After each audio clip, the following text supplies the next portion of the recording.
boop boop bop. Bop boop boop boop boop. Bop beep boop. Beep beep boop bop. Let's go, baby. We are going to online internet video game TV show town tonight. And at online internet video game TV show town, we will play an online internet, offline, non-net video game. It is still a video game. First? No, nuh-uh. Nuh-uh. What do you mean, darn? You were genuinely first, Weirdest Warrior.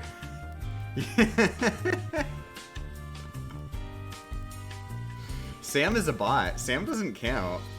Bots don't get to be here first.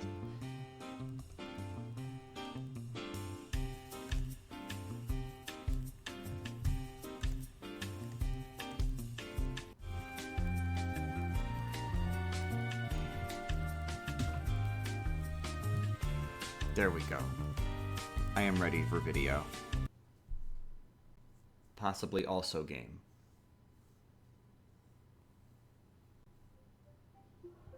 Always thought Sam was real. Well, Sam is half real, and Sam is also half bot. He went for the whole cyborg thing, and let's not judge.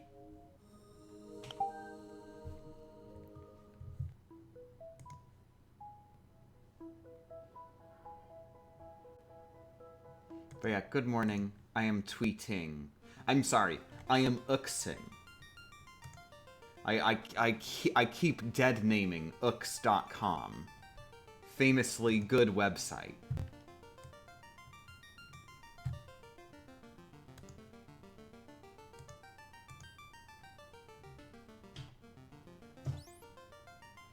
But yeah, good morning. Yeah, if you remember last we left off, let's see. That's right, I got the Zeus Gauntlet because I realized I was dumb and stupid, and I had missed the Zeus Gauntlet. And then we were just sort of grinding, I think. Just grinding a little bit. I think I had been intending on, yeah, I came to the goblins because I realized right at the end of the stream that there is a strategy that I should have been using when I was close to leveling up. So, I stopped training on the goblins when I was close to leveling up because they keep running away from me. But then I realized, hey, wait, I have items that do, like, that are, like, they cast spells that affect the entire, like, enemy team. And spells, the way they work in this game, they are incapable of missing. They always hit for, like, dealing a certain amount of damage. And the minimum damage for these spells will always kill the goblins, no matter what. So now, we have it set up that we're getting a large pool of enemies. And as long as we get a turn before at least one of them, it is impossible for us to not win the battle. And even if one of them goes first, okay, that was a bad example. Even if some of them go first, they're not necessarily guaranteed to run. So we have much higher odds of actually genuinely finishing a battle, and thus being capable of leveling up. What? Are you joking? The controller thing crashed already. The stream's been going for like 2 seconds. 4 minutes. It has been 4 minutes. And the first like 2 minutes of that was before I even booted up the game. And it crashed. Well, that's got to be a good omen for today's stream.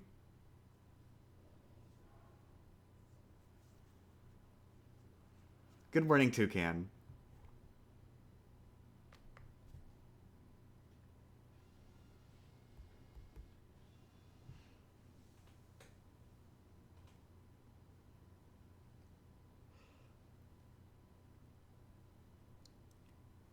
I'm really sad that this is a thing because genuinely, if it weren't for the controller just like randomly crashing like this, I would probably just like use this setup more just for like even playing games with my hands. Oh, that's right.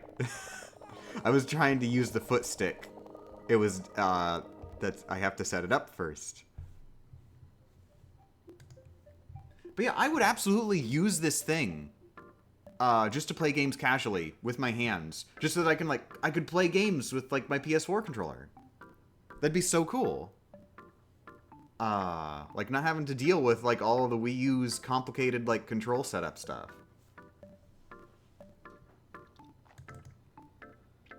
But nope. It just randomly stops working, and I wouldn't want that to just happen in the middle of a game if I'm doing something important. So instead I will be forced to go with the good old classic controller plugged into Wiimote, the dev-intended way to play video games. Just have a Wiimote just dangling to the side of your lap.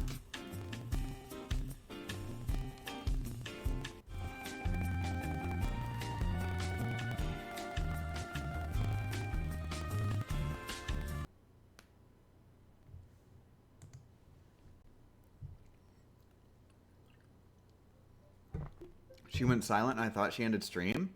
I never went silent. I've been yakking this entire time. Yak, yak, yak.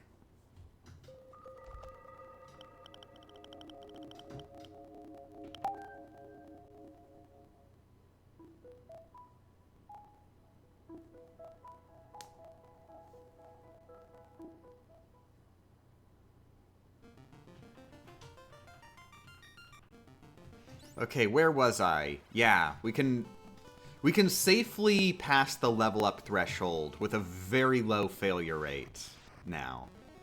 Because I realized I was dumb and should have done this years ago.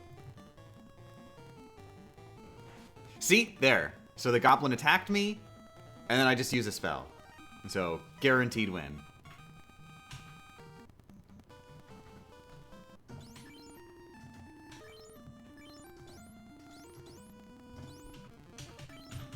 Screen is cut off? That's weird. I know why that is. I just realized. Fortunately, this is gonna have to be a thing that I do every time that I boot up the stream. That's right. Thank you. Thank you for letting me know. There you go. Now it should be right. Oh, thank God. I didn't want to be the one to say something. At the end of the stream, I'm like, gosh, that was a really great 10-hour journey. I'm so glad we managed to beat the game and everything. And then, like, one person says, yeah, it would have been great if we were able to see it.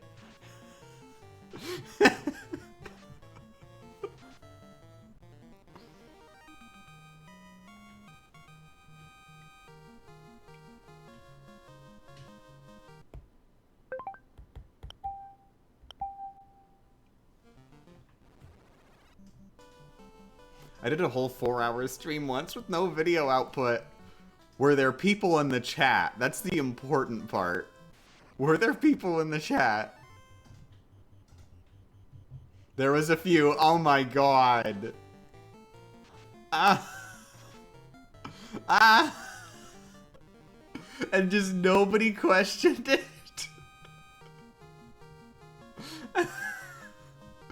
Good morning, Grog. I am doing okay.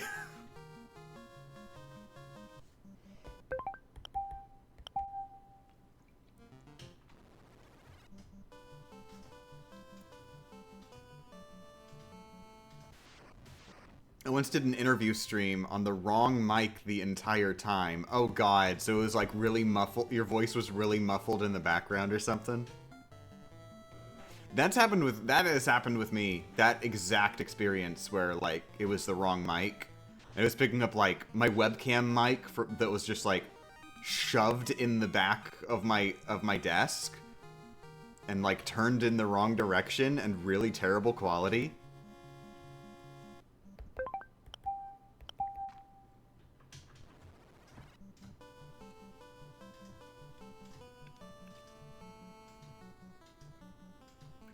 re-rolling for level up RNG today, in addition to other things. I was thinking that I would like to at least go into the Tower of Mirage for... I can't remember exactly what it is. I know there's some sort of like gear in there that would be a good upgrade. I think that's like the last gear that we can get that would be an upgrade. And of course, along the way, maybe also potentially attempt to beat the dungeon. We'll see. I only have to beat one boss at the end of the dungeon, so it's not as bad as the last dungeon. I'm probably good already. So wow, 1 EXP. We are at the point where even if every single goblin runs away, we will still level up.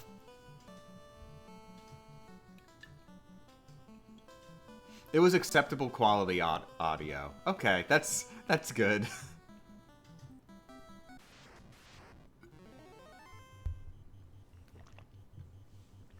I've seen several people who are using Blue Yetis and being like, this mic sucks, until they realize the mic was turned backwards.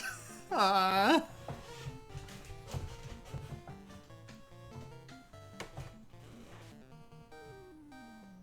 Uber driver was delayed by a train. Looks like I'm here for a little longer. Congratulations. I hope you're not late for anything important.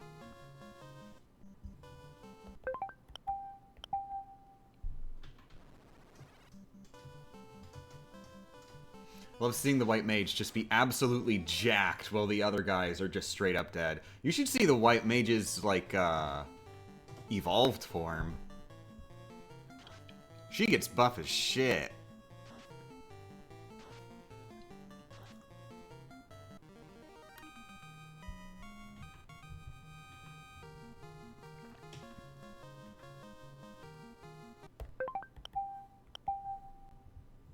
But of course we won't be evolving them. No, unfortunately we will not. It's also worth noting that the corpses will get buff as shit if we evolve them. Even the corpses grow up.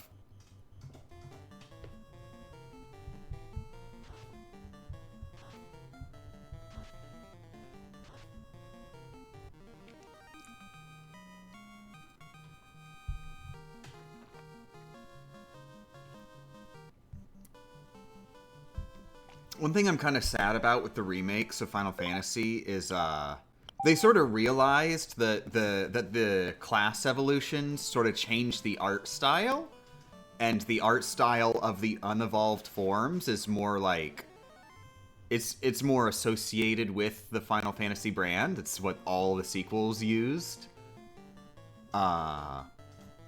And so, like, they changed it so they stay in, like, the same art style. And the evolved forms just get, like, more accessories or whatever. The evolved forms are more like JoJo characters. Exactly. In both directions.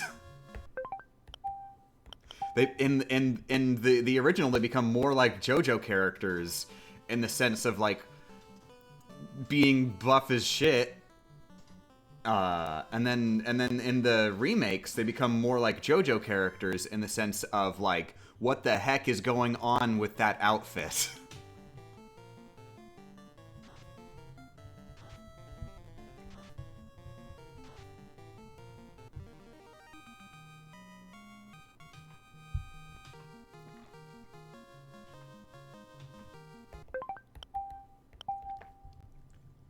My favorite is in Part 6, when they're ostensibly wearing prison uniforms, and this is actually a thing that is directly addressed by a particular plot beat of them, like, wearing prison uniforms, but also, they never wear anything resembling a prison uniform at any point.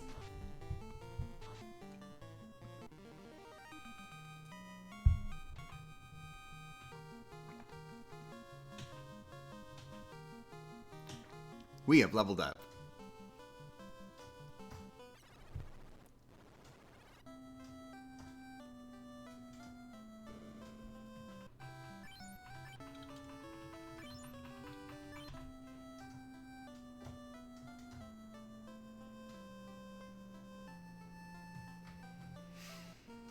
God damn. I guess we're leaving town through the other exit. Don't you dare. Dagnabbit! I was gonna be so mad if she walked back in the way.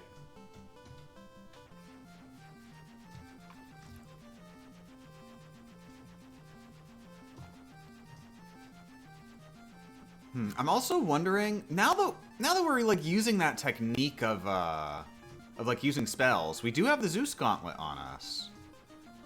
Maybe it's worth it to like maybe I'll see what happens over here. I assume that this is gonna have good monster spawns to train on.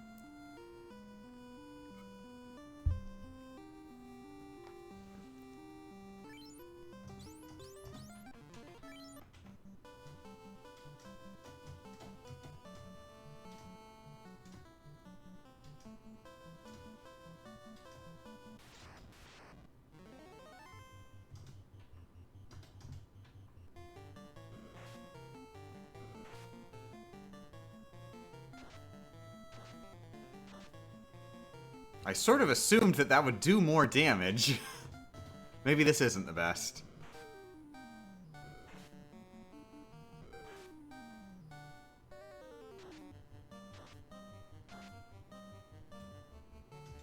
Okay, did kill that one pretty quickly.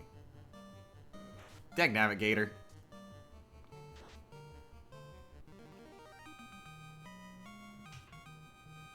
Okay, 1,000 XP for that.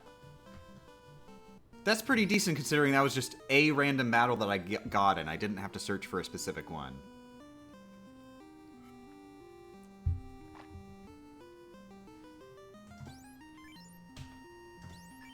I don't like how much damage I took along the way. Although, you know, in retrospect, I probably would be taking a decent amount of damage going somewhere else.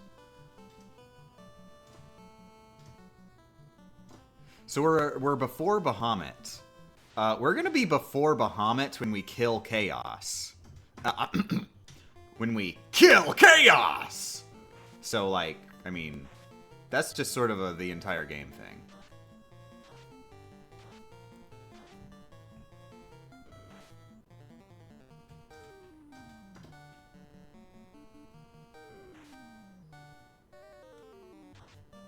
Where about in the story are we? We have 2 dungeons left. The last of the Fiend dungeons and the last dungeon.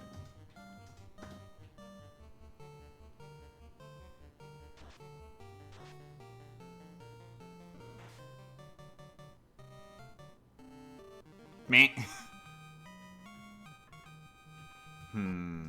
Okay, so I think this spot, after 2 battles, that's such a gigantic sample size. That place sucks.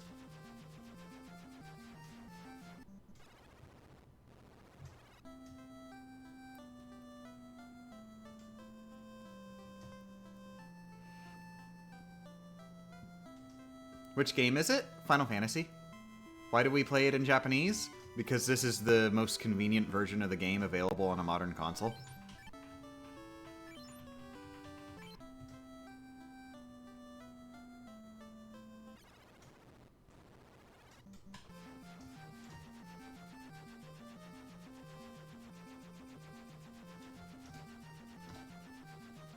Oh, if I go down here, I can get into a river faster.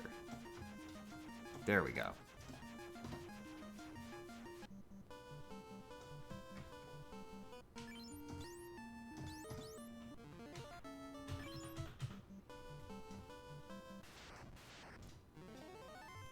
Oh, I thought she spoke Japanese? Hi. Watashi wa Nihongo o hanasemasu.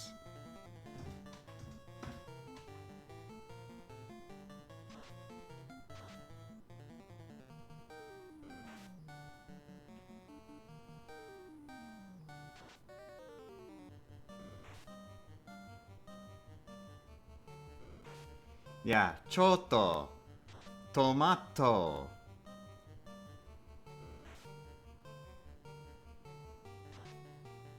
Tomato o tabemasu.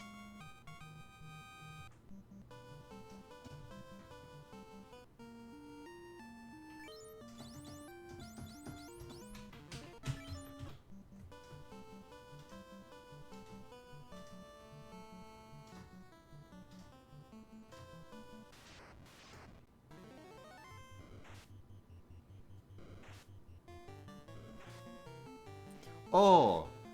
Hi. Honto no Samu.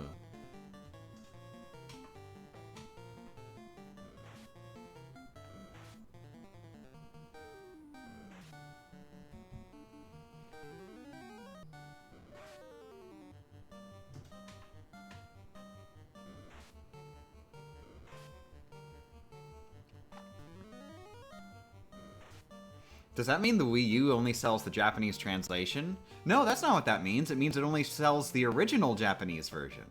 There's no such thing as a Japanese translation for Final Fantasy I. That's not how translation works. But yeah, I feel like, yeah, they're running away too much for this to really be viable.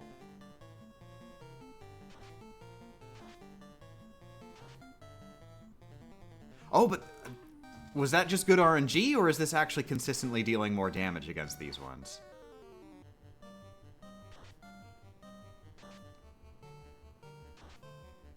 Probably just good RNG, but it was really good RNG. See, that was a lot more worth it.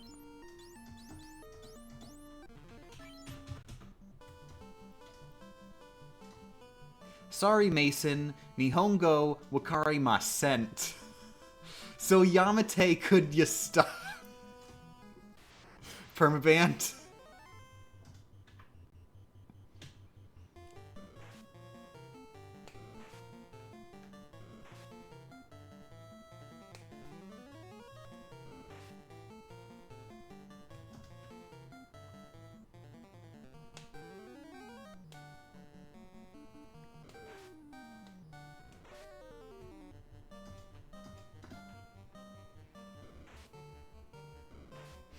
Okay, if I am going to be doing this, I should move the gauntlet up to the first slot.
Meh.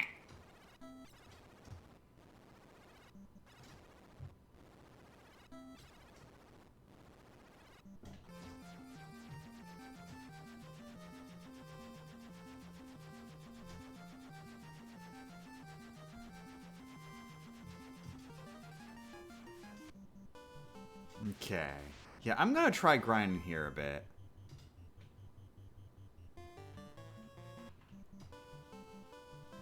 And for optimal grind, I'll do it near the town.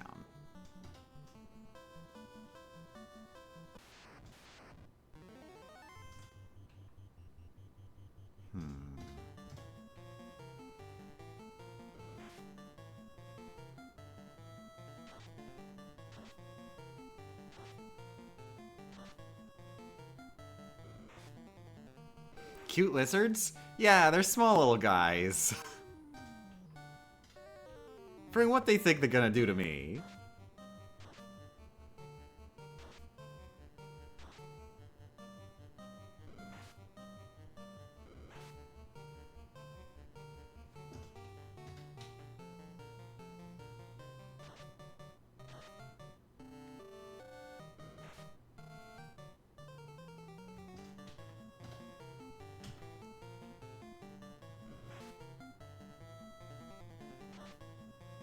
Cute fireball? That was thunder. Also cute wizard? Yes. Yes, I am.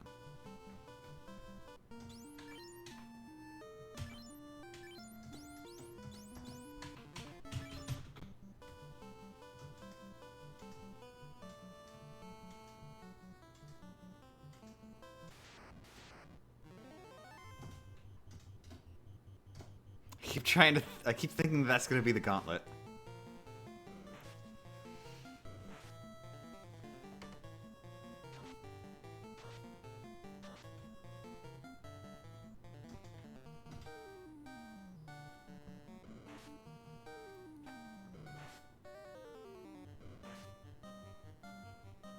You're not legally allowed to be a cute wizard in this run, just a cute mage. Aw, don't tell me what I can and can't do.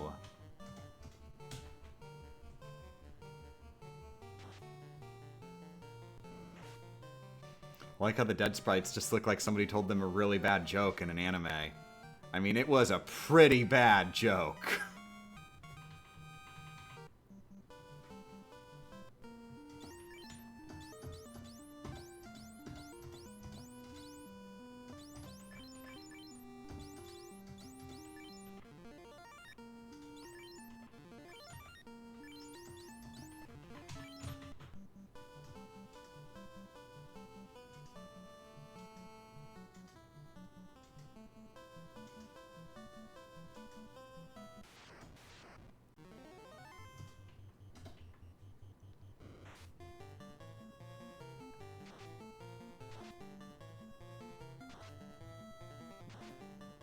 See, I'm thinking that all of these enemies are actually weak to thunder is probably the case. And so I'm getting the weakness damages.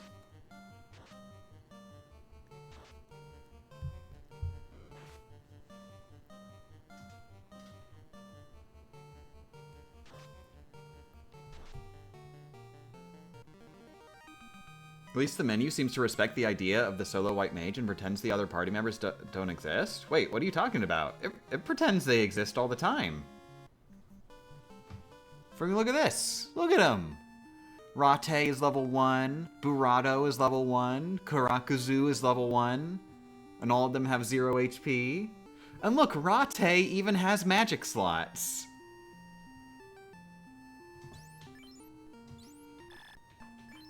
Oh.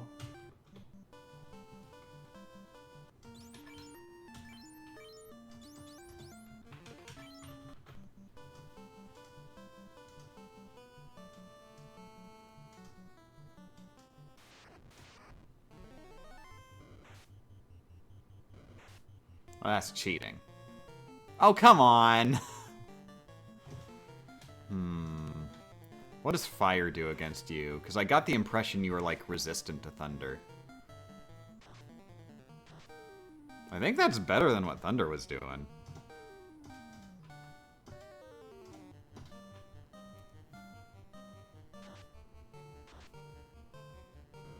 I don't know, maybe it's about the same.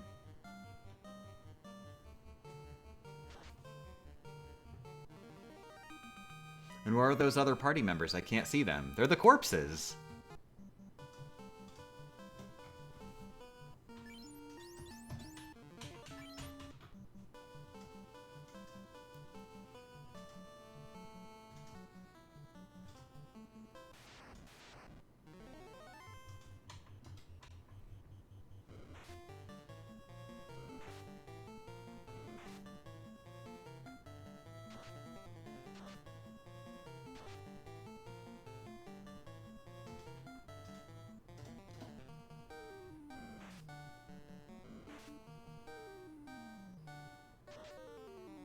There we go. That was a good one.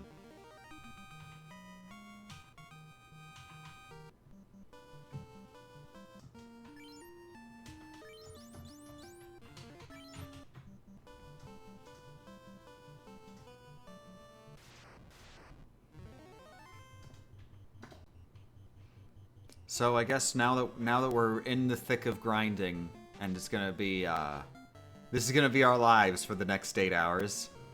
How's it going, everybody? What video games have you been up to?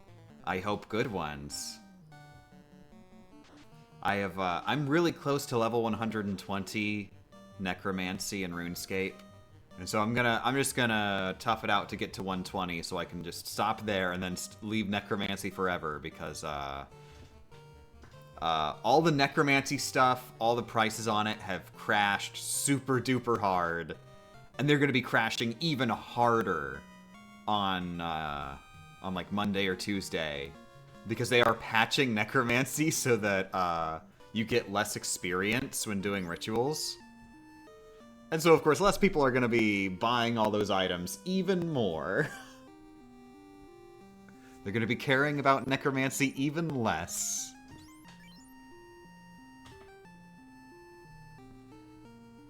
I still want to finish all the Guitar Hero games on Expert, but my fingers need to heal. Not as bad as your hands I've had, but still prohibitive. Yeah, I really want to get back to playing Guitar Hero. I love Guitar Hero a lot.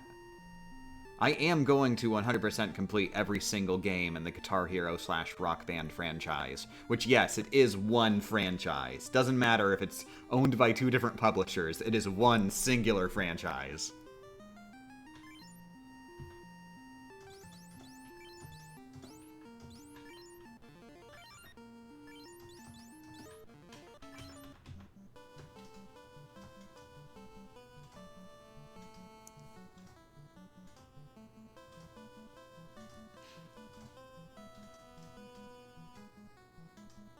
When you say 100%, do you mean 5-starring all songs in Expert, or full comboing all songs in Expert?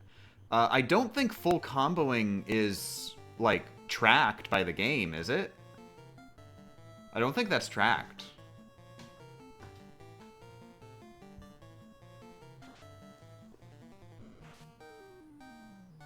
But, I mean, it just depends on what the game tracks. If the game says you're done, then I'd be done. Some games do track it, like Guitar Hero 2 and 3. So they actually, like, literally say, like, when you're scrolling through the songs or your stats screen, like, number of full comboed songs, or you full comboed this song. It's not enough if it just acknowledges it on the stats screen immediately after finishing playing the track. It must track it outside of the attempt at the song.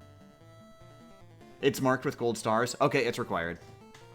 Oh, whoop, no! God damn.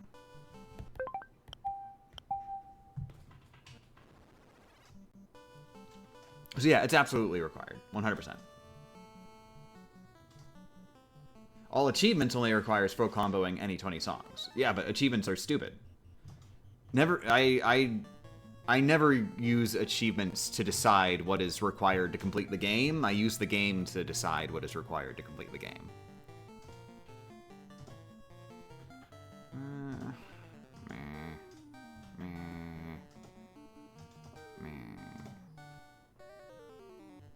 Very well, good luck full comboing flames. Yep, never gonna happen, but I gotta do it. It's required.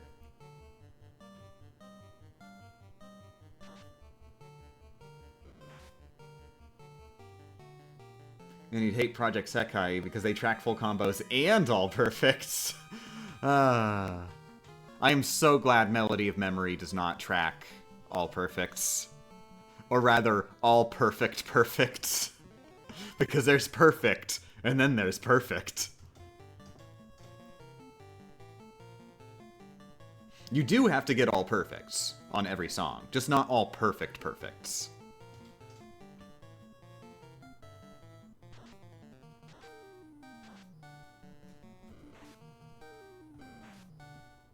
Oh, they were called excellents. That's right. Not perfect, just excellent.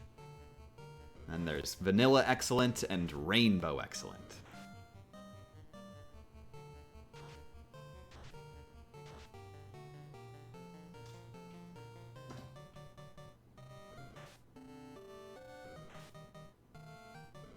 There are also DLC songs in Kingdom Hearts 2 and 3.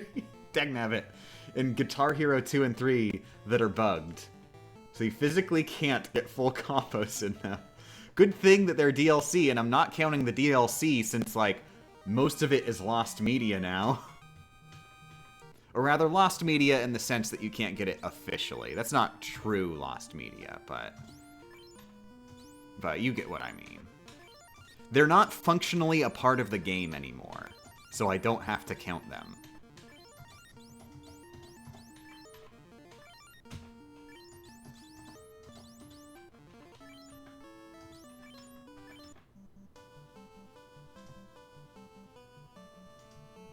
I think I actually did get all perfects on every song on every difficulty. Sam, are you talking? In Melody of Memory, okay. You say all perfects. Do you mean all perfect perfects or all, you know, perfect enoughs? Because no, you didn't. No, you didn't. There's like one person in the world who's done that.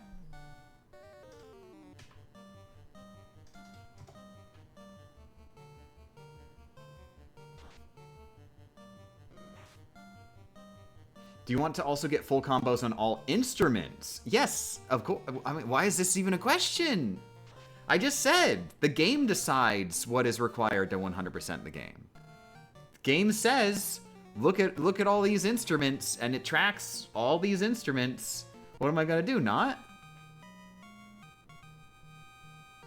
Good luck tracking down the controllers for Rock Band 3. Does Rock Band 3 not have any backwards compatibility?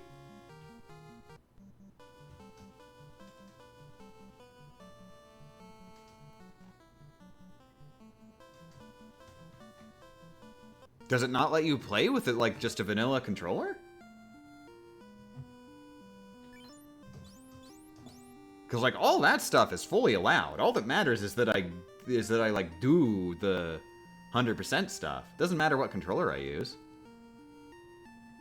It also adds keyboards, pro guitar, pro bass, and pro drums. Are those specific separate instruments?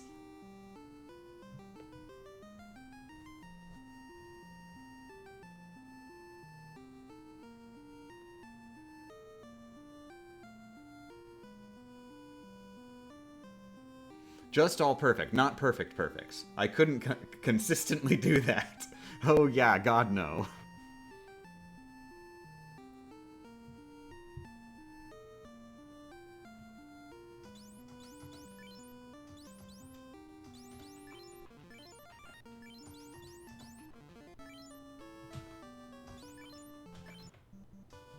Yeah, pro guitar would be much closer to an actual guitar rather than the simple 5 buttons. So that's actually literally a completely separate controller that I'd have to get separately. And you can't just emulate it with a different controller. It has to be that controller. Dear God. Okay, that sucks. Here's the question. Do the drums work? Were the drums, like, broken out of the box? Because I had the Rock Band 1 drums, and they were just straight up broken out of the box. And to my understanding, that's just how they were. No Rock Band 1 drums were not broken out of the box. They just sold them defective.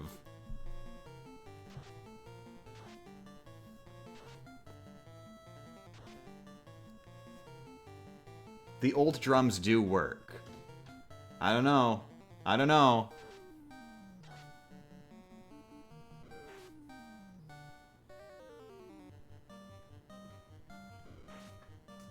Rock Band did do the thing. There was a separate controller that you play like an actual guitar. How did I not know about this? I have never been told this. I thought that was like, you have to buy like a completely separate game like Rocksmith, and that's where they give you a realistic guitar.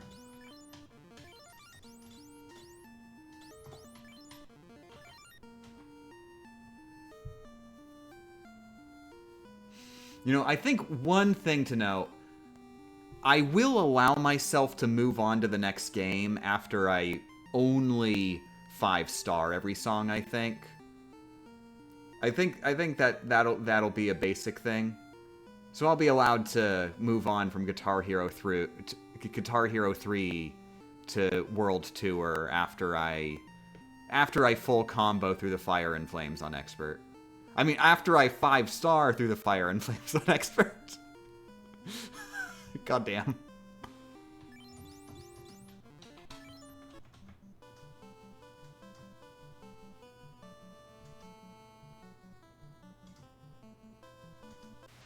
That way I'm not just like stuck on Guitar Hero 1 for the rest of my life, because there's just a song that is kind of hard.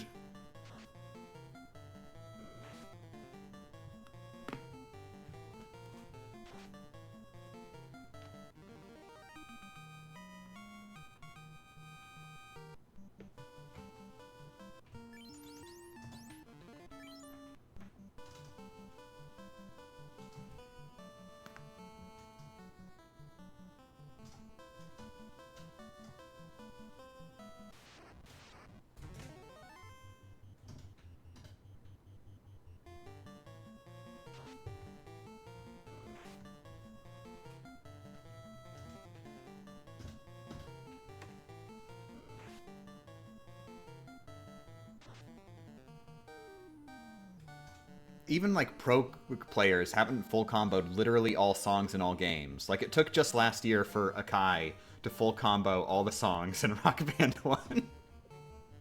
In Rock Band 1. Wait, oh, I assume this is all instruments that Akai did? Or are you saying that Akai, or did Akai just, like, ignore everything but guitar?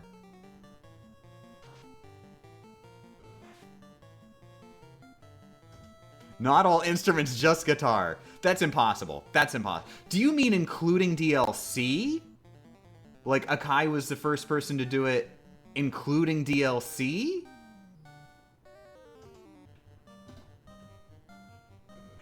And that people had done base game years ago? Yes. Okay. See, that makes more sense, because, like, of course, basically no one's done every song including DLC. There's like 1,000 DLC songs.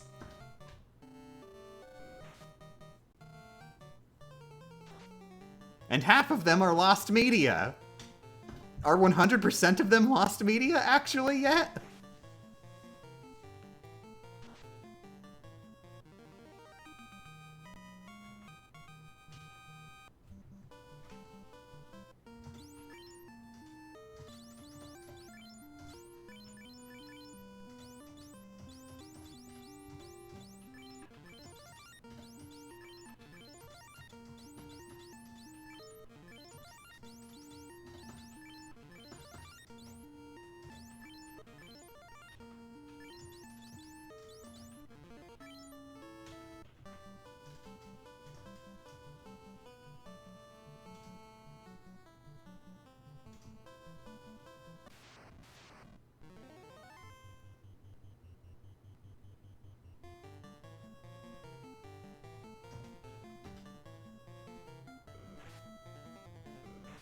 I believe Rock Band 4 on Xbox One/PS4 has access to the 1 through 3 DLC, but could be wrong. I mean, with regards to backwards compatibility, yeah, like, a bunch of the games are fully backwards compatible with the DLC. Rock Band was really, really big on that.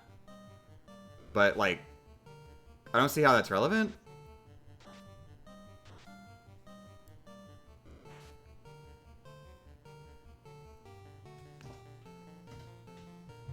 Like, it's literally just, you can buy Rock Band 1 DLC, and that Rock Band 1 DLC will work in Rock Band 4.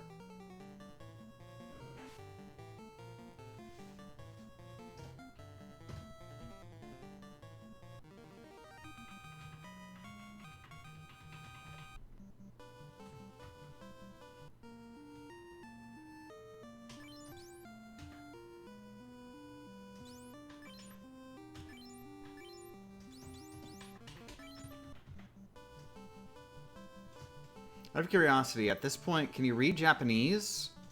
Or have you memorized the menu layout, both of which being impressive in their own ways? Both. It is very much a both scenario. I'm not fluently capable of reading Japanese, but also, it's not that I can't read Japanese.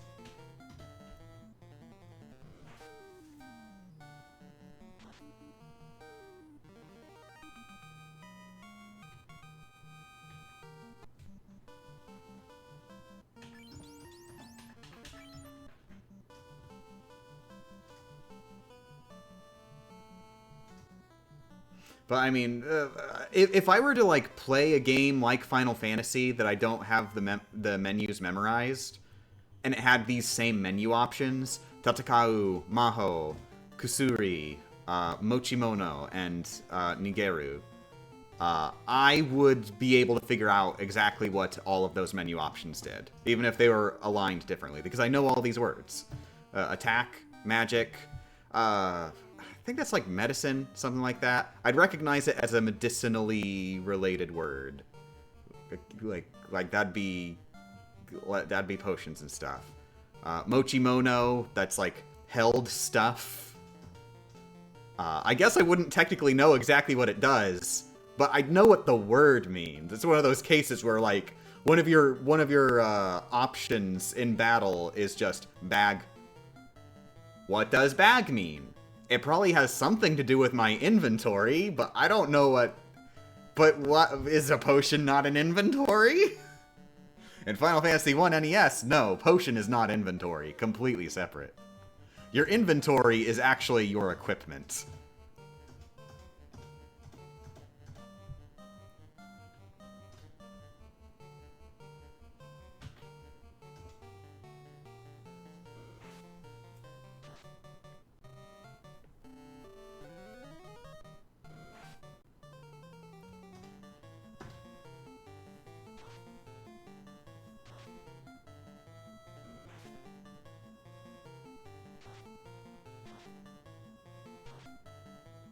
Oh, and Nigeru. That's run. That's just technically it's not like run. It's run in the sense of run away. You know, in the way that run, like, there's multiple words that are run. One of the words that is run is like the act of running, the act of like moving your legs really fast. But then there's a separate word which is also run, and that word means like away, getting the heck out of there.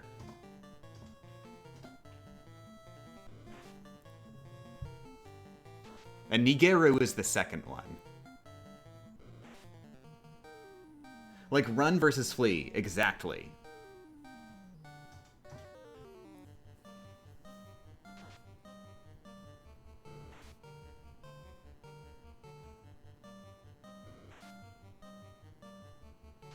Some people would say it's a different meaning for the word.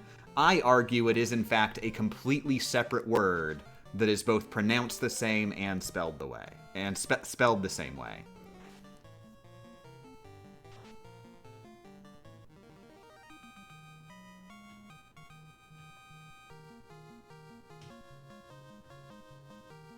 Aww.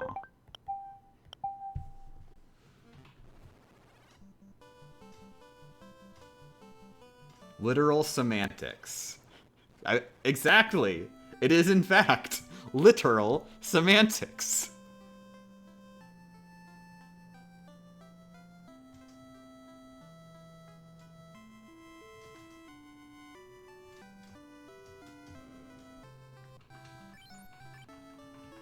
Good morning, Storm. Happy Friday. Which means nothing for me because I am self-employed.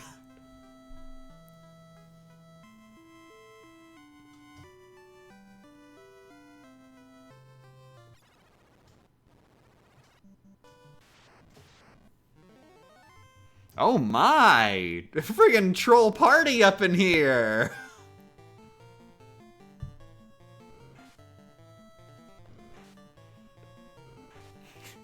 God, you go to a party and everyone looks like this. Everybody in the room. And you're just gonna be like, ah, jeez.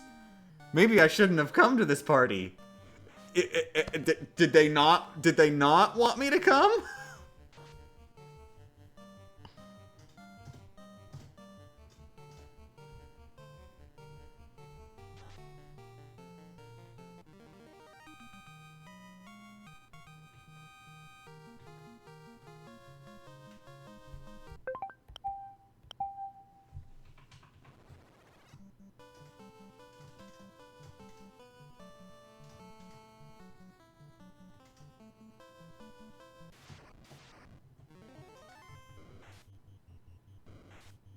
Rude. I want to go back to the troll party. These people, like, friggin', I walk in the room and already they're just throwing stuff at me. Like, boo, boo. At least the trolls were polite enough to let me murder them first.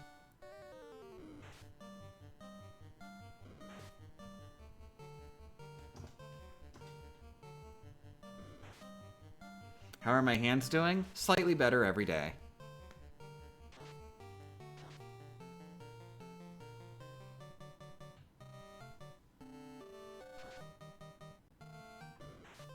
Okay, manually attacking is not better than just using the gauntlet, even if it's a single enemy. At least against these guys.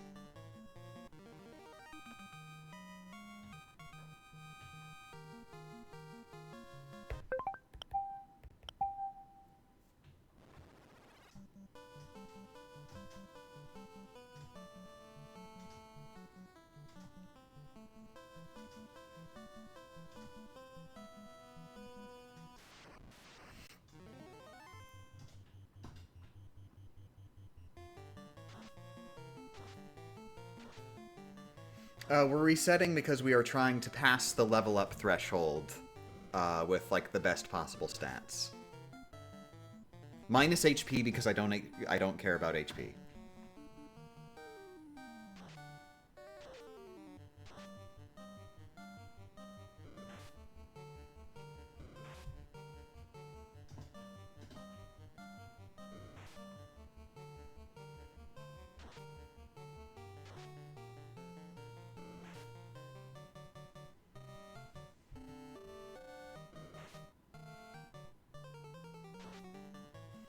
So I think it's really funny that you went out of your way to buy this game on the Wii U and play with your feet using an arcade controller with hacked drivers to make it work.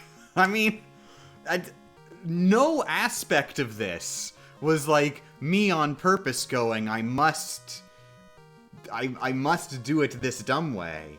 It's just that the dumb way happens to be the way that I can play the game.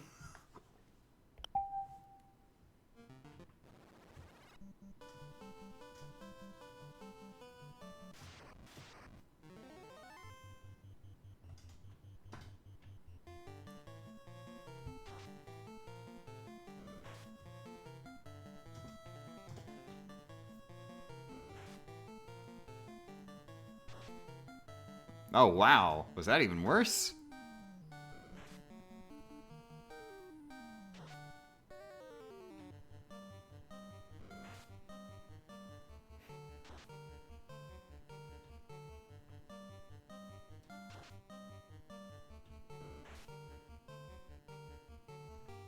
Isn't the driver parsing inputs through your computer too? Yep. Yep. Yes, it is. Yeah, you're right. I should talk about this in the video. It is a little bit overly tech.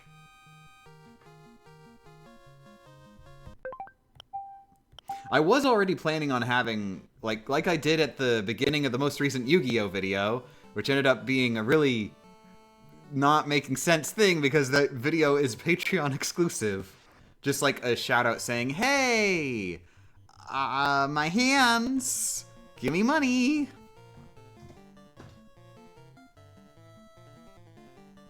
Also, screw it.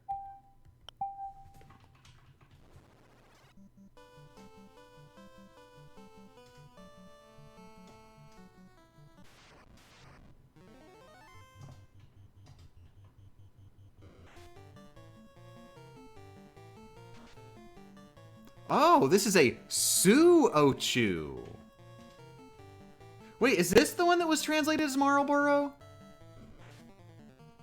Because this one's just Su-Ochu. And then the lower tier one was just an Ochu.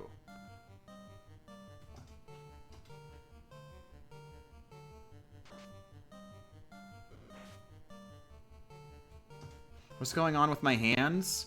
Chronic pain.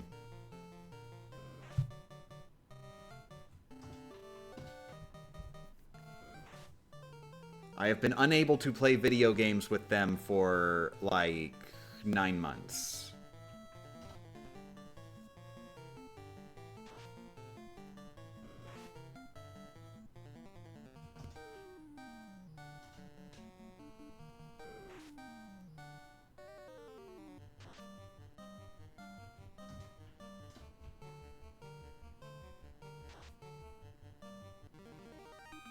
Wait, you're not even going to promote into White Wizard? Is a White Wizard a White Mage?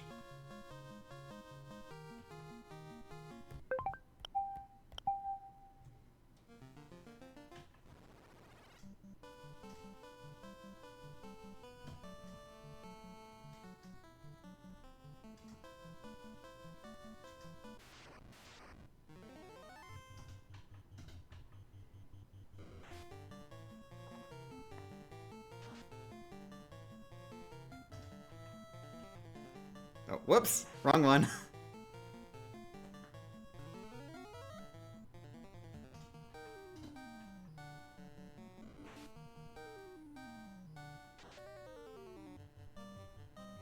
It's not Su-Ochu. Oh, it's Ne-Ochu. Yeah, that's right. I was reading it wrong.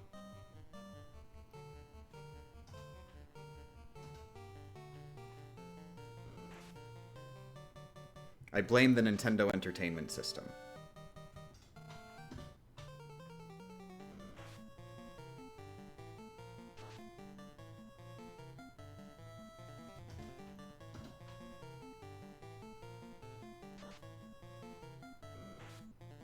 I mean, Wizard and Mage are synonyms.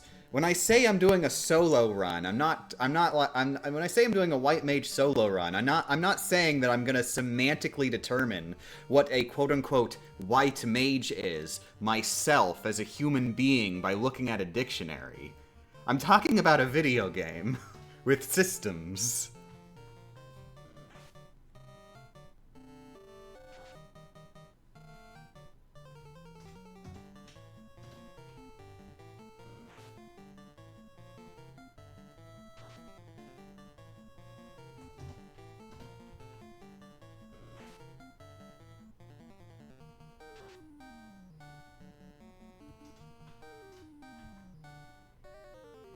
I'm being very semantic and half joking. Half joking is the worst kind of joking. If you're gonna joke, go all in. Cowardice is banned in this chat.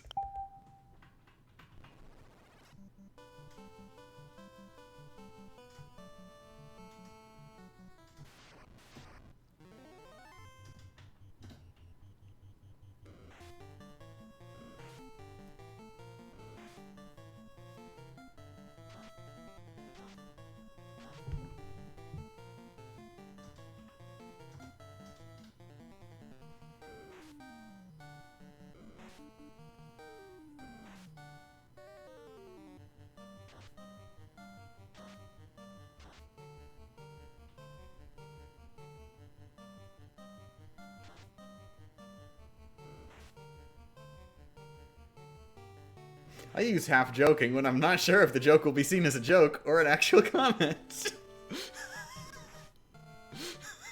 So what you're saying is it's genuinely cowardice. Okay, I can stand behind that.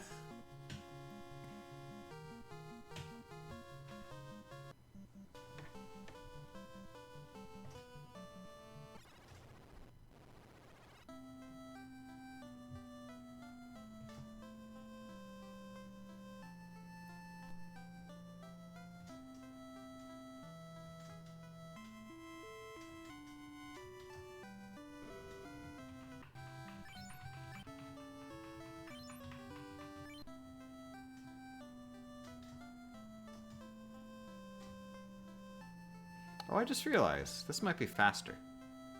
Oh, come on! Would have been faster if it weren't for you. Friggin' rip-off Bahamut.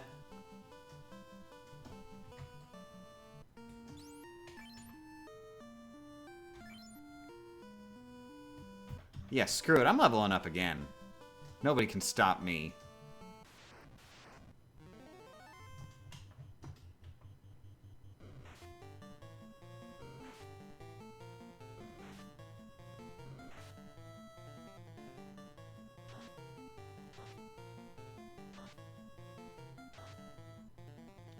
If I didn't know this was Final Fantasy, I'd swear there's a Charizard there. Did you know that Charizards are actually based on this mythical creature called lizards?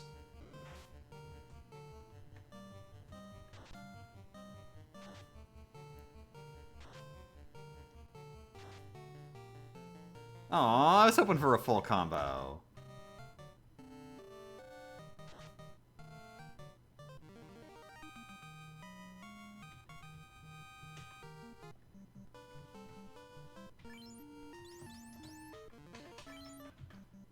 Salamander specifically, thus Charmander.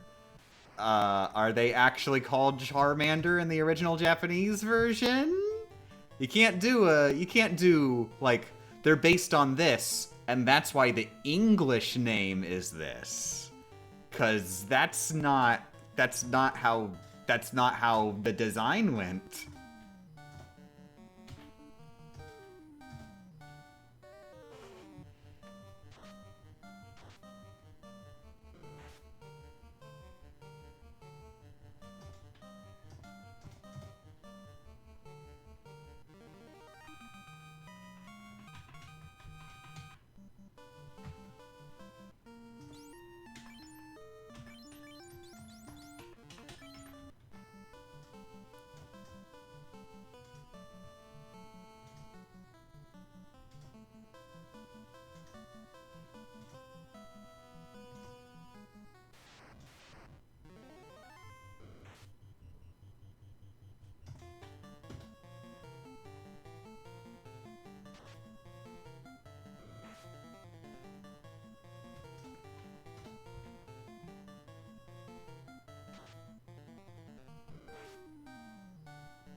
Charmander equals Hitokage. Charmeleon equals Lizardo. Lizardo. What do we call this lizard Pokemon?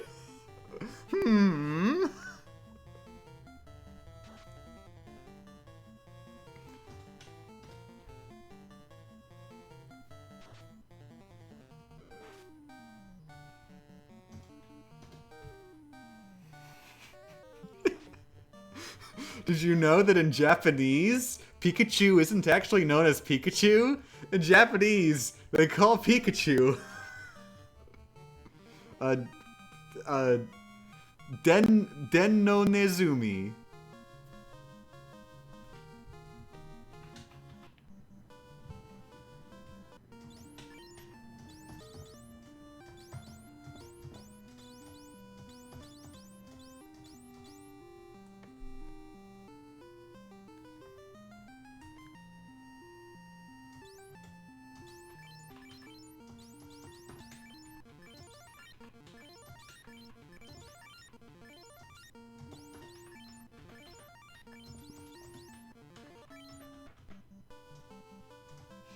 This is more like a Pikachu. Pikachu was Mouso. Did you know that in the original Japanese version, Pikachu isn't called Pikachu? That was just invented by the localization team. In Japanese, Pikachu is Mouso. In Japanese, Pikachu is Mouser. In Japanese, Pikachu is Mouser. Did you know that Pokemon is actually a stealth sequel to Super Mario Bros. 2? That's why the first game in Japanese, the original release, before they changed to the color versions, originally it was just one game, released as one game, and it was called Doki Doki Pocket Monsters.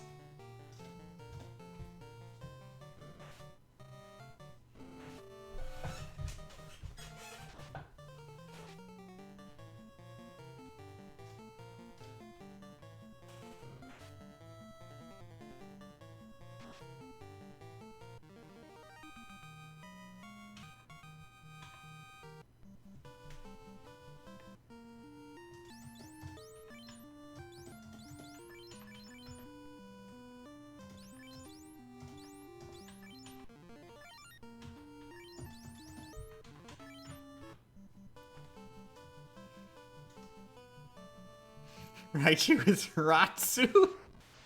I mean, if they did Raitsu, that would actually kind of make sense. Raitsu. Because then Rai, that's like thunder. And then you've got like a double pun in there. Like you got Su, which can mean two, but then it's like, it sounds sort of like Ratsu. So that would actually be a really good name for Raichu in Japanese, because you've got like multiple layers of pun.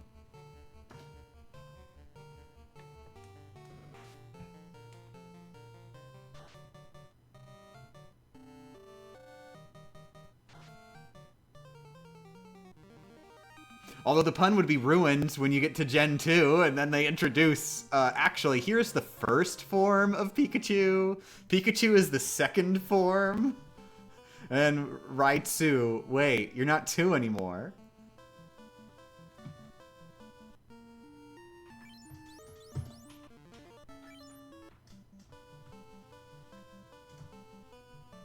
Oh, they could solve it if Pichu's Japanese name was like Raichu.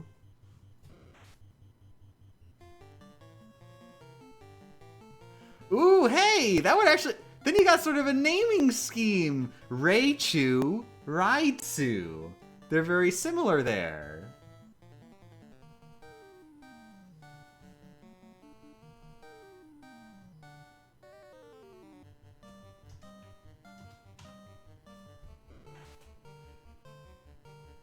I have no idea how Pichu translates. It's the first half of Pika. They just removed the ka. I'm pretty sure that's how it translates.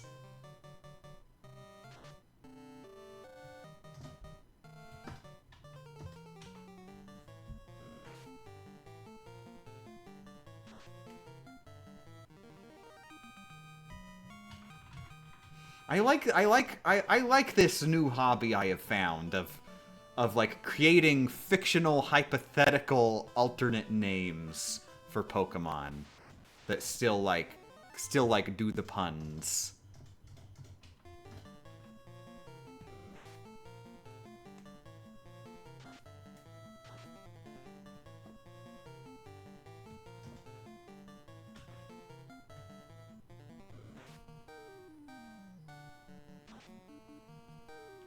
There is no greater art form than pun names for magical creatures.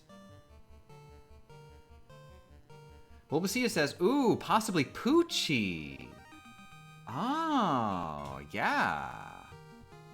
A clever reference to the famous JoJo villain.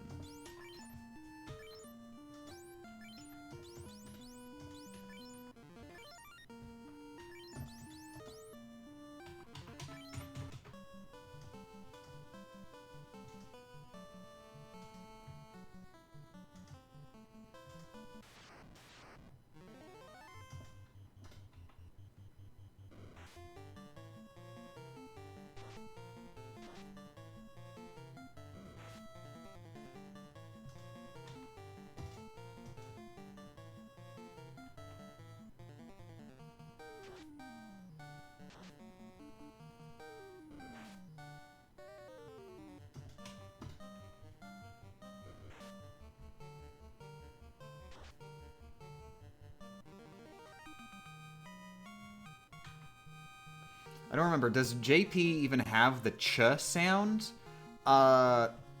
Sort of. They have characters that like that start with that sound. There's a character that is chi, and then you can of course you can modify the sound a billion ways so that it's a lot of chs. Oh, come on. I'm not sure if I saved yet, so I'm gonna do that with my hands. Oh god, oh geez, I'm breaking my hands. Oh, geez, the pain. Don't worry, it's not that bad. But God, it broke again.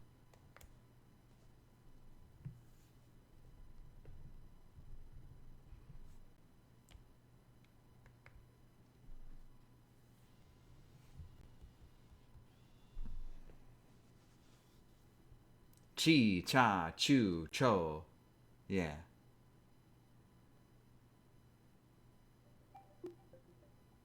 Oh, don't forget che. You could totally do che. Like, changey.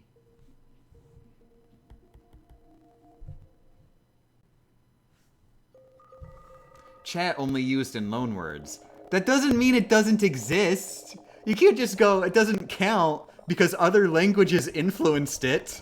If we did that, then we'd have to go like, well, kanji isn't really Japanese.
You appear to be the only person to still use a Wii U other than me. Oh no, there's plenty of people. Splatoon 1 is still a popular online game, from what I've heard. Like, you will have no problem getting into games playing Splatoon 1 right now.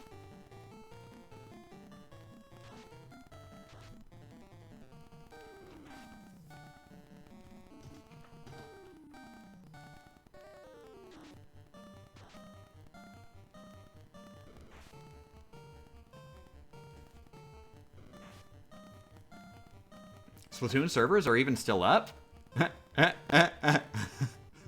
You say servers. They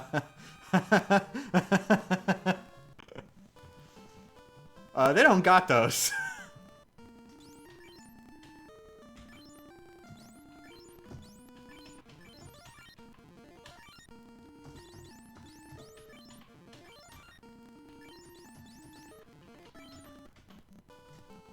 Yeah, no, Splatoon's been peer-to-peer since day one.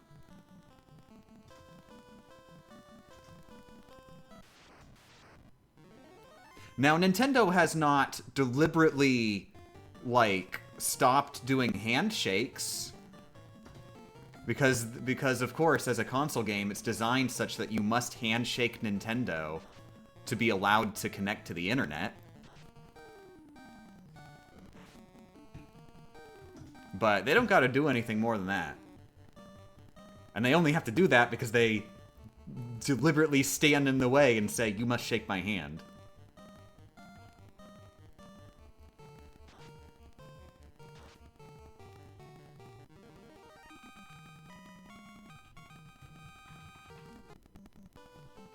Does Splatoon 3 use servers yet? I remember it being a thing that people were complaining about Splatoon 2, like it's just all peer-to-peer. Is Splatoon 3 still just peer-to-peer?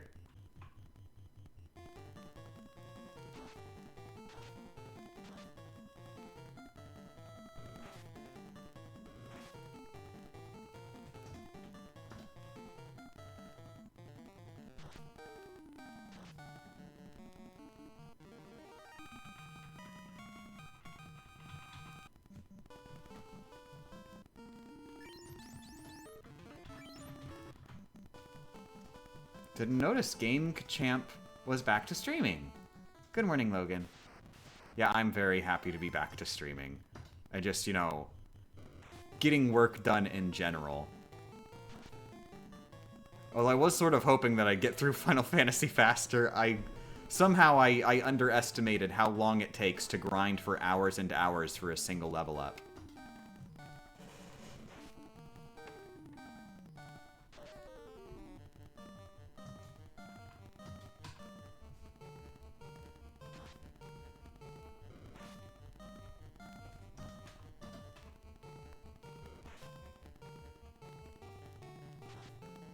I think it's very sad that Splatoon 3 is the worst one purely because they decided to do bad matchmaking.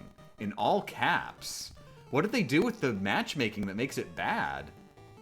Like, why is it worse than prior matchmaking?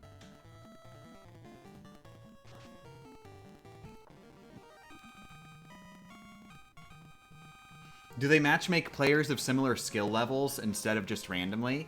Because I hate when they matchmake you with people of similar skill, because then, like, it's a fair game. It's way better when it's just random players, so then I can just own the noobs all day, and just nobody has a fun time except for me.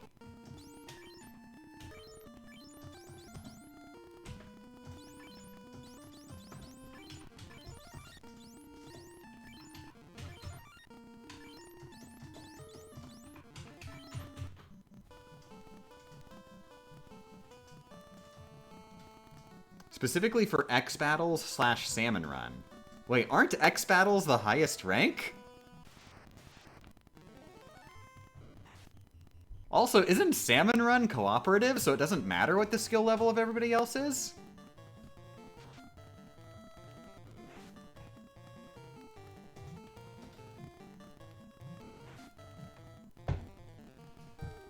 Be right back.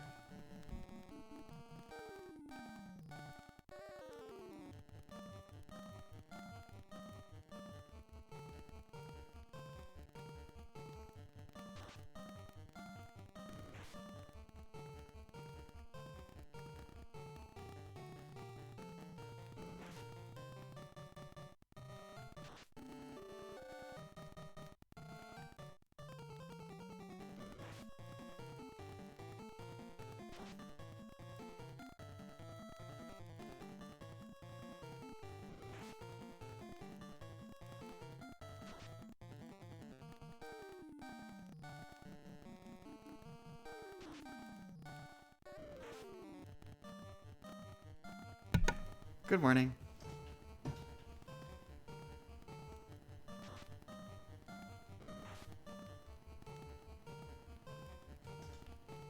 I'm gonna die.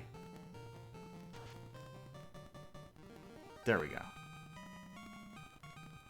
Does matter in Salmon Run. With extra hazard or whatever it's called, there's multiple levels of professional.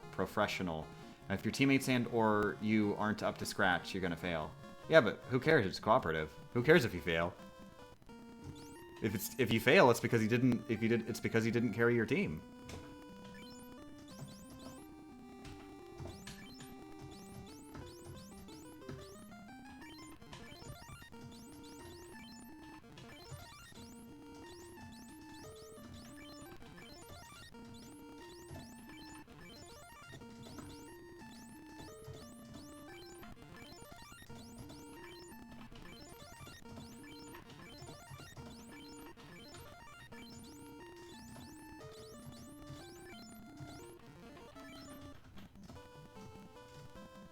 Also, Champ, you've inspired me to do stupid challenge runs in games I no longer had fun with.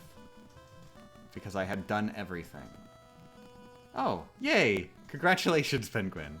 I hate doing challenge runs and doing stupid challenge runs in games I no longer had fun with because I had done everything. I only do it for my job. This is hell. But I'm glad that at least somebody out there in the world gets something out of it.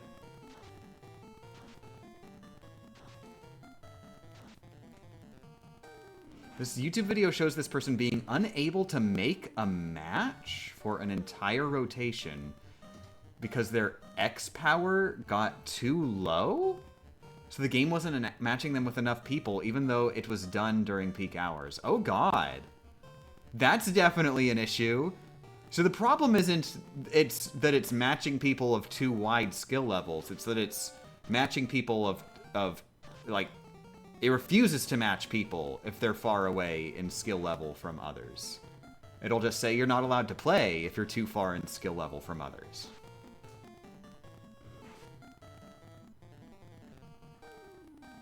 Yeah, Melody of Memory actually has that. I'm not sure how severe it is. I think they patched it at some point.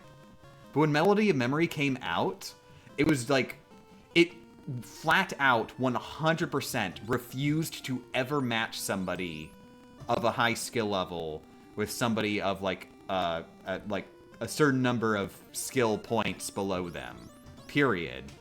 Which meant that the moment you like ranked up to a decently high skill level in Melody of Memory, the game just became a ghost town. Which, unfortunately, it took them so long to patch it, it sort of made it so that the online community would never recover. Because it's not like it was going to be a popular game to play online much to begin with. And they made it basically impossible to play at launch. Which is the critical time for the community to form.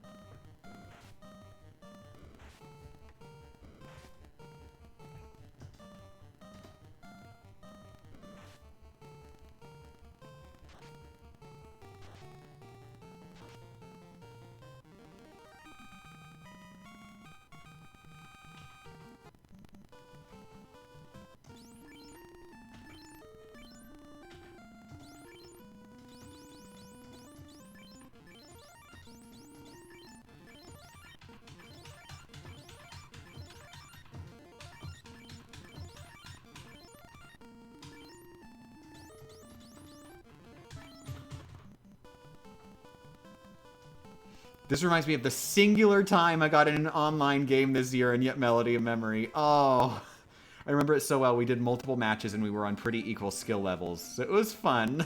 Yay! Congratulations.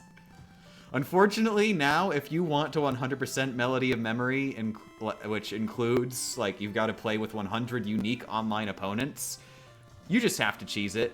It is not possible to get organically anymore.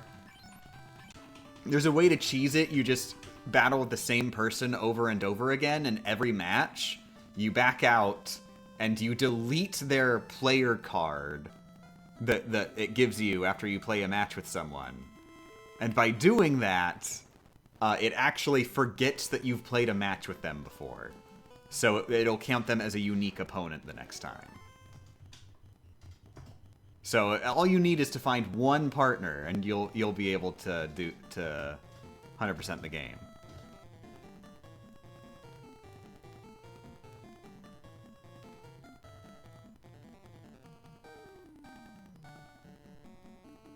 Because of you, I've been debating doing an ultra kill revolver only run. Ooh. Hope you have fun with that, if you do it. Unfortunately, I haven't played regular kill yet.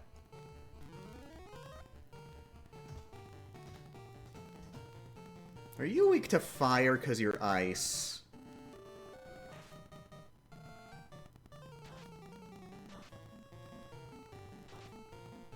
Huh, maybe. Another thing I'd like to ask is Melody of Memory cross-platform with online multiplayer? I am 99% certain no. I am 99% certain that each platform has separate online play.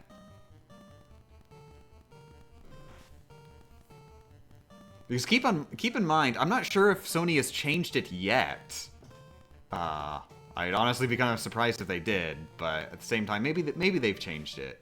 At the time that Melody of Memory came out, Sony was charging for cross-platform play. Like the publisher would actually have to pay a fee in order to stop Sony from standing in the way of cross-platform play. It's basically the Fortnite fee. I'm not sure if they've stopped doing that yet.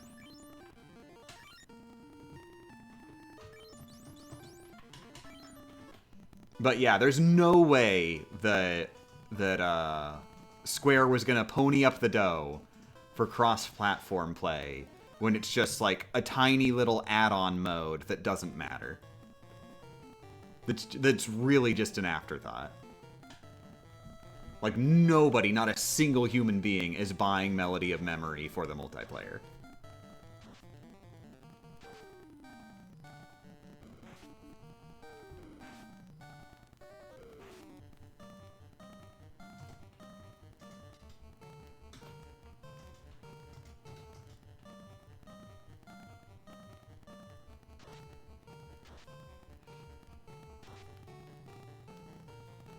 Debating being the keyword because it takes roughly 200 to 300 slab revolver shots to kill the Leviathan boss, so it'd be a huge time commitment. 200 to 300 shots does not sound like anywhere near that much to me. That sounds like the norm for a first-person shooter. Like, you can shoot pretty fast, right? Unless this is like a really slow-paced game.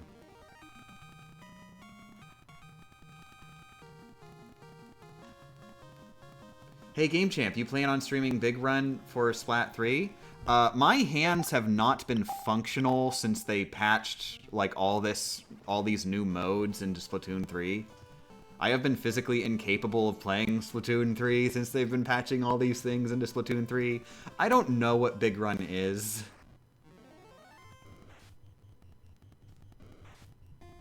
But also, I'm definitely not going to be streaming it, considering that I'm physically incapable of playing the game, so that's a big roadblock.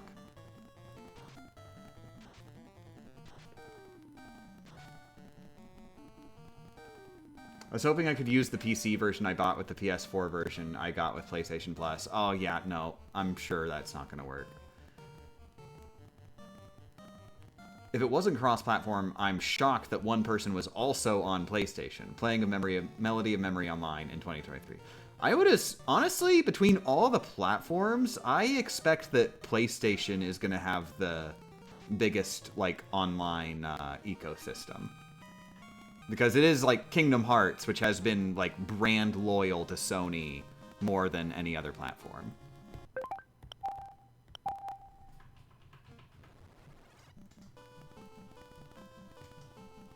Not to mention that it's just like, you know, at the time it came out, like, PS4 was the dominant console. And/or PS5 also. But, like, nobody owns an Xbox. Bring, what's an Xbox?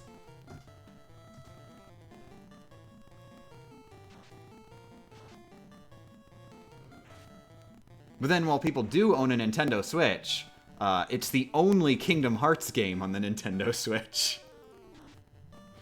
And no, you can't say, I'm nipping this one in the bud. Nobody come in and say, actually, Kingdom Hearts is on the Switch. They have the cloud games on the Switch. To that I say, Those aren't on the Switch. That's why it's Cloud. Haha.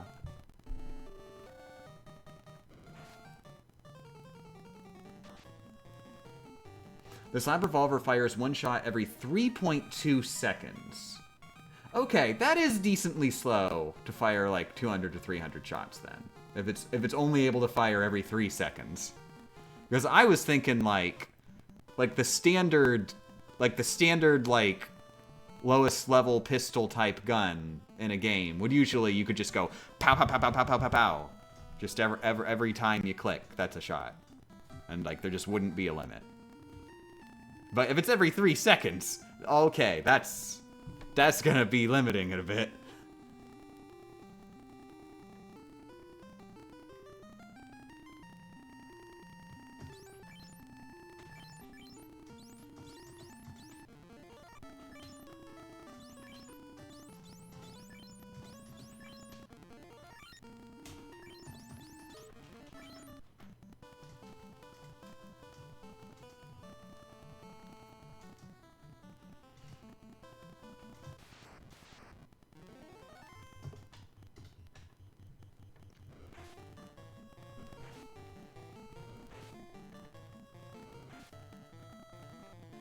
Yeah, Sora is also in Smash. That doesn't even factor into what I said. That doesn't even factor into what I was saying that Kingdom Hearts isn't on the Switch, other than Melody of Memory. Super Smash Bros. Ultimate isn't a Kingdom Hearts game. Get out of here.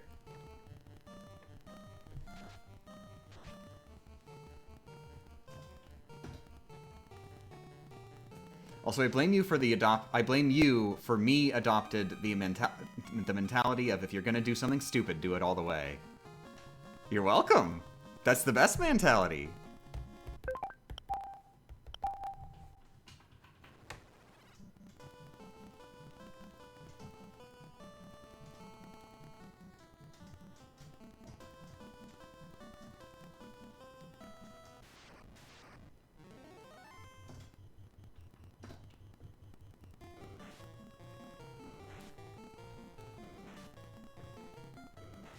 With a name like that, you should be able to play as Cloud.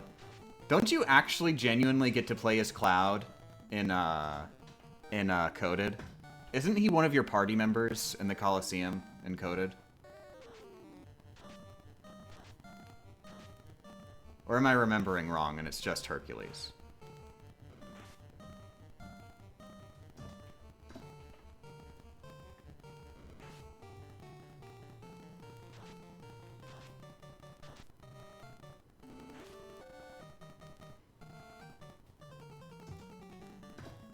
Okay, yeah, when they do the turn-based thing, you control Sora, Herc, and Cloud. Okay, so he is a party member in the game that they didn't include. They only included the version where they patched out Cloud.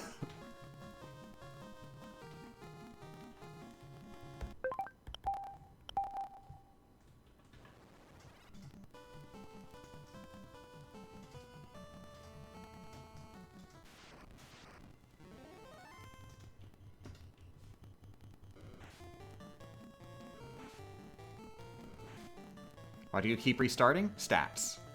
We're trying to level up with the best stats.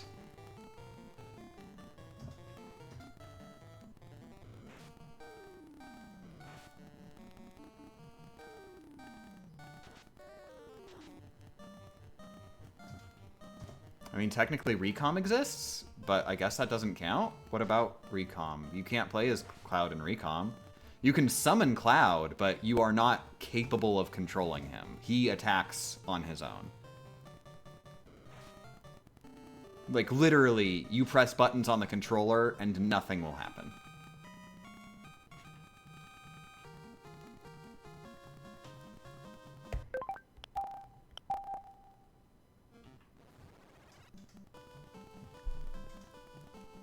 Would a level 1 run of this game be possible? No, because bosses give you experience points.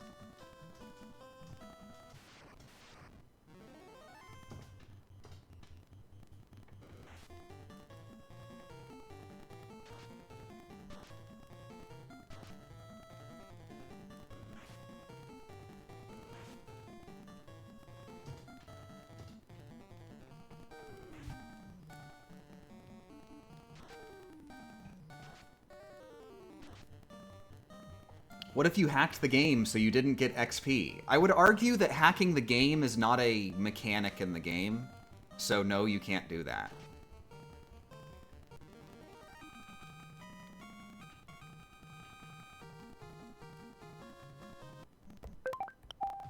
Also, I'm gonna be right back.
Boop. Good morning.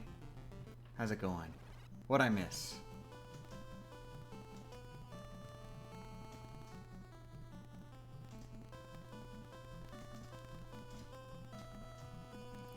Apparently people are talking about strategies in video game.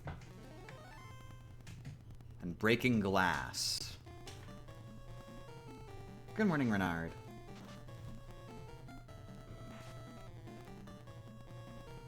I have a peanut butter and jelly sandwich.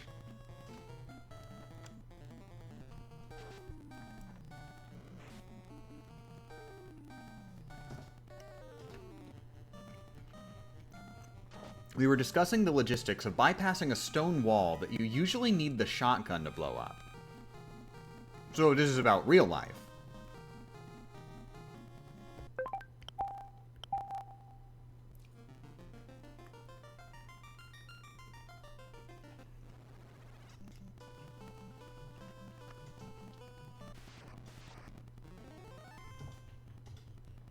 Remember to cast...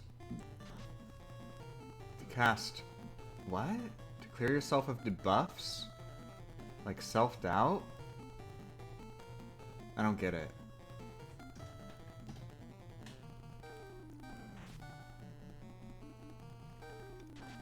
This is one of those things where people are telling me that like friggin' Ninja died of penis balls.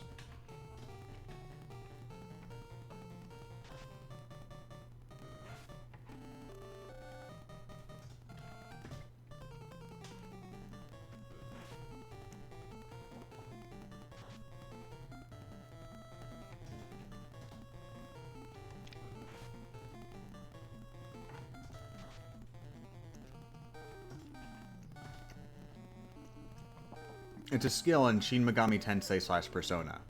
Okay. Does it also sound like penis balls? Because I can never tell. What's my ruling? Wooden boards don't count as a kill? I don't know. I haven't... I know nothing about super kill, okay? I haven't super killed anyone.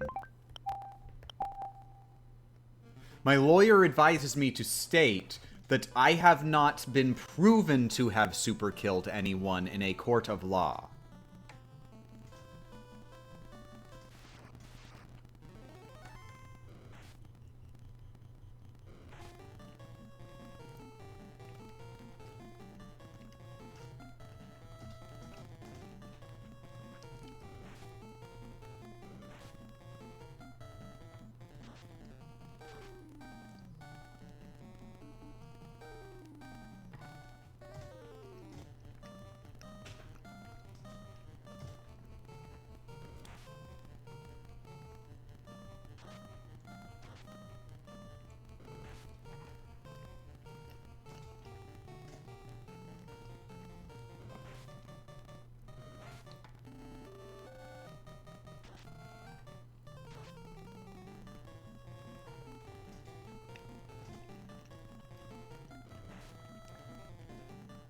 To pass the tutorial, you need to kill enemies with your fist.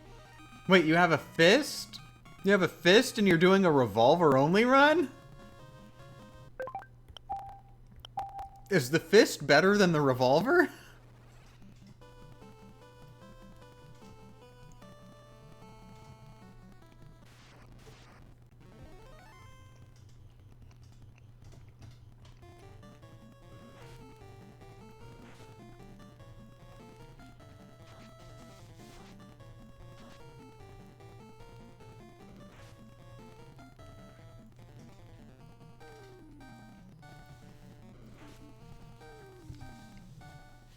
Fist only has been done, though. So the fist is better than the revolver, is what I'm being told.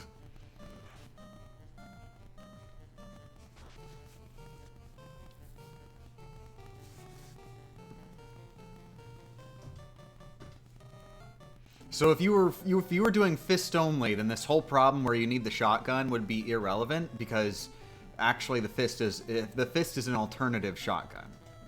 This is what I'm being told here.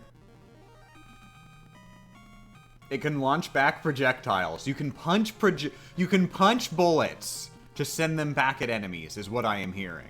And that's why the fist is better than the revolver. You can't shoot bullets back at enemies.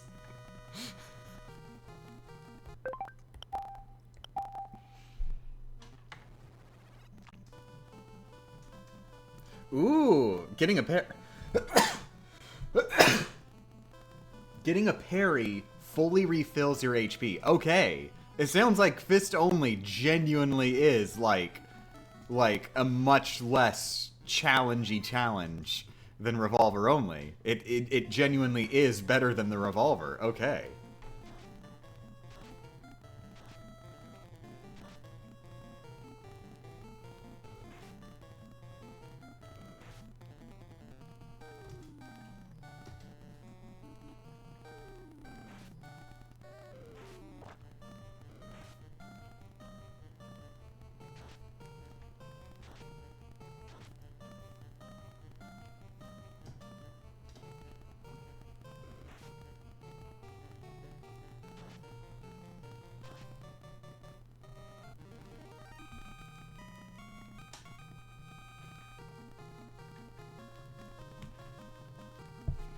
Also, somebody said the shotgun fires heat, and I genuinely am unable to tell if, like, this is, like, some game mechanic called heat. There's a game mechanic called heat.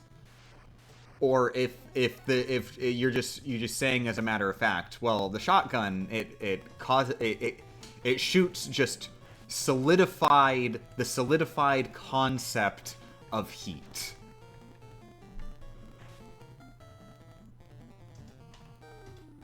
Not fire. It doesn't shoot fire.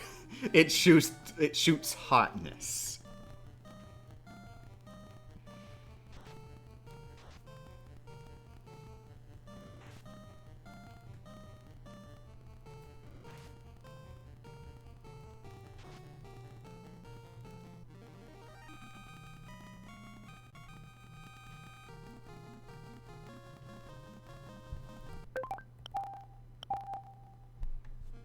It shoots warm air violently.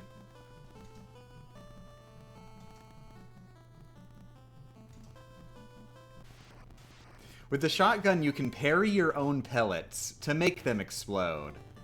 I need to play this game. Is this a case where you can outrun your own bullets? Like, you fire your bullets as projectiles and they are slower than you?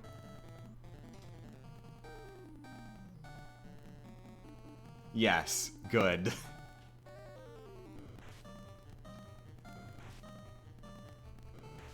Wait, but then one person says, nope, it's just timing. But that doesn't make sense.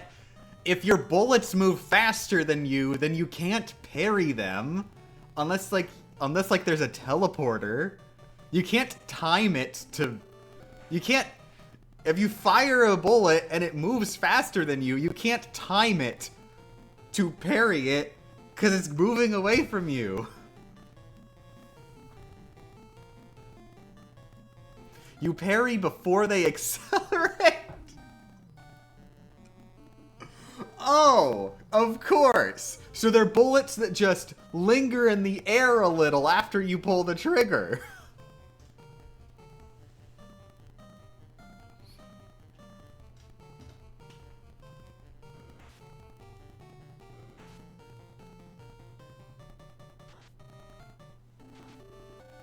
I'm so sorry. I really should have thought of this beforehand.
Oh, wow. We only have 47 viewers? I think this is the least viewed stream that I've done in a long time. I'm glad people are finally starting to realize how terrible Final Fantasy is. I'm sorry, how terrible I am at Final Fantasy.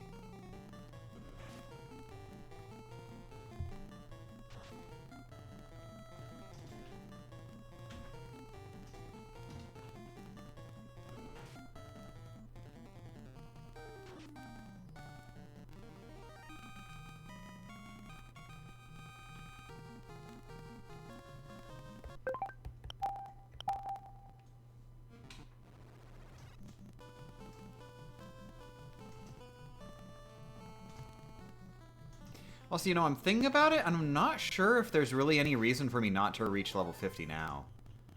Because I remembered the thing that I'd get at the last dungeon is the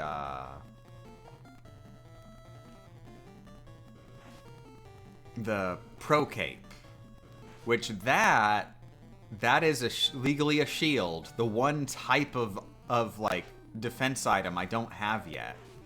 Meaning I'd have to put it in the slot where the gauntlet is. Which I'm using the gauntlet to grind. So the pro cape, like, I'd only equip it when I'm in, when I'm, like, about to fight a boss where I know that the gauntlet will not be useful.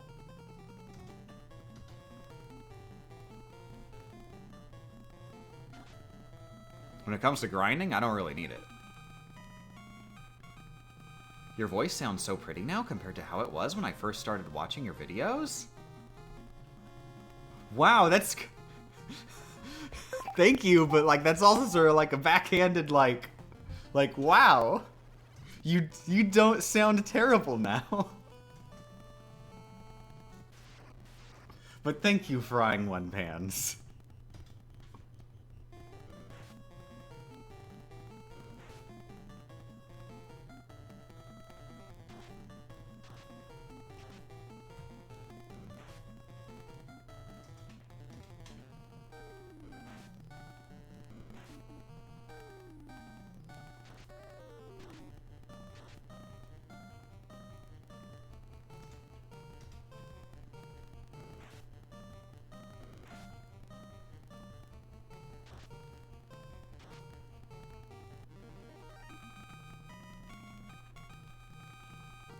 What level are we at now? Something like 35?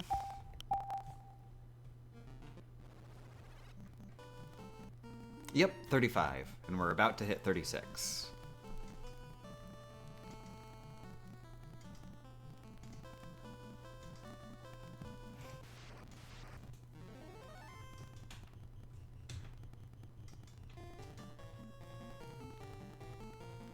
Oh, come on.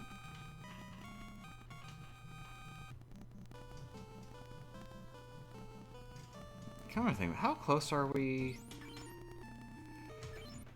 Maybe I should just go on the airship and go to where the goblins are.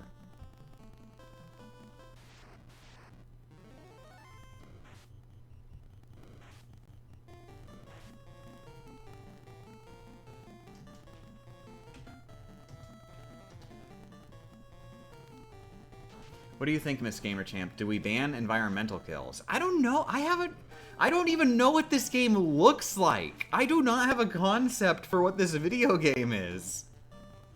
Other than I vaguely get the idea it's a first-person shooter.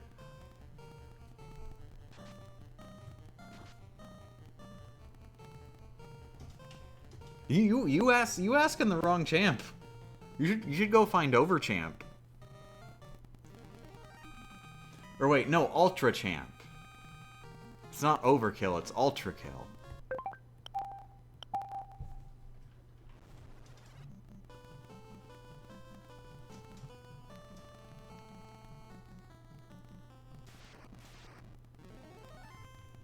Riz, this might be a dumb question, but considering this Final Fantasy 1, I'm not taking any chances. But does the EXP you get to level up change each level?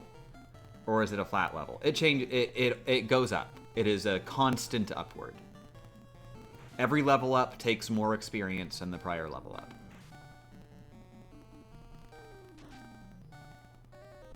But that doesn't really matter very much because leveling up, the real barrier is not getting the EXP. The real barrier is getting the proper stats when we're passing the threshold.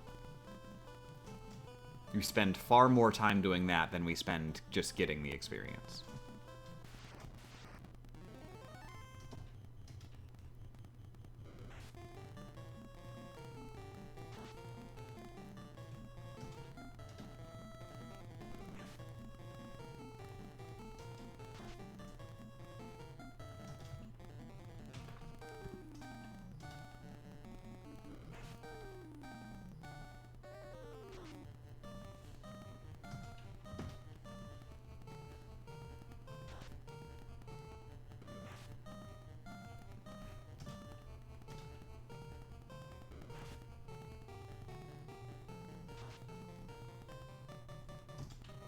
Oh my god.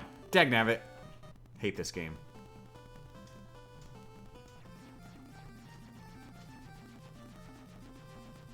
See, I'm gonna try and level up elsewhere.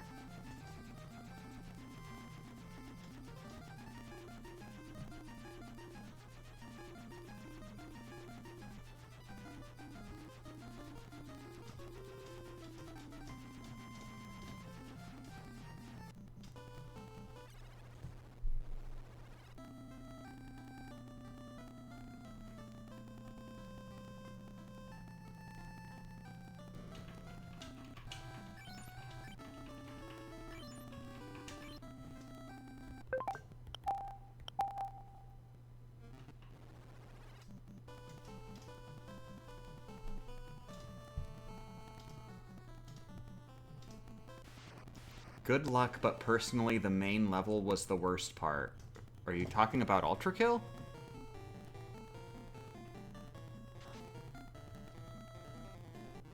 Oh my god, that's right. They're gonna run away from me.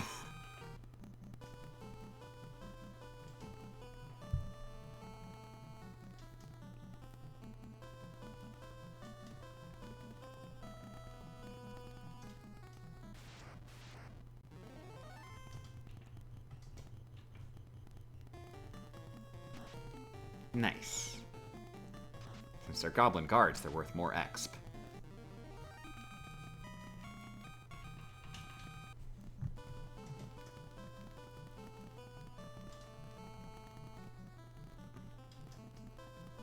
Somebody said they were gonna fight Sisyphus in Persona 2. I thought I thought that was like some kind of gag. Like you were saying, oh, Sisyphus. You know, endlessly pushing a rock up a hill and then it always falls back down, and that was just a metaphor for this run.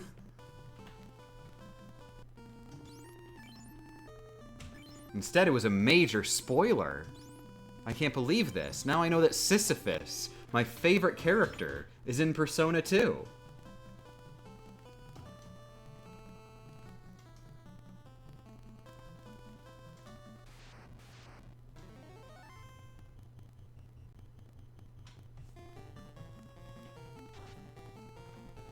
He is a boss in Ultra Kill, and Persona 2 is a level. Well, now I'm just getting spoiled twice. Now I know that he's a boss in Persona 2, and that Persona 2 is in Ultra Kill.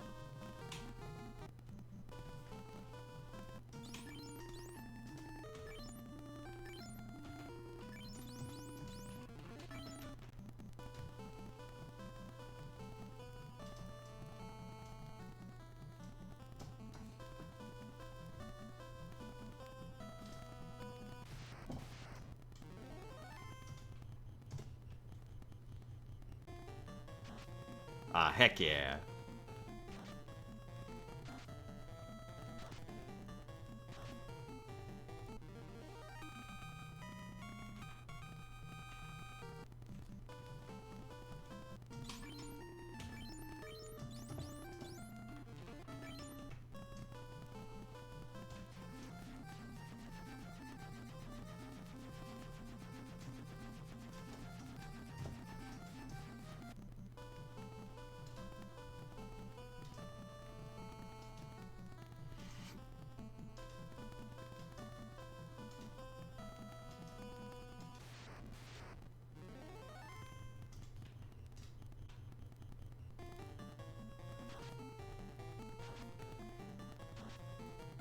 Okay, so P2 is even more Ultra Kill spoilers. Great, cool, good to know.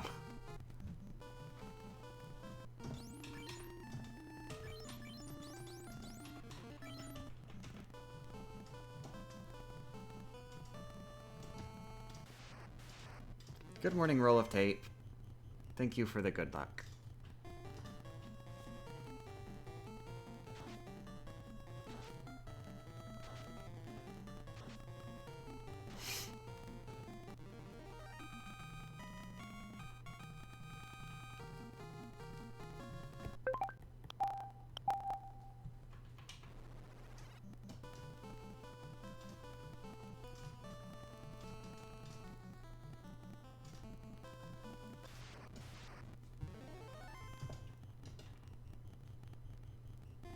Nah.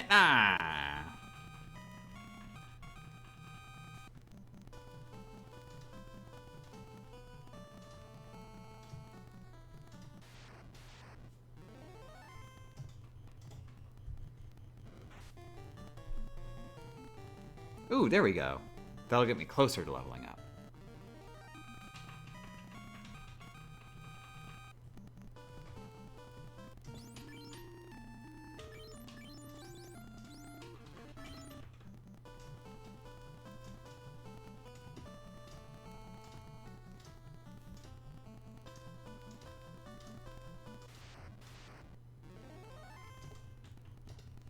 I love explaining complicated Ultra Kill stuff to people who don't know Ultra Kill.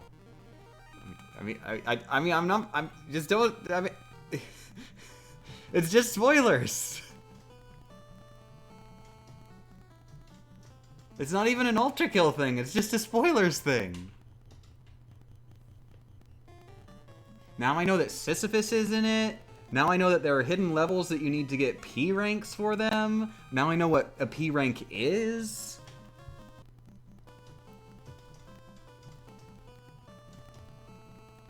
And I know that there's a magic spell that you can cast that clears out your when you're sad.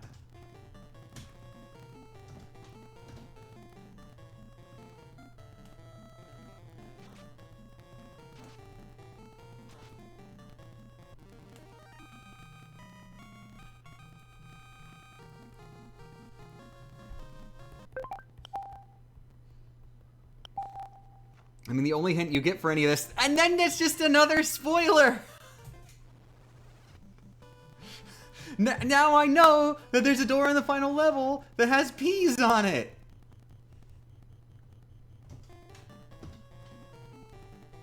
They aren't that big of who cares how big it is? It's a spoiler!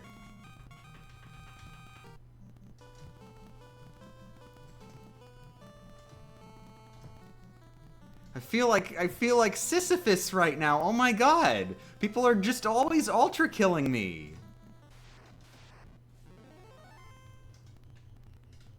The game isn't done yet, which makes it even worse to spoil.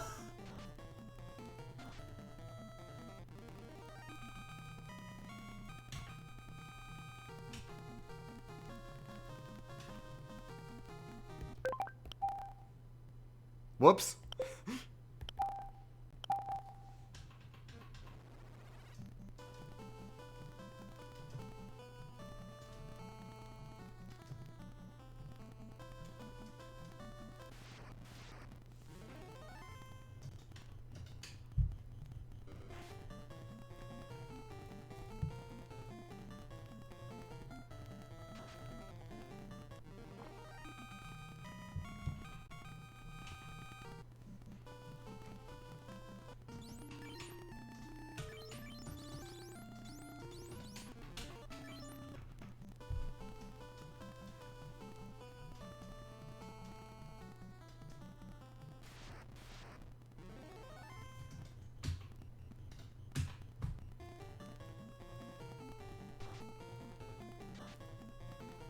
Question for anyone in chat: do you think a challenge run would be possible in Pizza Tower? Of course.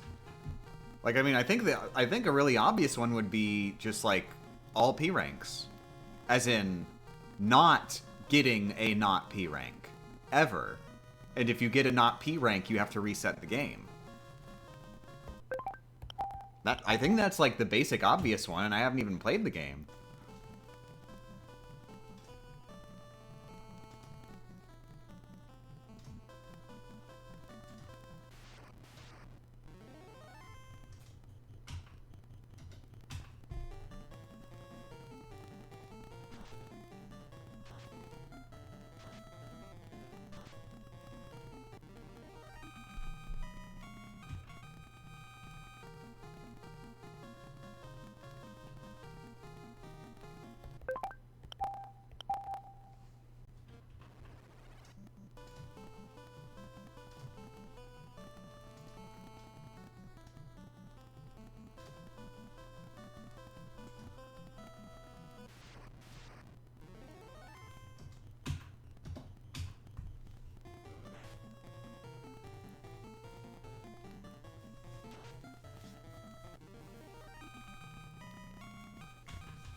Meh. It's gonna be another one of those level ups, ain't it? Sadly, a no running run is impossible.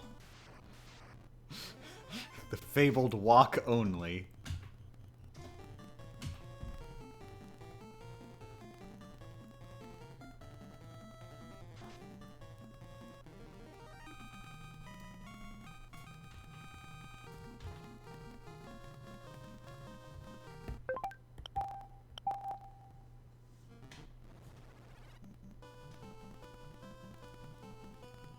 God, I'm not looking forward to Super Mario Bros. Wonder coming out. Something about Mario games makes all the challenge YouTubers come out of the woodwork, and they're just like, oh look, I beat the game while holding the ZL button the entire time. The ZL button makes it so that if you jump, you ground pound. But only if you press it while in midair.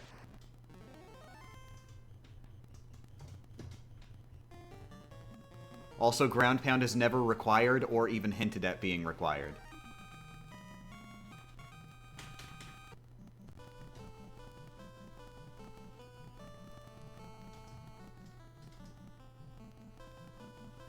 Can you beat Super Duper Mario game without power-ups? Also, every single level is designed to be beatable without power-ups.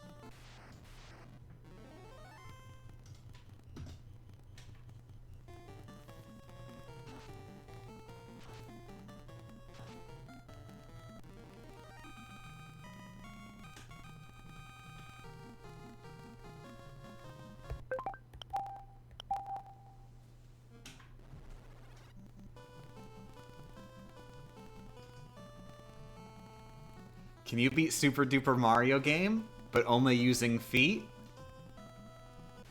That's my life, dude.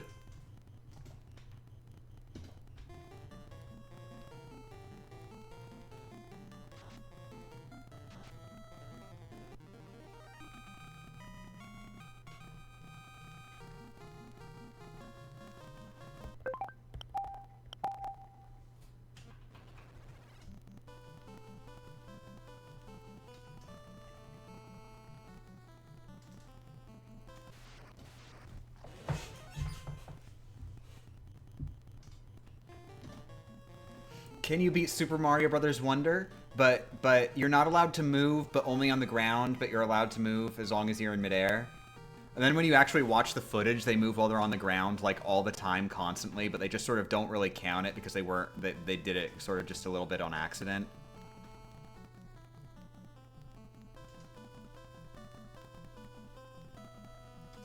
See, Breath of the Wild, no climbing.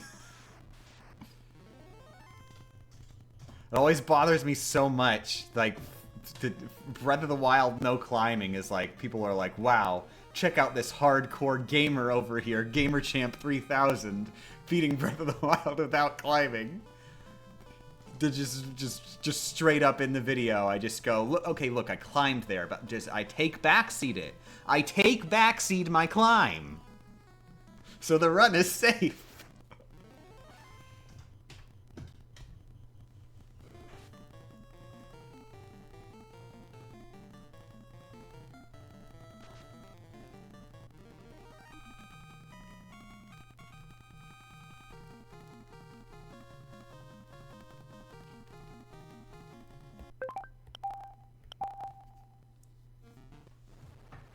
Turns out you may or may not be able to do a P rank only run because I don't know how to guarantee that lap 2 is unlocked by default. Okay, there's clearly more to Pizza Tower than I thought. I had just assumed that Pizza Tower was just the level was the level, and you do the level, and you don't suck, and you get P rank. And that was all that there was to it.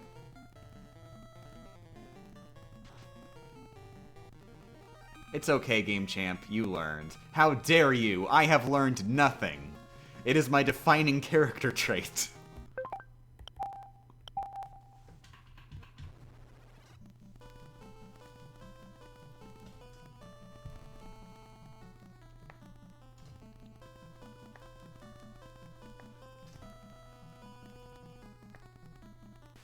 Okay, so what I'm getting is that actually P ranks are inherently a spoiler, and everybody talking about getting P ranks in Pizza Tower was spoiling the game for me.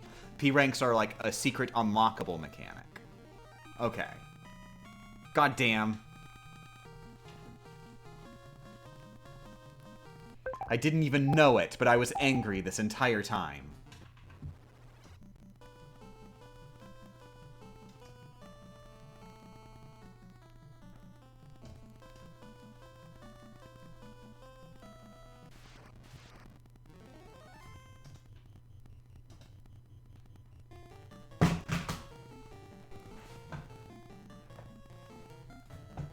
My cell phone just fell out of my pocket. It's dead now. It's not dead now. I lied.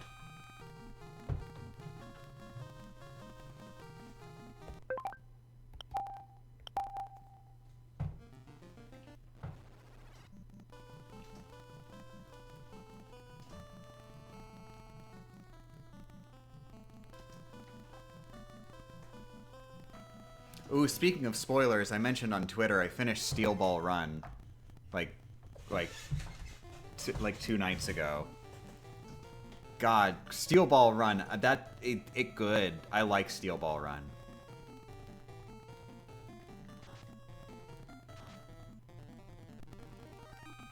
Steel Ball Run does some stuff.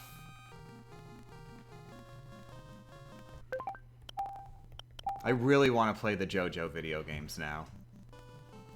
Also, I started Part 8, and I don't know what's going on with Part 8. I'm only like 3 chapters in, and wow, it's going in a direction I didn't expect already pretty much immediately, and I'm very confused about where it's gonna go. Like, what is going to be the status quo of Part 8? I'm just, like... what could the status quo even be in this part?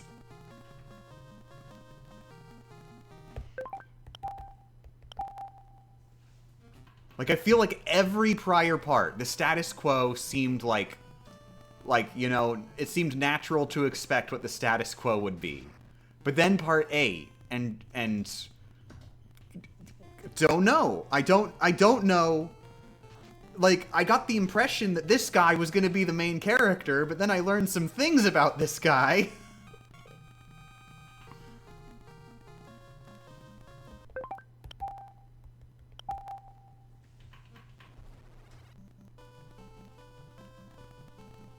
I will say I didn't like Part 8. Oh my god, spoilers! Now I know that there is a human being somewhere out there in the world who didn't like Part 8 and just couldn't get into it. Now, the entire time that I'm reading Part 8, I'm just going to be constantly thinking, could I be into this? What if I'm not into this? I know that it's possible not to be into this.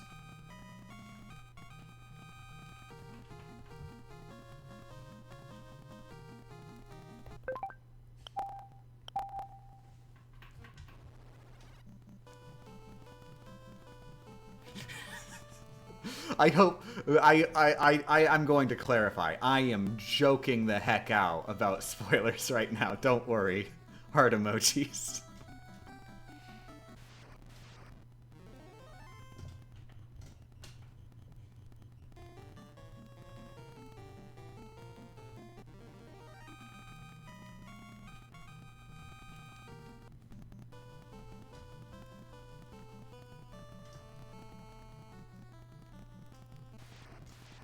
The best way to describe Part 8 with minimal amount of spoilers is that things sure are happening.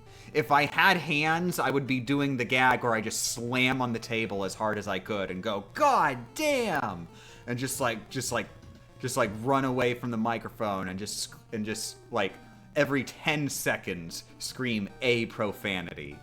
Like, and in those 10 seconds intervals, I'm just thinking about it. About how I've had this terrible spoiler for me.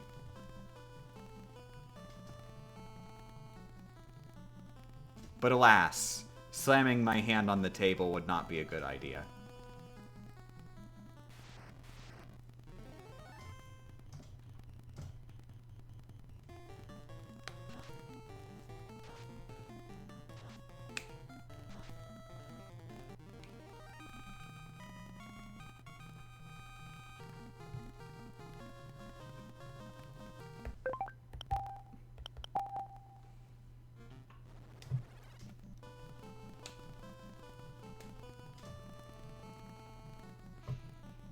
Oh, but yeah, I was mentioning, I'm not sure if I actually said it out loud or not. I want to play all the JoJo video games. The first JoJo video game has a set on Retro Achievements now. It got it really recently. Like, within the last month, I think. And I've been wanting to boot that up and play it, because that is, like, a turn-based RPG point-and-click adventure that I very definitely could play with my feet. But basically all my time is going into the Final Fantasy run. Oh, whoops. I have no idea what I just did. I did the Power Staff, which does nothing.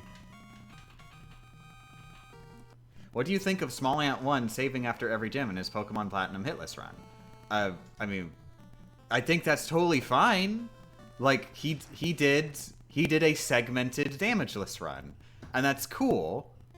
That's cool. That's totally cool that he did a segmented damageless run. However, I am endlessly annoyed by the fact that people don't care for the distinction between segmented and single segment.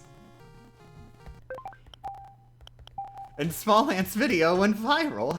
How incredible that somebody did something nobody could have ever expected. Somebody beat a Pokemon game without getting hit. Small Ant, famously the first person to ever do this.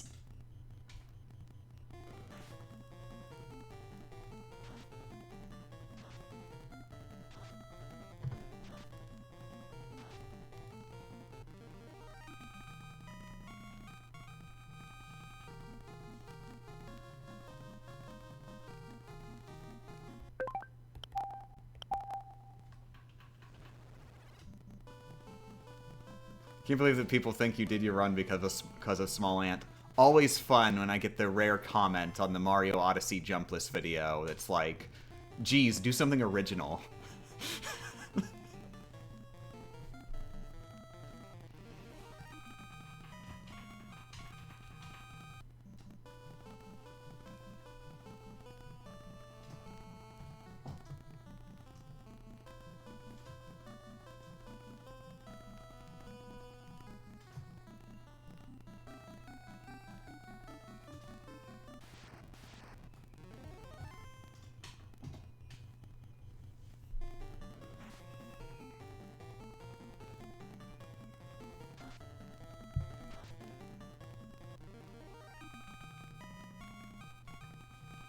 Also, Game Champ, please finish Part 8 before playing Eyes of Heaven. Oh, dude, whoa, whoa. Why would you ever expect that I would play a video game that exists before I play the games that, like, it's based on?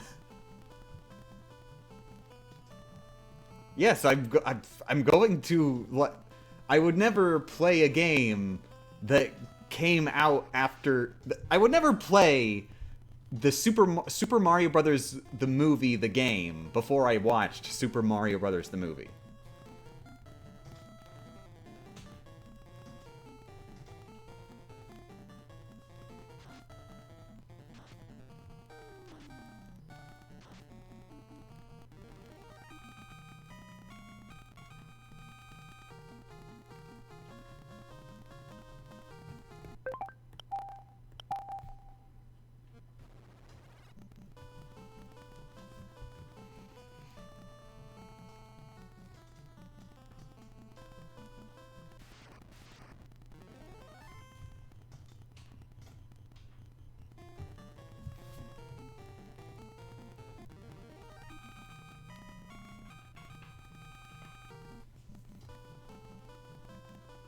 Alright, screw it. I want to be able to level up even if they run away.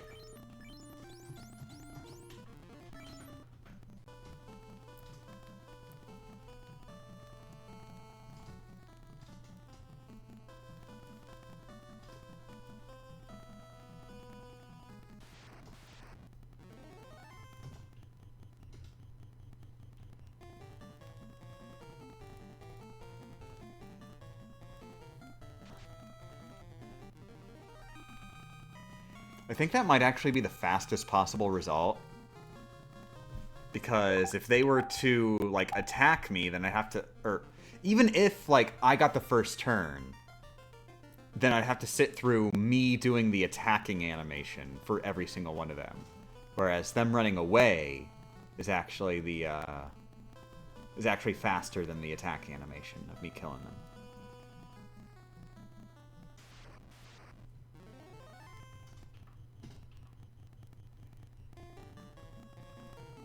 What am I actually doing? I am min-maxing level ups. I just P-ranked the Prelude's boss with Revolver only. What? Not only do I now know that Prelude is in Pizza Tower, now I know that there are revolvers in Pizza Tower. And I know that Pizza Tower is in Ultra Kill.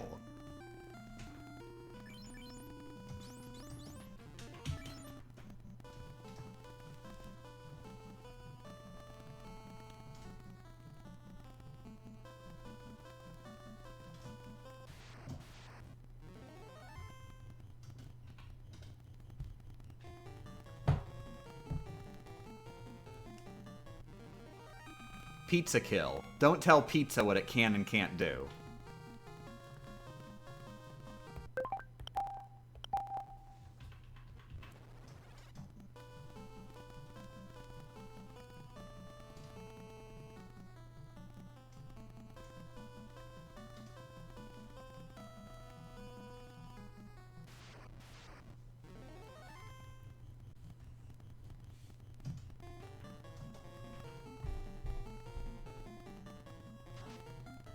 What's Ultra Kill? You know for a fact I still do not know the answer to that question.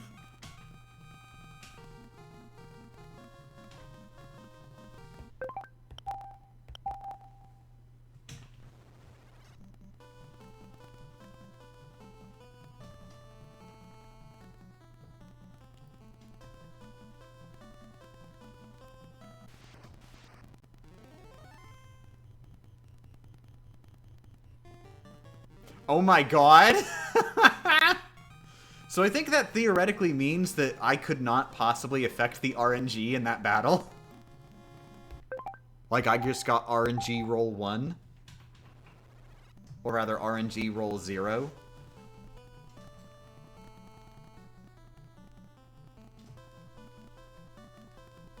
Although I feel like that's probably not how it works. But if that's not how it works, then that means that I really did get that unlucky and it took 5 hours for one level up way back when. Just legitimately. With no asterisks.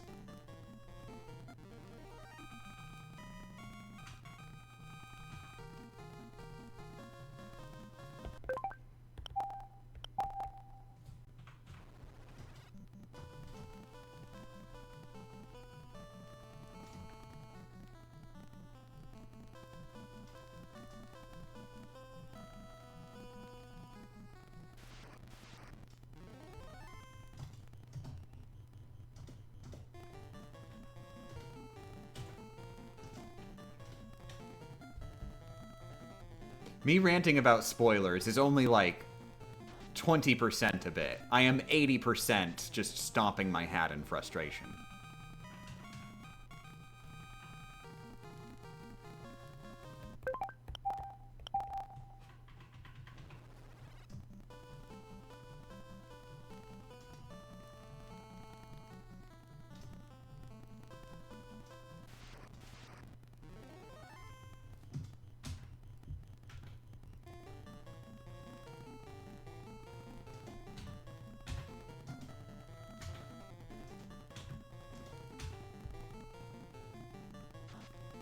Also, congrats on whatever that means. Good luck on whatever the rest of what you said means.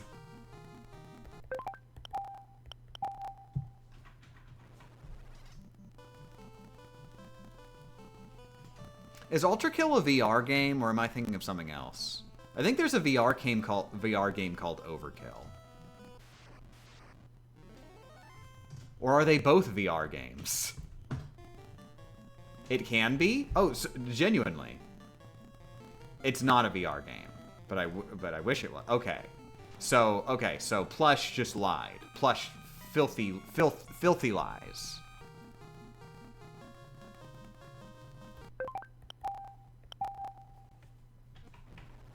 Wait, there is a VR port. There is. There is. I'm being cheated and lied to, like, on every possible level. Everywhere I look, there's lies. Which one do I shoot? Which one do I ultra kill? I don't know which one to ultra kill and which one to regular kill. I really want Ultra Kill to get a prequel. Ultra Kill needs to get a prequel, and the prequel is called Regular Kill.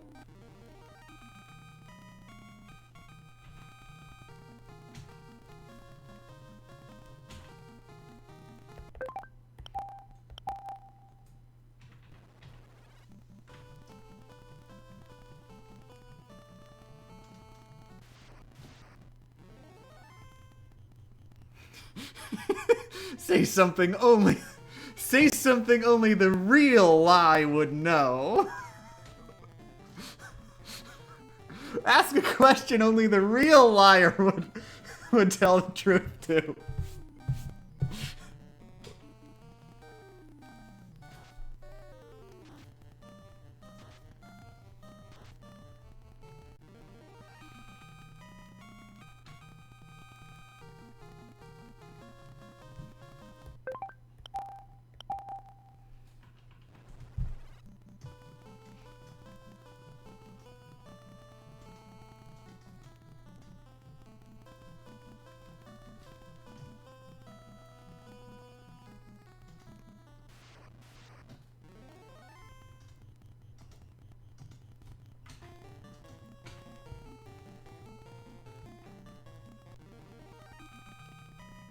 Ooh, I can't wait to get to the Yu-Gi-Oh episode / sods. I'm not sure if it was a two-parter or not. With I forget what their Japanese names were, but the English version called them Para and Docs because they thought they were so clever.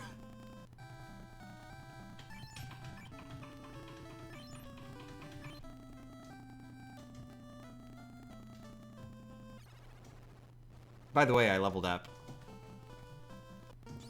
I'm level 36, baby. Also, I'm bored of leveling up now.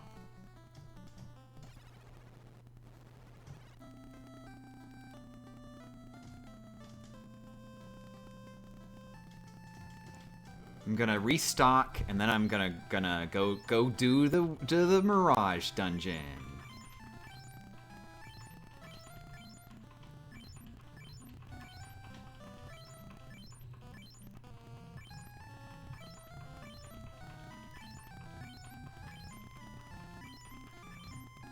I'm just gonna end up watching every grinding stream and none of the ones where you progress. Good news, I'm progressing now.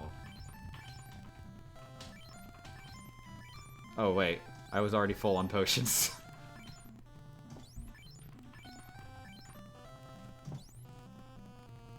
Dagnabbit, there's wires in the way of my feet. It's the wires that hang down from, like, my mouse and keyboard.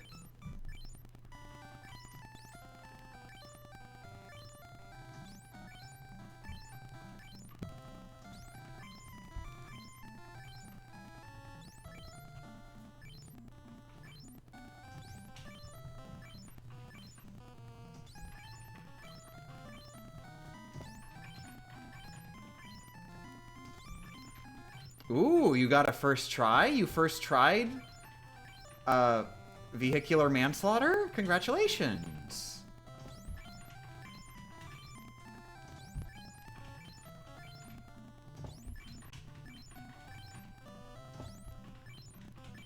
Not Sisyphus. Not Sisyphus. Vehicular manslaughter. Congratulations. Congratulations on doing your no Sisyphus run of vehicular manslaughter.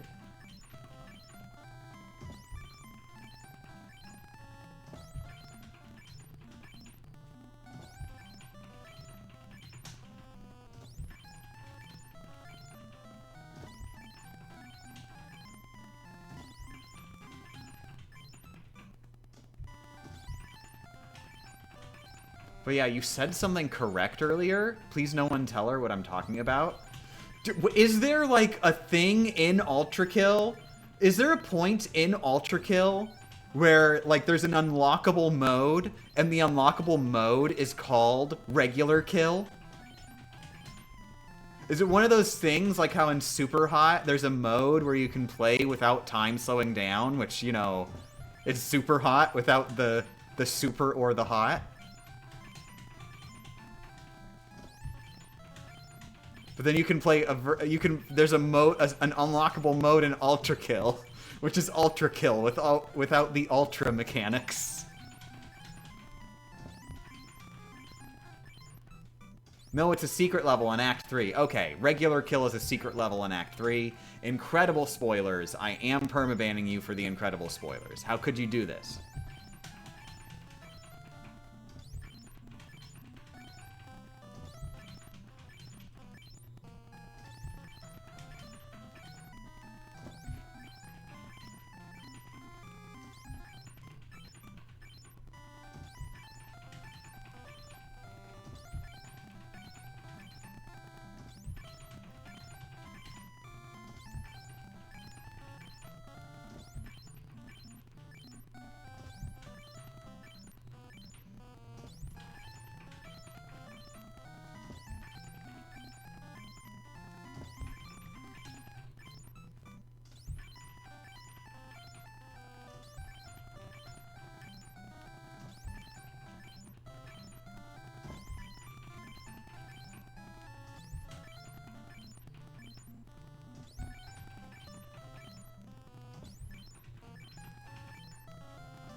Jesus, how many of these do I need?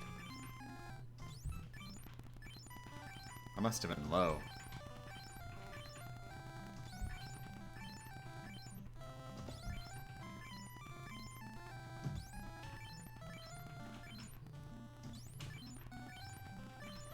I'm gonna go shower now? Congratulations. Good luck.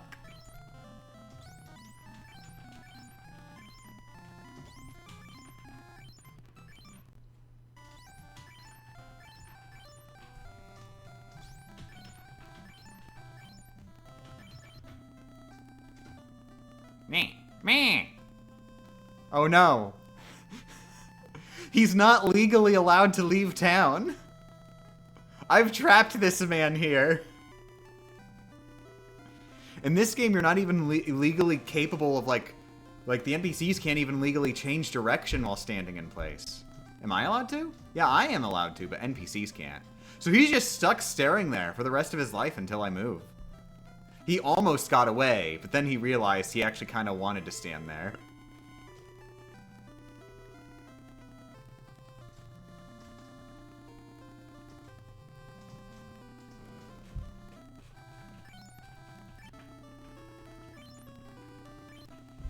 Okay, I'm gonna pull up the map guides and stuff for Miraji Tawa.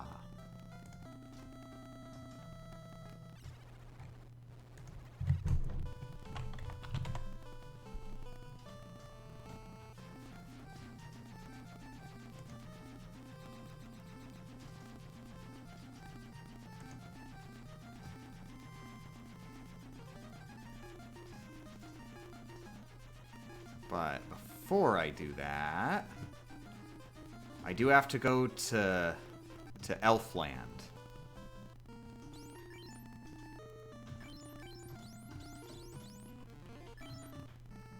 Game Champ, have you played Hollow Knight? Yep, I am still stuck on my first casual playthrough, just trying to normally 100% complete the game. And it's very difficult. Screw it. I'm gonna try fighting him. May as well get some exp. Well, that is a terrible idea if I'm about to go through a dungeon. Because I don't want to level up in the dungeon. How am I stuck? I'm at the Pantheons. I feel like that should be enough said.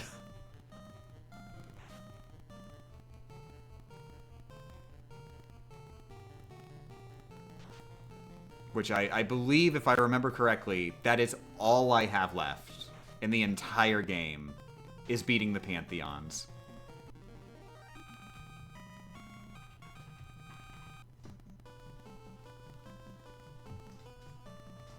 Oh my god! Holy crap! That in itself is a giant spoiler.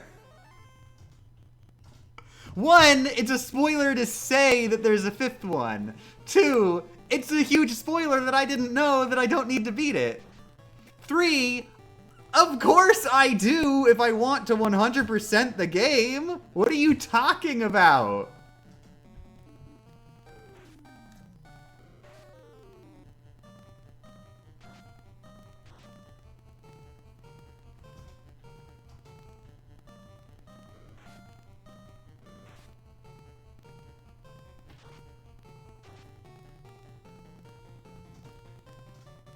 Home screen percent wise. Yeah, that doesn't track doing it with the seals either, and I still gotta do it with all the seals.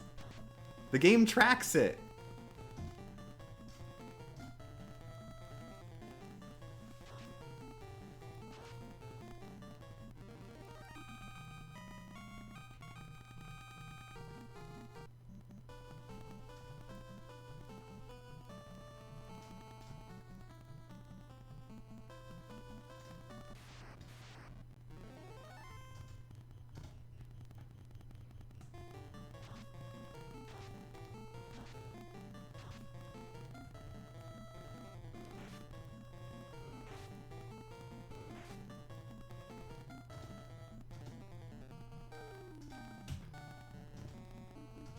Okay, I do have the light axe, so if I were to go up against zombie minotaurs, I could use that.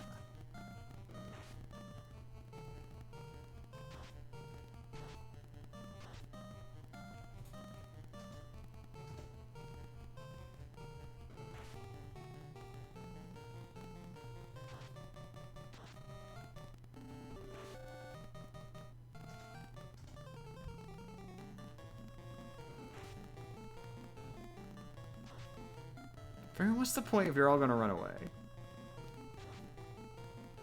Oh, good.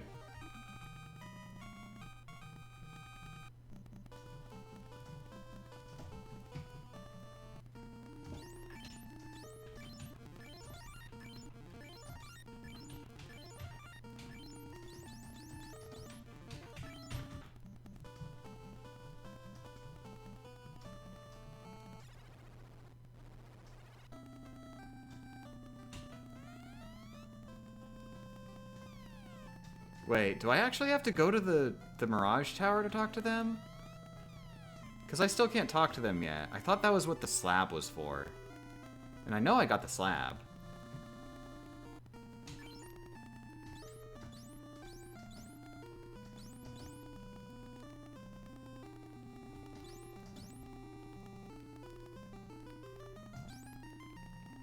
Yeah, the Rosetta Stone. That's right, I remember. I can't just come here.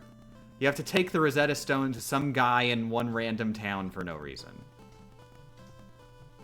I suggest returning this. It's like, goddamn flame permaband. Now I'm gonna have nightmares tonight.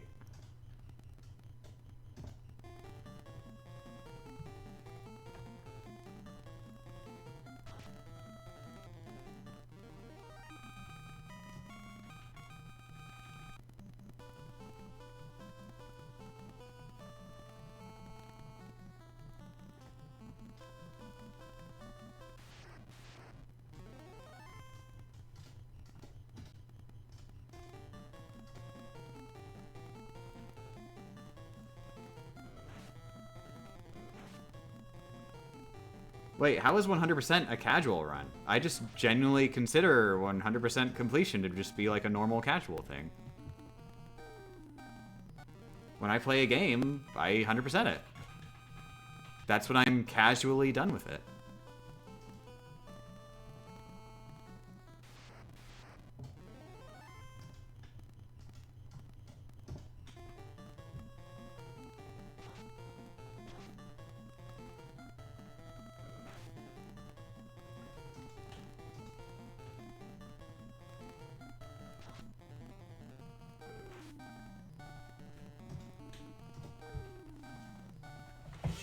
Yeah, exactly. When I think playing a game casually, I think, like, not going out of your way to like, you're not self-imposing anything. And also, you're not, like, playing it competitively, like, multiplayer ways, either. That I would also not consider casual. But to be clear, by that I mean not playing it literally you're getting paid competitively. If you're just playing competitively just like for funsies, then yeah, that's still casual.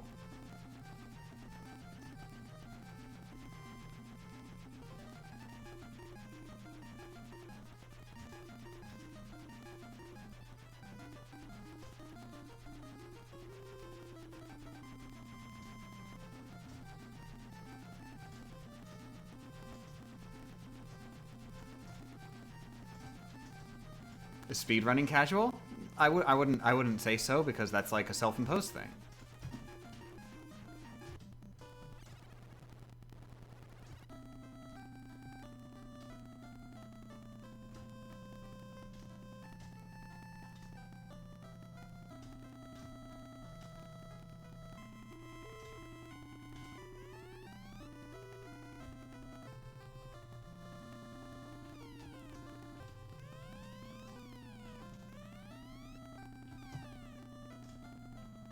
Well, that's boring. I was told that Link would be dead. Where's Link? I can't believe they killed killing Link.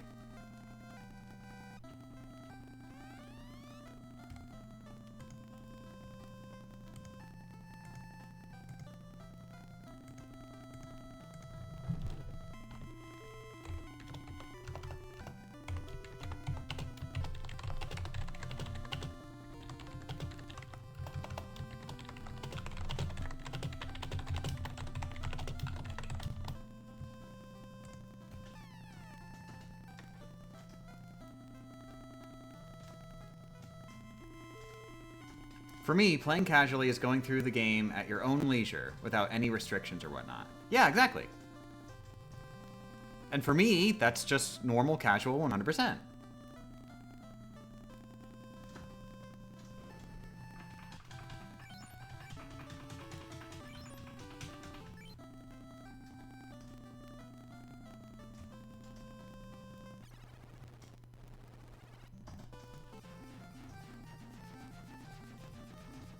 Why are you typing so hard? God damn. Stop backseat typing.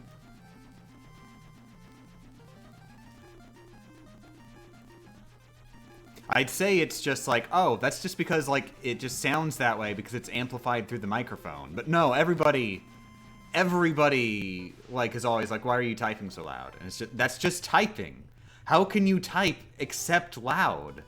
I don't understand the concept. Like, typing is a loud action. You can't not be loud while typing. It doesn't exist.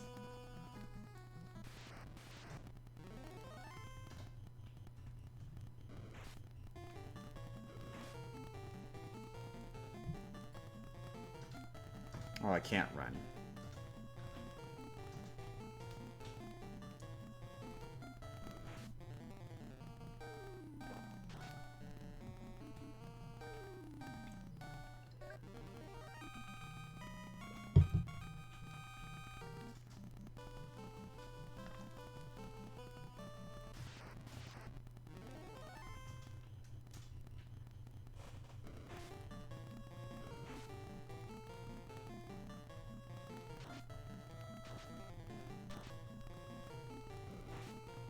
See, I think it's safe to say that the Minotaur zombies aren't a good place to grind anymore. Like, absolutely, definitely. That river was going better for me. Looks like the enemies here, they run away really quickly, and they don't die as quickly.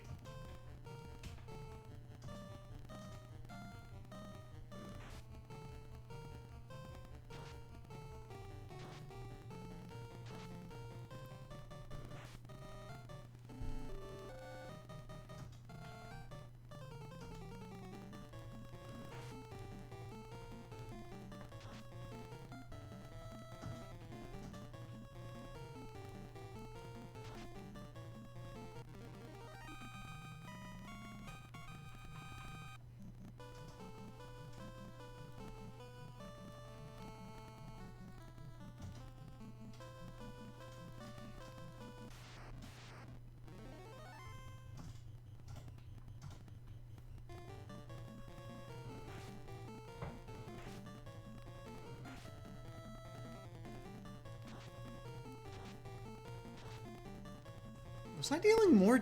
Are they more weak to fire than they are to Dio? I think they're more weak to fire than they are to Dio.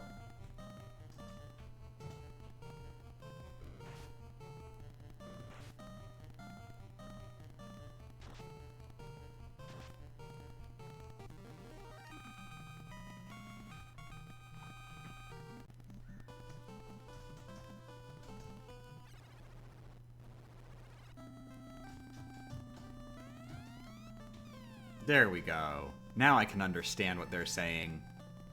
Ostensibly.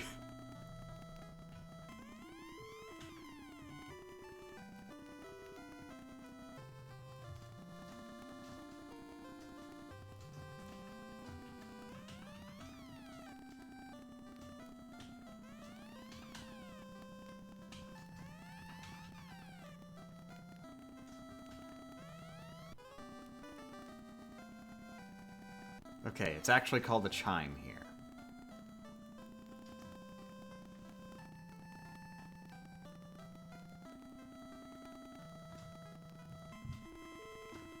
Me?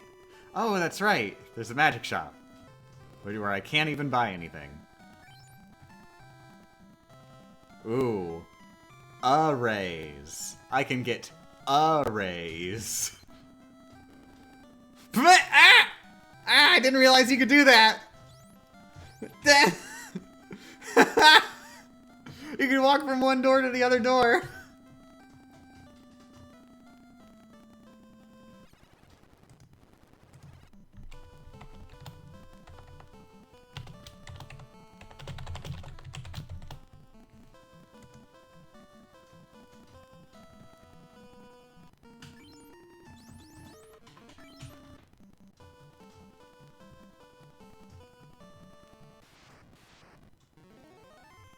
I just checked on your channel to see if you had played Tears of the Kingdom, and you said your hands exploded. Yep. It's been fun.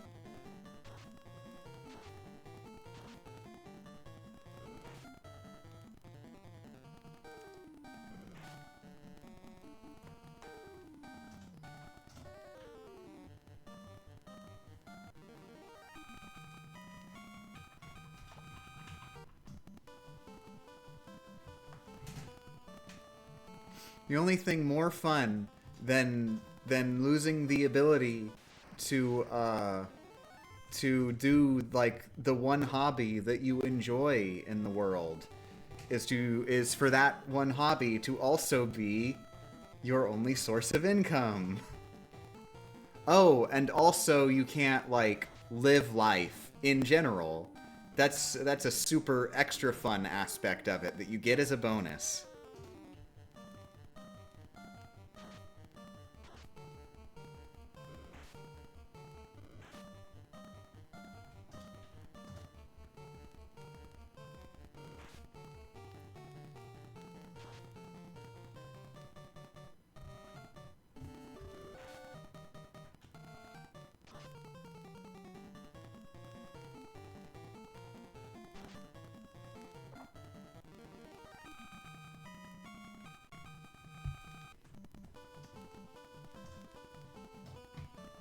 The best part is reading all the fun YouTube comments where people go like, "Hey, Game Champ, what do you think of the part in Tears of the Kingdom where you get to decapitate Zelda?" And I'm like, golly gee whiz, I would have had thoughts about that, probably, if I'd been able to play it.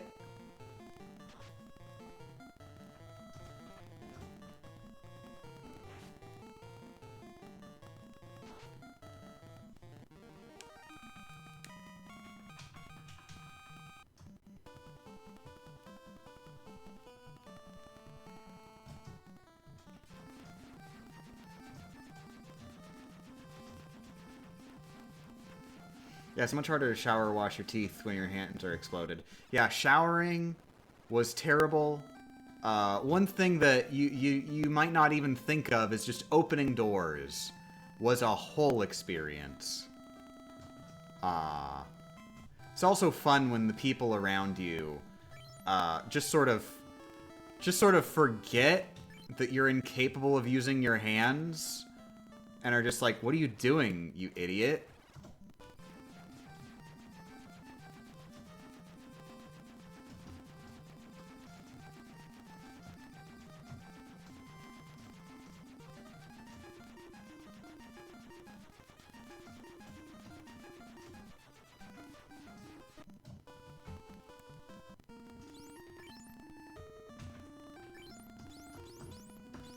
I remember it was a really fun comment I got on Twitch, which, no shade to the person who said it, but it's really funny, I think, that they were like, "Wow, it's cool that even though you became unable to work for, like, almost a year, you're still doing okay financially." Wow, you seem to have made some assumptions there, haven't you?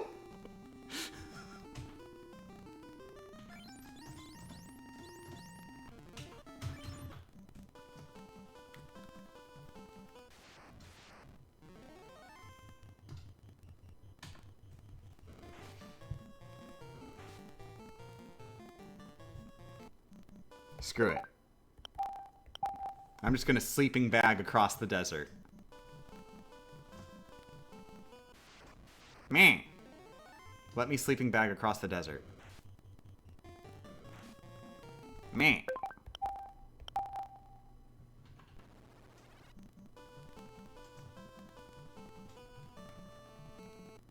I hope Patreon money helps in times like these. Oh, it absolutely does. Because I can make a video that's not going to get a lot of views. Because I'm not really capable of making videos that are going to get a lot of views right now. The main series on my channel is based around me doing very ridiculous things in video games. Usually with my hands. But I can make dumb, stupid filler videos and still get cash.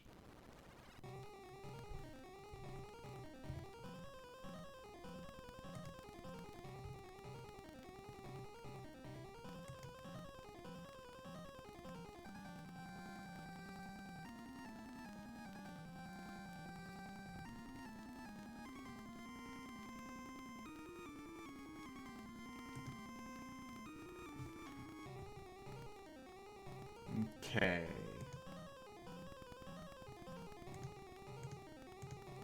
Mirage Tower. Pretty sure there's no items that I care about yet. Let's look at items dropped in the Mirage Tower. Aiga's Shield doesn't do anything. Vorpal doesn't do anything. The Heal Helmet, which can cast Heal. It's a downgraded Cure Staff. Who cares? The Thor Hammer. Oh. Hey, that would let me cast Thunder. I would like to get the Thor Hammer, yes. Sun Sword, useless. Dragon Armor, useless. Okay, the Thor Hammer. That is essentially an alternative to the Zeus Gauntlets. That's right, I remember this. Okay, Thor Hammer is on the 2nd floor. Which, very luckily, 1st floor, you can just completely skip. Okay, I'm gonna have to double check the spawns here. I'm pretty sure I'm allowed to run away from these guys. They're called Guardians here. What did they call them in friggin' English? I want to know what Bad Man is called in the Japanese version. Okay, these are just called guards in the English version. And, yes, you can run from them. Looks like there's only... Oh, it depends on floor, never mind. There are 2 encounters that you can't run from, and both of them are a single blue dragon. So as long as it's not a blue dragon, I can run.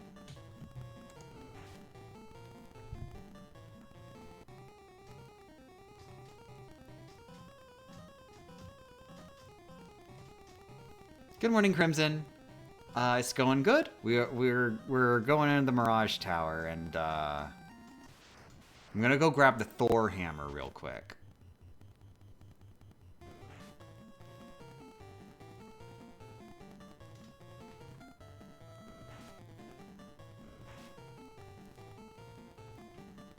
I also realized this actually, so yeah, this will help with grinding. Because I can get the Thor Hammer, and that frees up a defense slot, and then also in this same dungeon, I can get the Pro Cape, so I can actually have, like, a full set of defensive armor.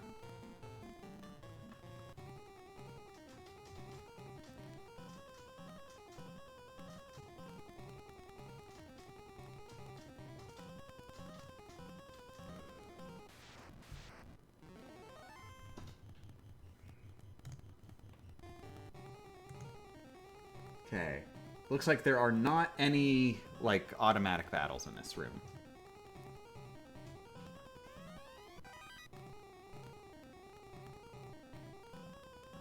Oh, it's the Toru Hanma. Toru. Toru. Toru. Oh, Thor. It's the Thor Hammer. That's Thor. Okay. I solved the incredibly easy puzzle.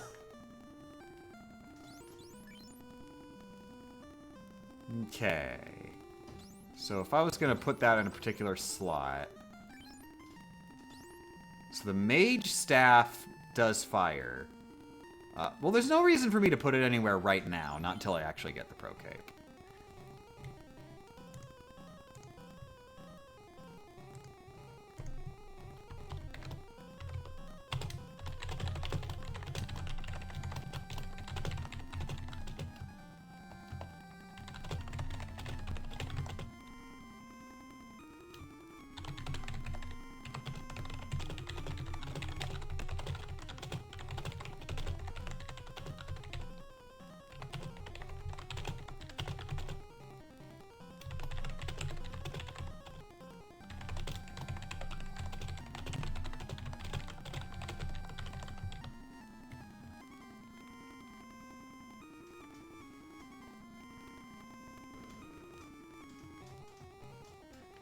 Well, I guess I should have double-checked if there's anything I would have wanted in those. No, there isn't. That's all useless crap. I should also check the floating castle. See what, where the Pro Cape is. Pro Cape is... Ooh, it's Yeah, it's a little bit ways in there.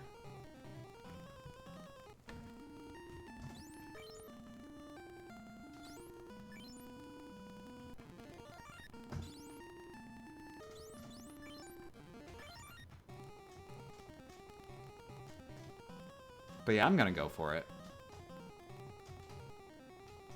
You, walk 2 steps to the left. One up, 2 left. Do it.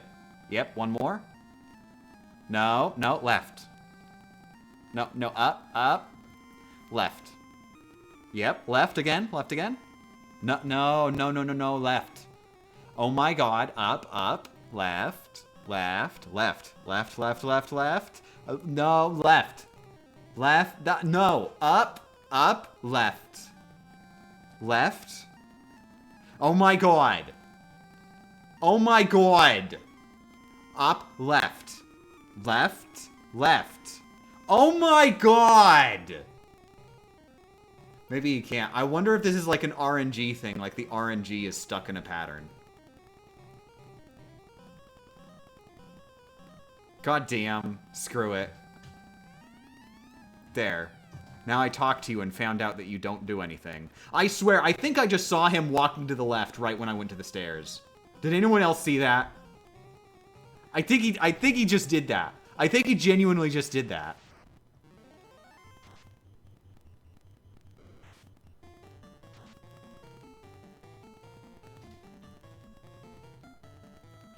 No, stop lying. Permaban for lying.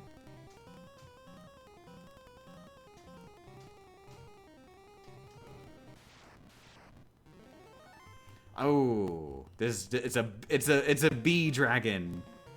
Buru Doragon. I should just check Buru Doragon.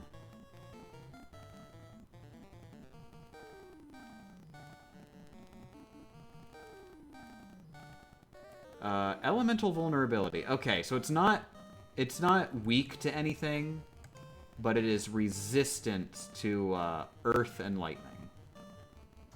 So I'm just gonna punch it in the face. White eyes, blue dragon, genuinely exact. Okay, yeah, maybe I should use the defender. Oh, come on. And now you're gonna you're gonna magic.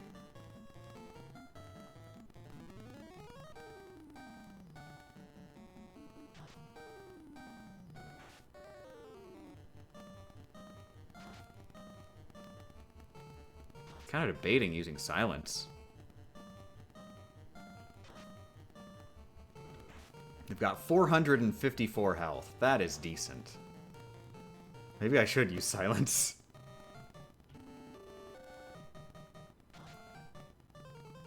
I think I'm better off using fire. I would say it's actually consistent damage. Yeah, I'm much better off using fire.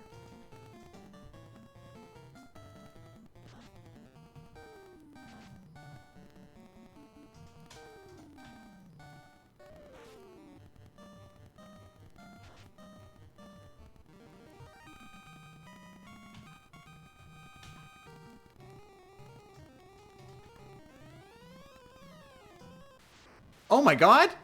Crap! I think this is one of those things where there's a set battle. Oh no, did I mess up? No, there is not a set battle there. This is just bad luck. This is 100% just bad luck.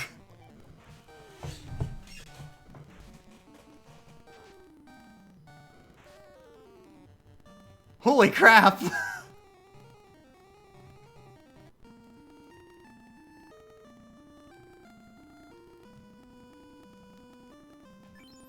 So that could have sucked.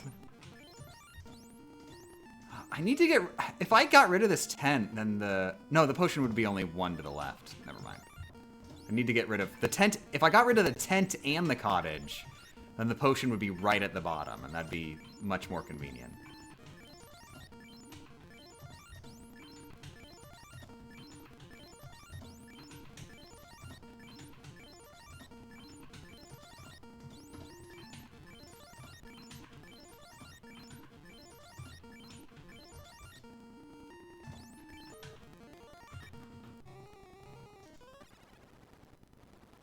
I like how it does the victory noise when you're walking onto the panel. So, like, you don't even get to hear it because it gets canceled out by going to the new area. Okay, so I believe we just walk straight up to A. Oh, I should, that's right, double check once again if there's anything else that might be useful other than the pro ring. Like things that have special abilities.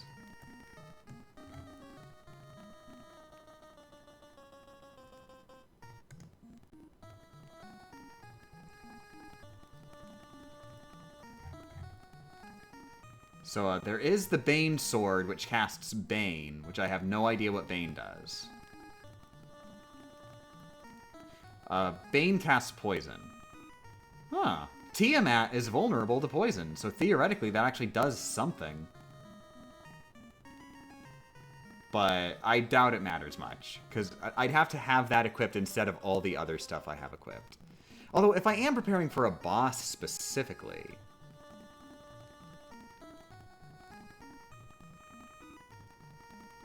You know, it's probably worth getting, just in case. I'm gonna actually double check Tiamat stats. Oh, Tiamat is weak to poison. And resistant to my other magics. Not resistant to status, so I could use silence. Wait, oh no, Tiamat does not use spells. Tiamat only uses special attacks. So silence would be pointless.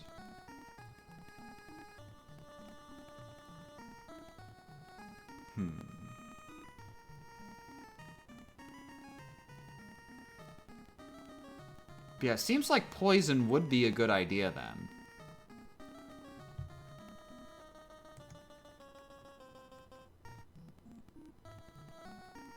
I'm not sure how much damage poison does, but I'm going to assume enough that it matters.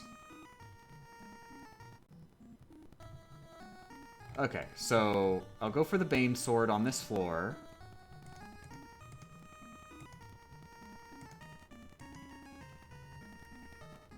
That is straight down.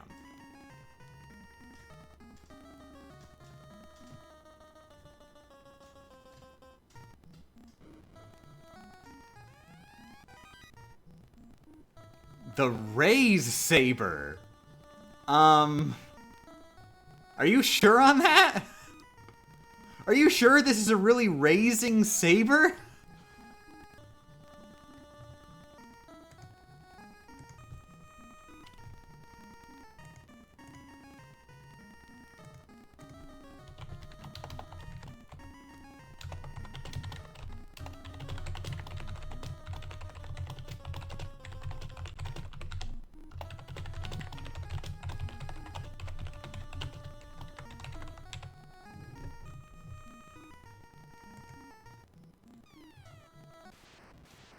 Raise or raise? Cause it's, I mean, it's raise. Hey, it's you! Can I run from you? I kinda doubt it.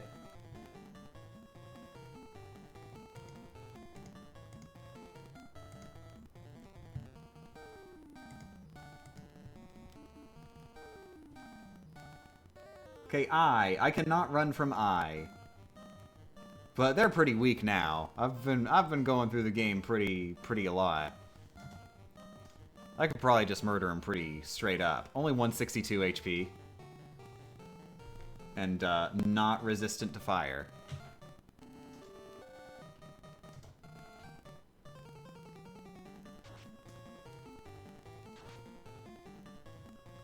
You think you're gonna kill me? You think you're gonna kill me at 553 HP? You really think that you're just gonna come right up to me and murder me when I got 553 HP?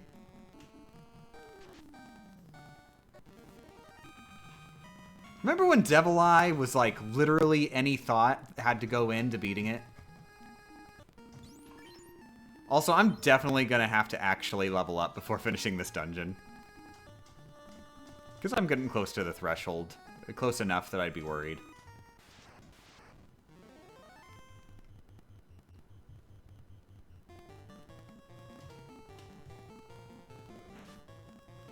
This is a spirit Naga. Okay, the heal helmet is also here. I don't need it. The pro ring is here, but I already have one.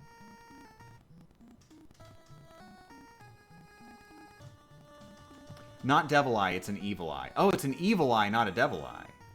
What? But I swear it was a devil eye. Am I being cheated and lied to? I'm being really cheated and lied to.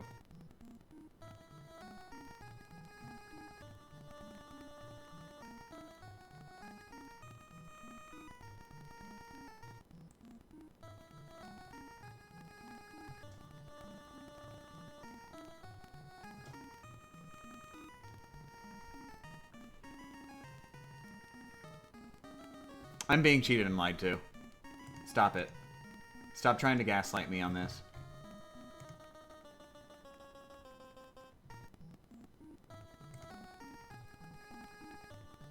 Wait. Mirage Tower. Floating castle. Floating castle first floor. That's why I got the pings. Floating castle second floor. Okay. Floating castle second floor. I'm not dumb. I'm the only one who's not dumb. Oh, I can get the adamant here. I can get the adamant so I can make Excalibur. Woohoo. Oh, I can get the white robe. It casts Inv 2. I can get the black robe and it casts Ice 2. I'm not sure. You know what? You know what? Screw it. I don't think I care about Ice. I think I'm gonna do fine without Ice. And then Inv 2. I got plenty of MP for Inv 2. That's just a downgraded Blink. Pretty sure. Opal Shield sucks. Ribbon sucks. Opal Gauntlet sucks. Those are all diamond anyways. So now on the third floor, that's where I get the Pro Cape. And that is the only thing that matters on the third floor. There's also a katana. Guess who can't use the katana? Okay, cool. Second floor is very easy. You walk across the room.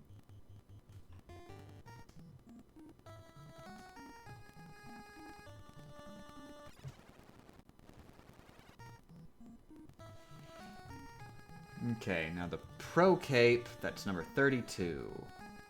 Okay, it's in the room to the right. Hi, robot! Yeah, exactly! Kono! I know what Kono means.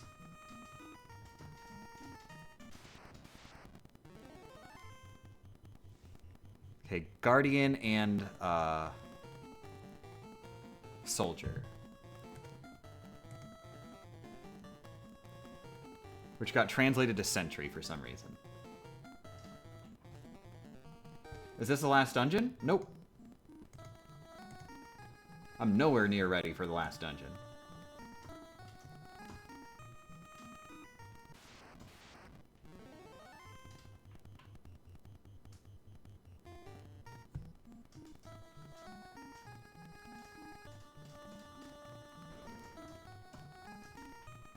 And bam! We got the Mamori no... Manto? Manto? Manto? Well, I don't know what that is, but apparently it's a cape. I think that might translate to cape, actually. So it's a protect cape.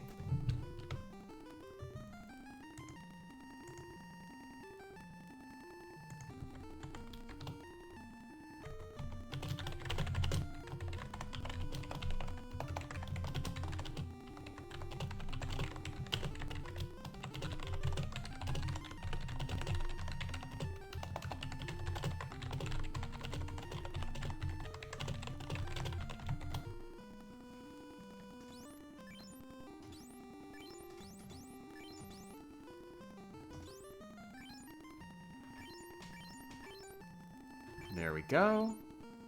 And if I want to be able to cast Thunder, I'm going to have to rearrange my weapons. So I've got the Defender, which I definitely need. My actual genuine weapon, which I definitely need. Light Axe is the least useful, because that only works against undead. So, Thor hammer right there.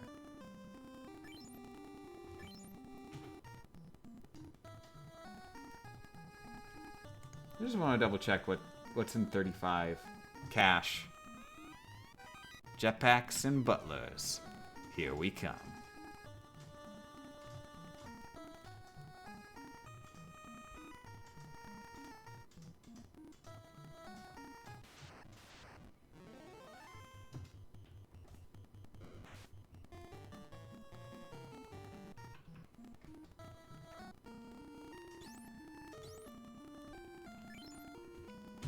Oh, wait, that's right. Yeah, the Iashi no Tsue, the heal staff. I'm also going to want to swap that in at some points. In fact, it might be better to have it as a No, it doesn't work as a default because I've got to plan ahead to use the heal staff in a battle. But I could use that here if I got low on potions, but that's really not going to happen until the final dungeon.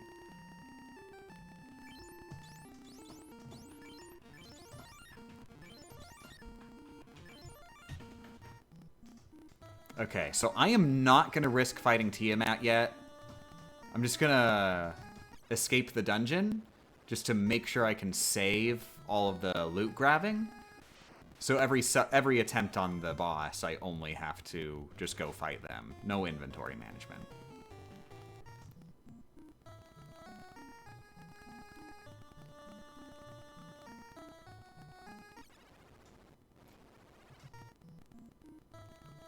Now, just to double check, you are able to return to the floating tower, right? It doesn't do anything like weird where it's like, well, now that dungeon doesn't exist anymore after you beat it, does it?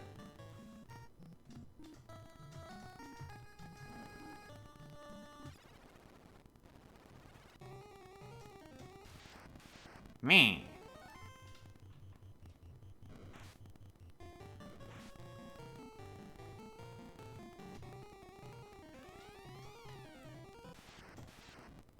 Rude! Oh my god!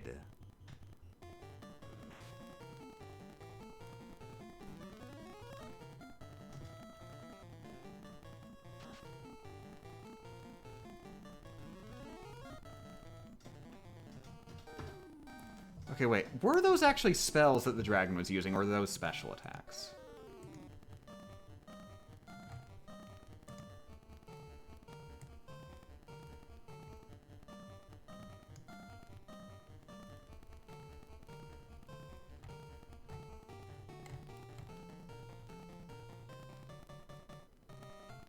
Those are special attacks, so silence will not work. So I just gotta murder real fast.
Those are some lovely sounds of my feet. Thank you. I try to have good feet. Ooh, a bunch of vampires. Bleh. Luckily, I can run away from vampires. Bleh.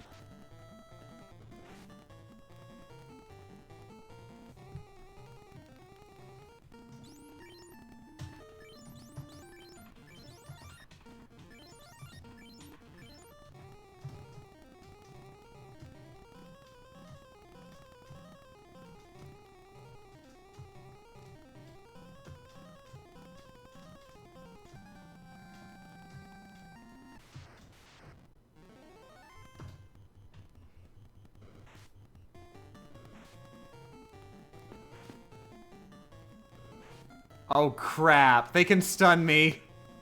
Oh, no. Come on. Come on.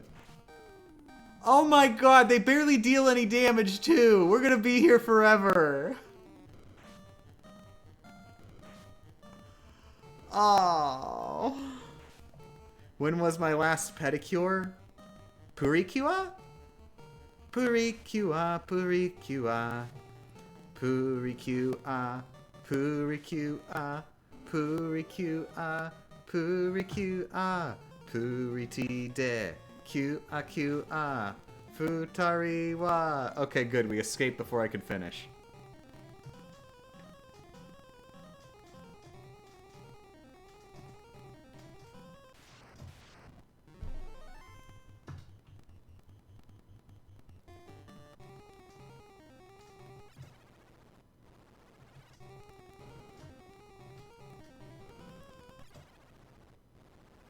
Cool, we survived.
Meh.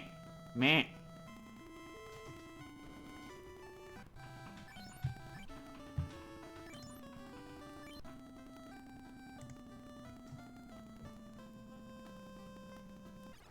Okay, Tiamat time.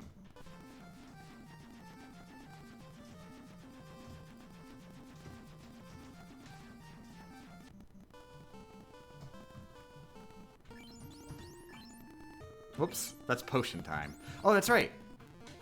There, I'm getting rid of my tents and cottages. It's the little strats that matter.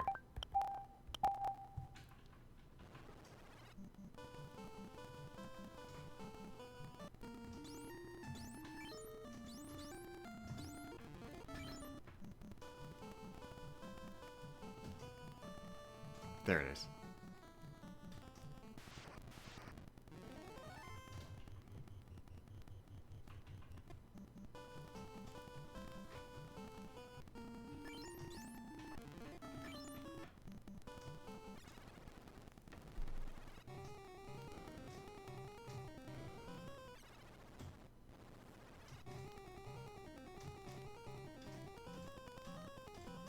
Also, I'm kind of sad. I was hoping doing actual, genuine game content would make the view count increase somehow magically. We're still only at 48 viewers. This is just our life now. I guess Friday is just a really unpopular day for video games.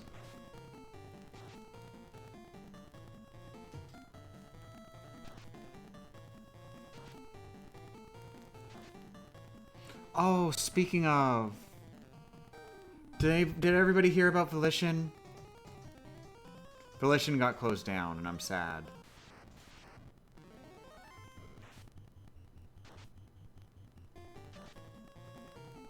Volition are the devs who made most famously Saints Row. They also made Red Faction, among other games. They made Agents of Mayhem, by the way. The best game that they ever made.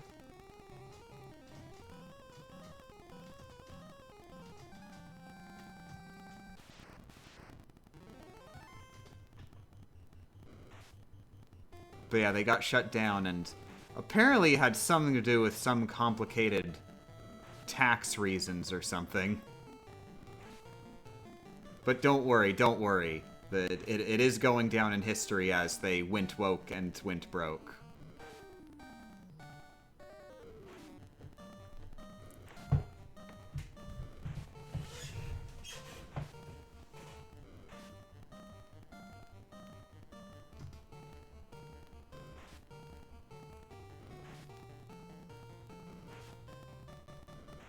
But yeah, I feel especially sad because I got a review copy of Saints Row, and I only played it on stream once. And I also haven't finished it yet. I was really excited to be playing it. And I was loving it a lot. But then, like, I felt like I had too many games I was in the middle of.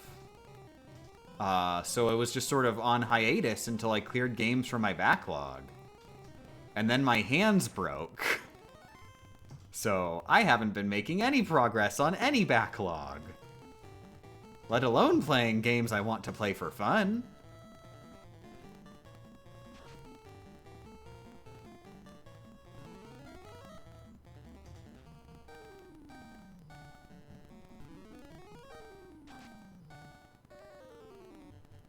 So yeah, I single-handedly made Chip Cheesem lose his job.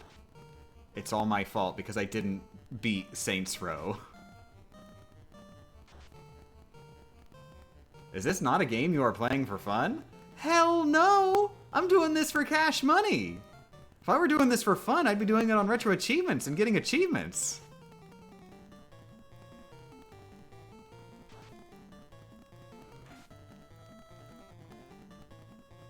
From what I've seen, what usually happens after something like this is the developers form a new independent company and make spiritual successors to what they were known for. Then if the spiritual successors are successful, they get bought by a big game company again. We'll see. I have seen plenty of big name studios go defunct and then just stay defunct. They don't like have the like lead people on the team form a new studio. They just go defunct.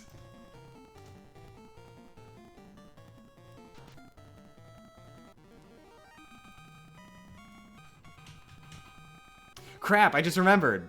I shouldn't be going in here. I'm leveling up way too soon.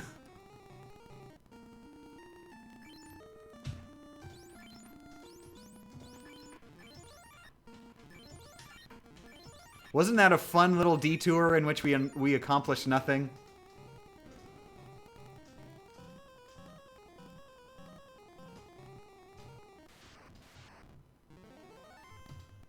Oh, good. It may have been even more accomplished nothing than I thought. Okay, good. Depending on what kind of battles we get while running out of here, we could end up leveling up, and then this is officially, like, completely wasted.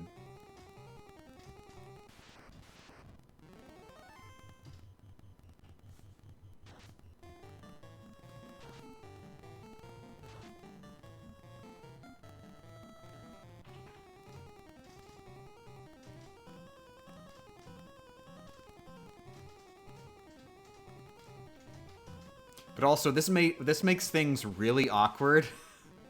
Because I was, like, sending messages to, like, Volition and or, like Deep Silver's, like all their emails and stuff, trying to see if I could just get a Steam copy of Saints Row. Because whenever I get back to playing it, not if, when I get back to playing it, I am just gonna start a new file from scratch. It's been like a year. And I wasn't even that far in the game, so I'll just start a file from scratch. If I'm gonna do that, then I may as well, like, I'd prefer to play it on Steam, so I can get Steam achievements, which, like, actually matter a little bit because they're in achievement aggregating websites, as opposed to the epic achievements, which aren't on achievement aggregating websites. You're joking! My controller stopped working right when I was about to go get into a sleeping bag. This is me using my hands. God, this is the most controller breaking stream that we've had.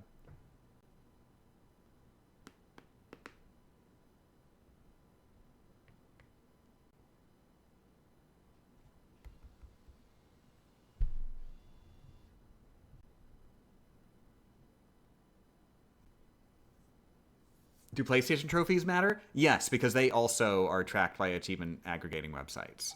Basically, it depends on if, like, I don't know exactly how it works, but there needs to be some sort of public-facing API. I don't know what an API is, but I always see it on, like, the achievement aggregating websites where they talk about how they need an API to be, like, built in, that, like, you can actually look at the achievements and stuff online. And if the infrastructure isn't there, which it hasn't been on Epic for a long time, I'm not sure if that's changed. If the infrastructure isn't there, then achievement aggregator websites just have no way of tracking achievements.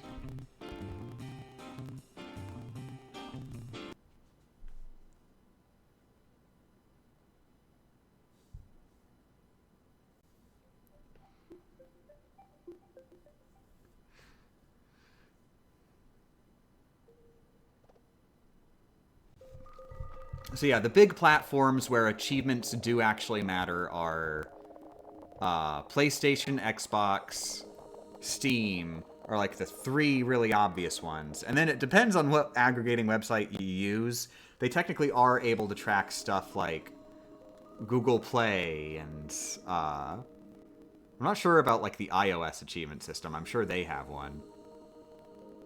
And like maybe GOG? Though I don't think I have a single GOG achievement. I think the Ubisoft... It used to be called Uplay. I think it's just called Ubisoft Connect now. I'm not sure if they've changed it since then to something else again. But that one, I don't think that one has a good API, so they're not able to track it. I don't think I've seen an aggregator website actually track those.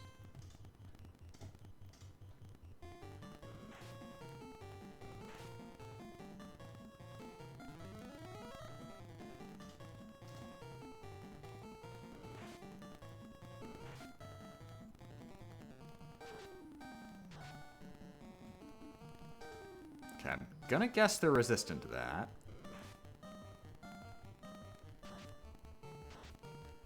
Screw it, I'm just gonna go up to my favorite aggregator website, which is Exophase. That's the best one that I've found.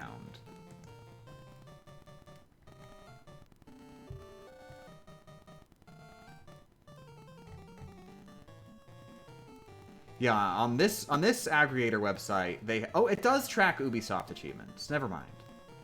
I think I'm thinking of like Ubisoft Connect has multiple types of achievements, which is very annoying. But they do track some of them. They do track one of the several types of achievements.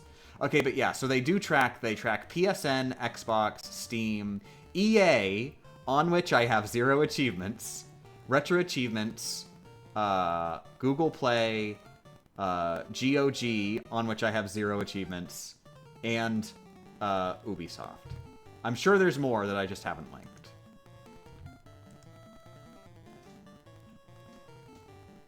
I didn't check the damage amounts.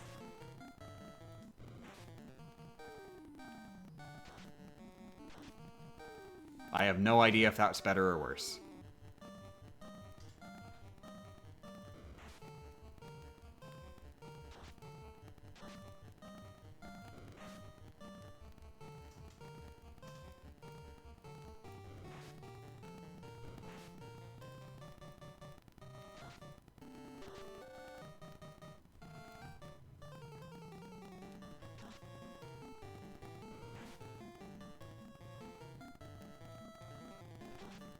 Oh, by the way, good morning, Meme Lord. Thanks for joining.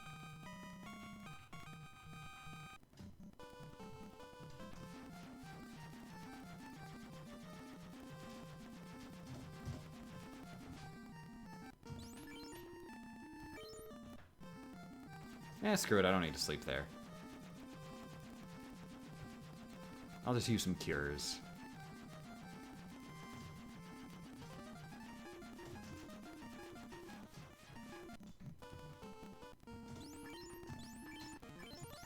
Oh, I wasn't actually full on cures. That's right, because I went through the Mirage Tower.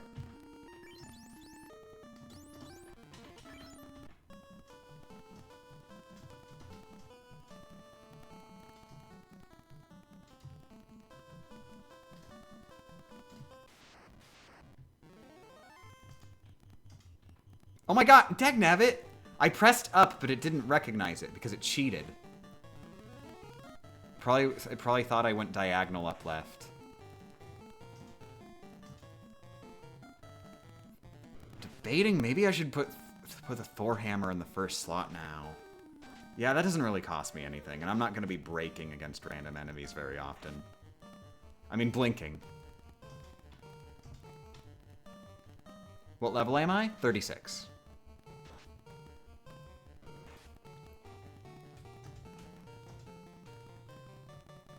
Oh no, you're right! If I level up, I'm going to be level 37! I can't go through the dungeon while I'm level 37, that's an odd number!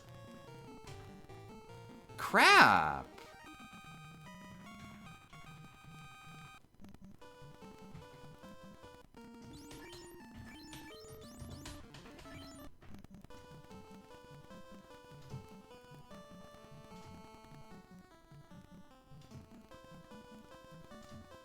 Oh wow, it's only 3:35?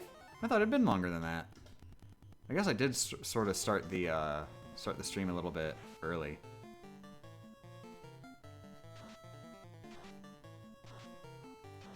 Yeah, we've been streaming for 3 hours, 45 minutes. Is being odd numbered a problem? Oh, it's a huge problem, Luminant. Yeah, if you're not familiar with Final Fantasy, if you go through a dungeon while your current number is at an odd number, it'll feel weird. You'll feel like you're not doing it right because it's an odd number as opposed to a good feeling, nice, even number.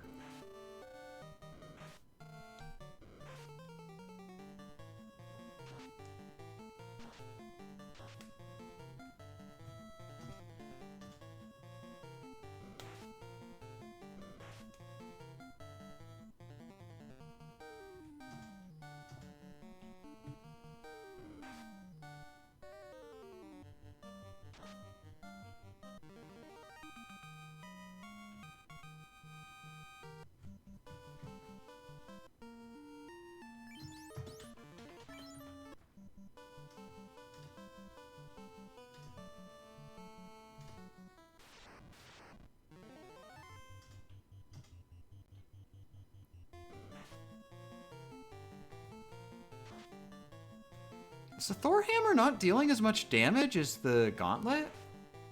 Because I swear I remember the gauntlet doing more damage against these guys. I gotta double check that.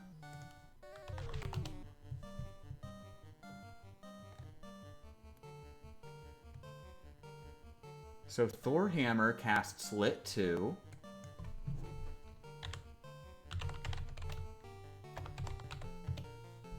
The Zeus Gauntlet casts Slit 2, so it should be identical.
Okay, now I'm gonna go elsewhere to get the last bit.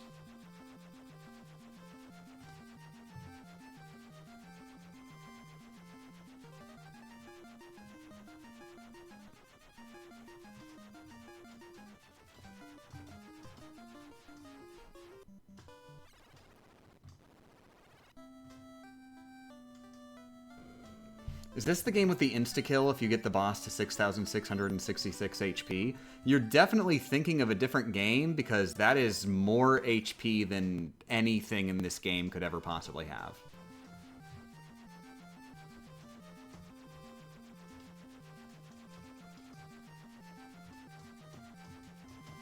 Like, even the player can't get that much.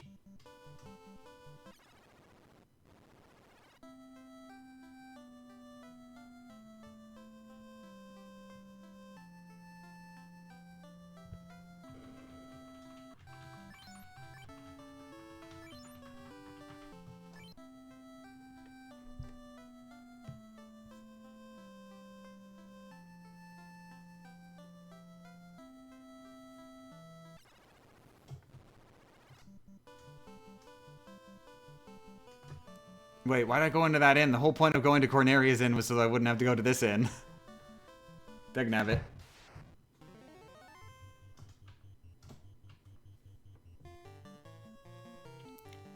God damn.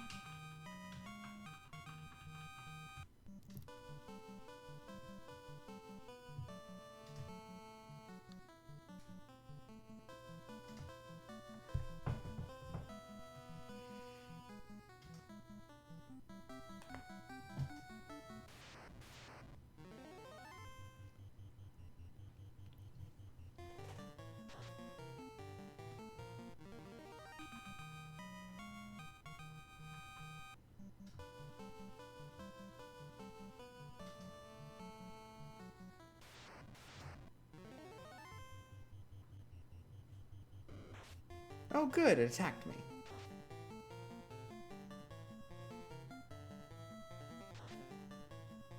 There we go.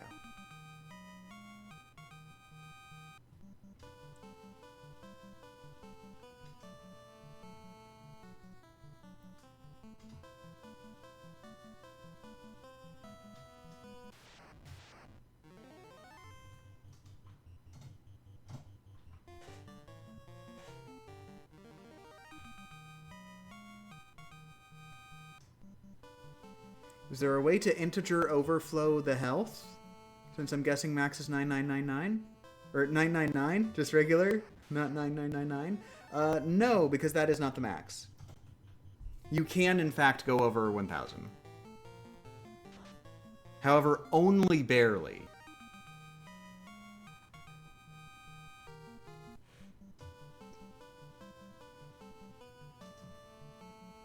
What is the max? That's a complicated question, but it's over 1000. The max, you'd have to, like, do some calculations on, like, getting the maximum possible HP on every level up. And also, like, I think the class might have a bit of a determinant, too. You'd also, of course, not only get the maximum HP on each level up, you'd also need the maximum vitality stat on each level up.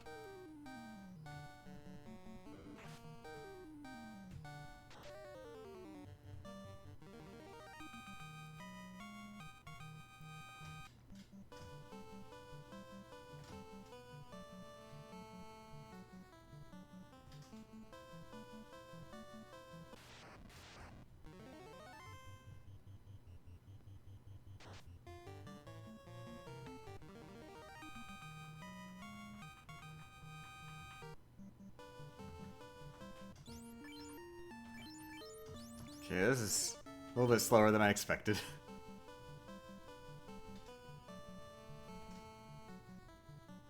Wait, what am I doing? Just take the airship!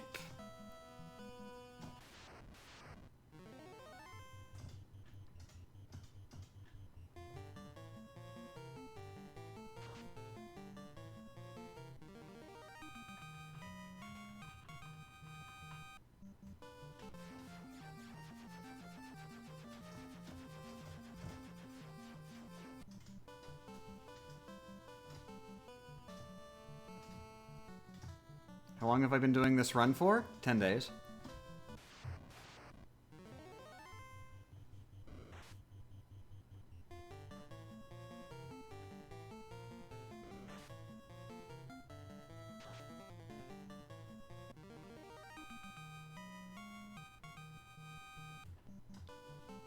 Yep, that's much better XP. How far through the game am I? Second to last dungeon.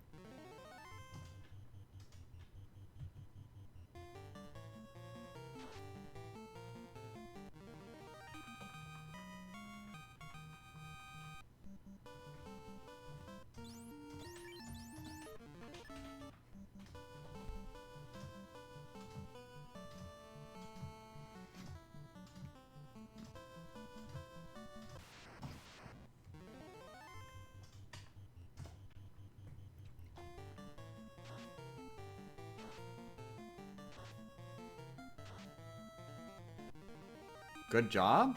I mean, thank you, but I didn't do anything. Also, I just remembered. There we go. Now Thor hammer's in front.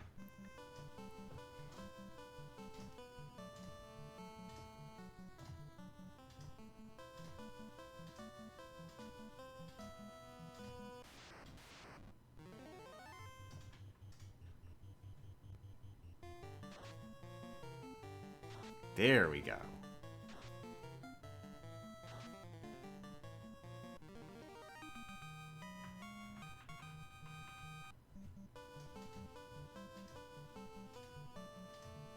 You're getting close to the end. Very cool. Oh yeah, that is very cool.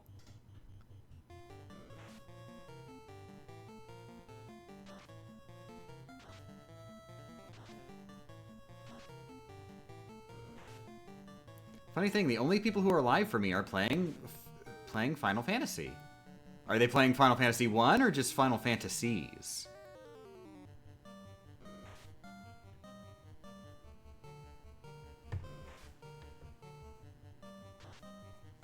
Aw, the Grim Grinning Ghosts remind me. I want to play The Last of Us. 1 and 16. So, decent gap there. Not exactly getting a variety of Final Fantasies.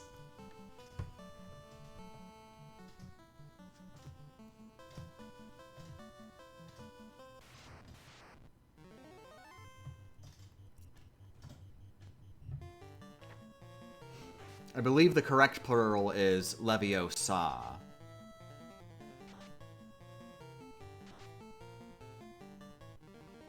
The other is Vine Sauce. Ah, the 3 Final Fantasies. 1, 16, and Vinny Vine Sauce. Is it Vinny Vine Sauce, or is it just one of them other Vine Sauces? Because I know there's like a whole Vine Sauce family. It is, in fact, Vinny Vine Sauce. Okay.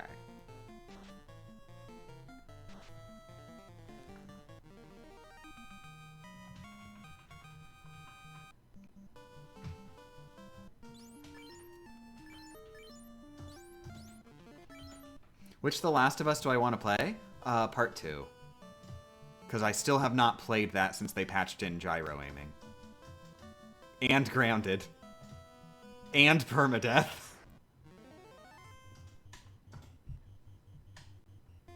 The problem is, I'd feel weird doing any run of The Last of Us Part 2 other than grounded permadeath.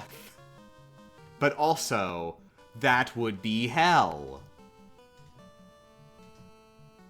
Grounded? Yeah, they did the dumb thing where they launched the game with, like, the almost hardest difficulty is the only one that's, like, available. And then they patched in, like, just a short while later, the actual hardest difficulty.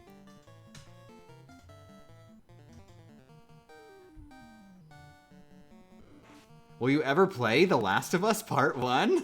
When I get a PS5, I guess.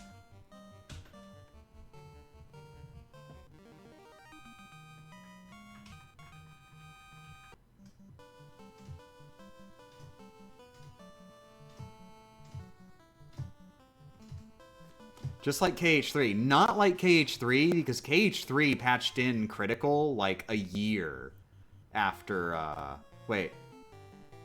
No, I think I'm remembering wrong. I think critical was just in a patch like a month or two after launch, right? Yeah, I remembered wrong. It was just like Kingdom Hearts 3.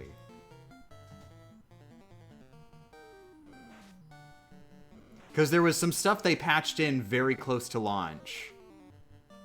And then there was, like, the big one was Remind, like, a year later. Which that also, in addition to the actual Remind itself, added in a lot of stuff that affected the main game, too.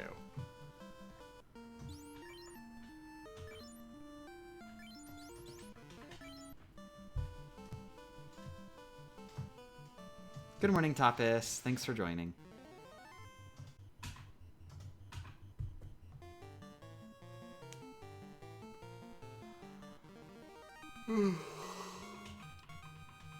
Oh, dagnabbit. I wasn't even looking at the screen. I didn't even know they were just all running away from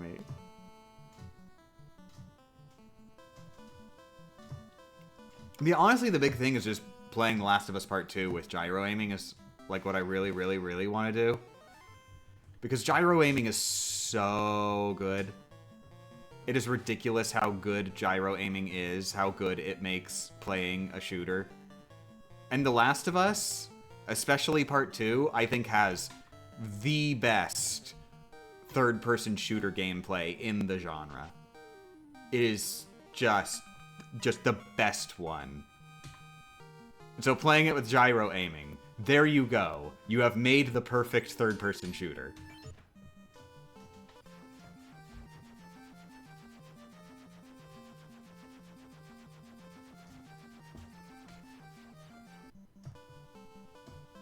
I'm looking through a lot of stuff. I'm not getting very concrete answers, but the number I'm getting is 710 and somewhere around 999, but for the NES.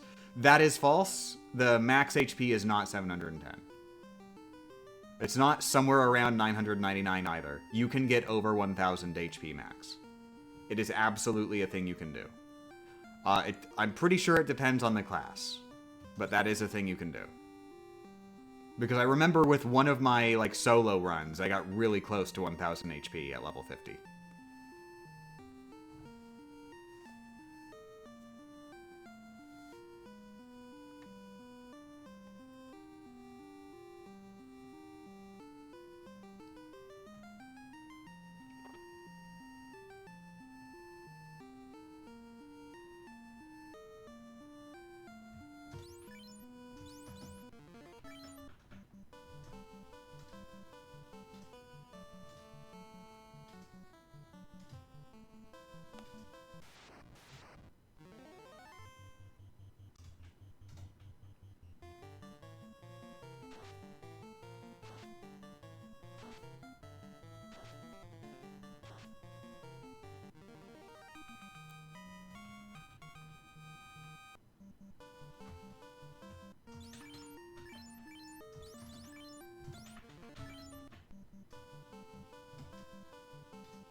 What's max level? 50.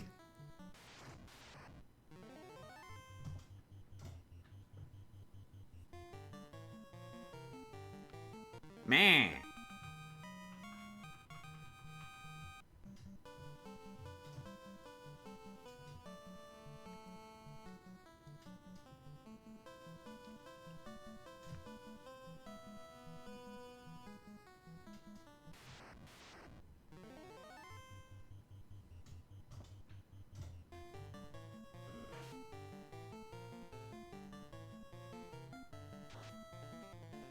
Really? I thought it was going to be 100. Nope.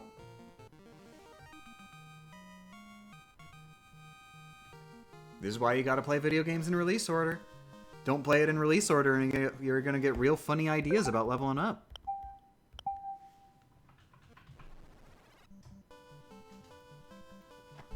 The required playing order is The Last of Us Remastered, The Last of Us Part 2, The Last of Us Part 1, then The Last of Us for HBO Max. Yeah, exactly. Genuinely, seriously, I wouldn't count The Last of Us Remastered. Other than that, you got it spot on. I would just consider The Last of Us Remastered to be a port of The Last of Us. Though I can understand if you would want to separate it, because I think they did do, like, texture replacements and stuff. I'm not certain on if that's 100% true, though. But I don't think it's a straight port. I think they did do touch-ups.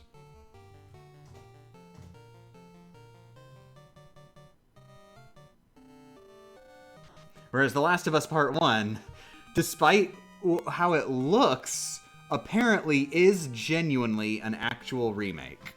Like an actual made-from-scratch remake. And the way you can really tell that is, like engine-wise, the AI is, like, totally different to fight than they were in the first game. Like, it's this weird scenario where the actual gameplay is completely different from the original game. Like, you can tell it by playing them side by side. But if you're just going off of memory, then it will feel identical.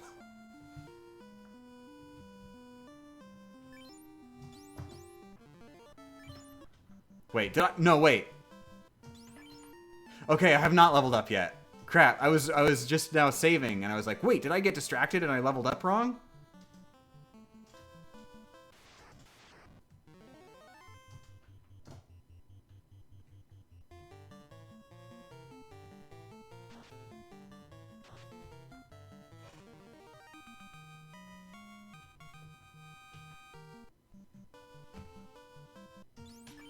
Have the issues on the PC version of The Last of Us Part 1 been fixed by now? Oh no, there are issues.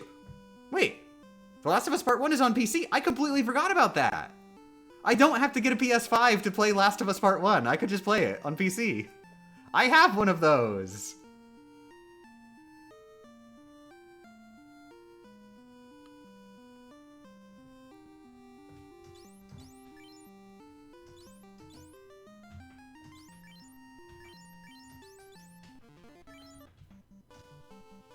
Now, I will have to wait for having hands. That is one thing I will have to wait for.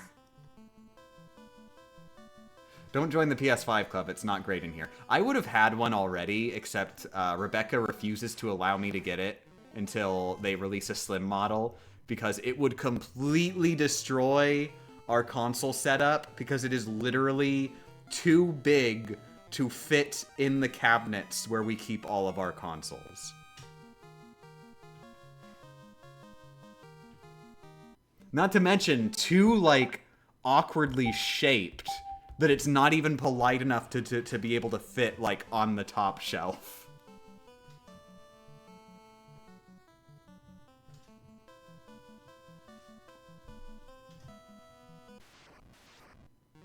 Why not just get a new cabinet?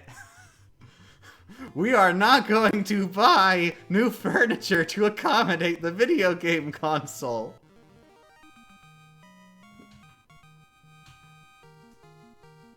The video game console, which, by the way, doesn't even have any games on it.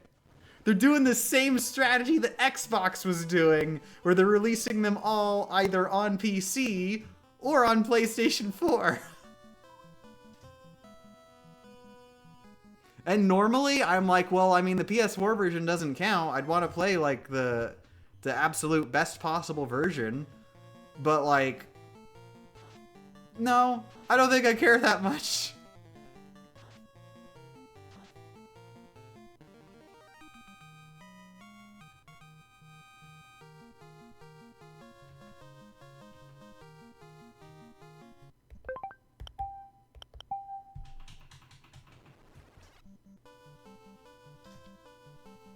Is there actually any worthwhile PS5 exclusive game other than Horizon Forbidden West? Is Horizon Forbidden West actually genuinely exclusive to the PS5? Like, it hasn't been announced for PC? Because I know, like, Zero Dawn came out on PC.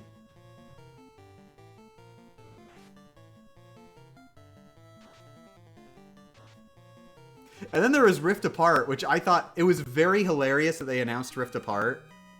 Because, like, it might have even been literally the day before they announced Rift Apart PC, where Rebecca and I were talking about, like, about like exclusives on the PS5, and I was like, okay, well, Rift Apart, I think it's safe to say that Rift Apart will never get released on PC, because remember, Rift Apart was one of their showcase games for the PlayStation 5, and they doubled down by saying that it is literally impossible to run Ratchet & Clank Rift Apart on any other platform. It's just such unique hardware that this game was tailor-made for.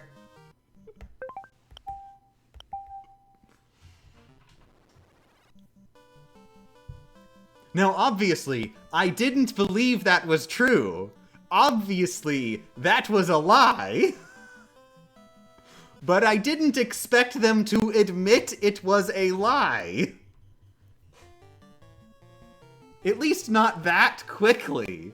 At least wait a generation.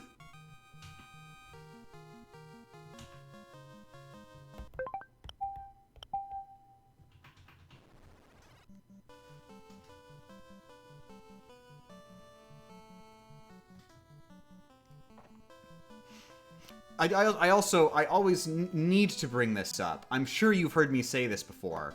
I find it endlessly funny that the big gimmick of the PlayStation 5 was that they were eliminating loading screens.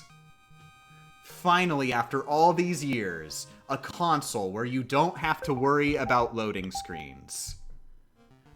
That was literally the exact gimmick for the PlayStation 2. That was the marketing campaign for the PlayStation 2.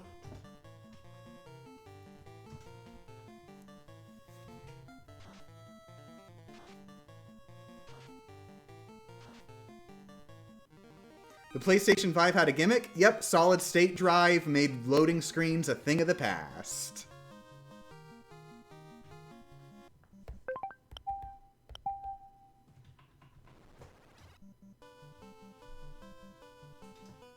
My first PS2 game was Crash, Wrath of Cortex. It had minute-long loading screens. That's because it wasn't developed by Sony. If Sony had developed it, then golly gee, they would have found an asterisk.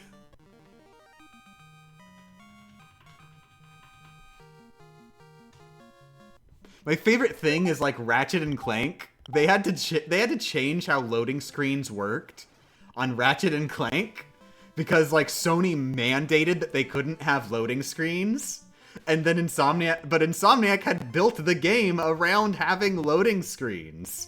And then Sony just comes in midway through development and tells them, you're not allowed to have loading screens. How do they do that? How do they not have loading screens on this game, which it's literally built around you travel between planets, and each planet there's a loading screen in between them because they're completely different environments. They have a loading screen, but the loading screen shows you traveling in a spaceship. And they're like, well, look, that's not a loading screen. It's just the in-universe travel time. Look, you're watching them travel through space in real time.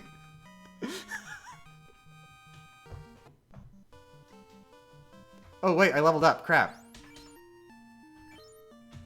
Please tell me I didn't sleep in my sleeping bag accidentally. Okay, good. Oh, congrats on the spoilers, Foods! Congrats!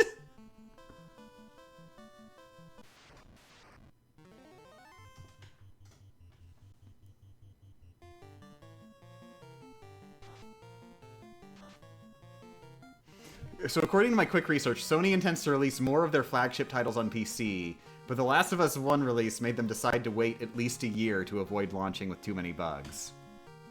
Oh, of course.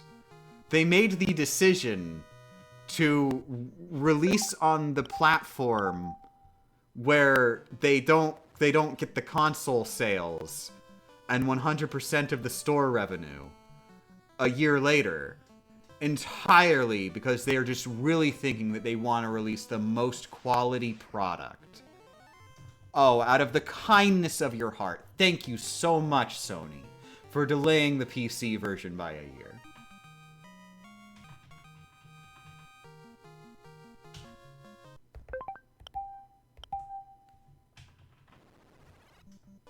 That took you 4 years? Holy crap, Jesus, nice. Congrats.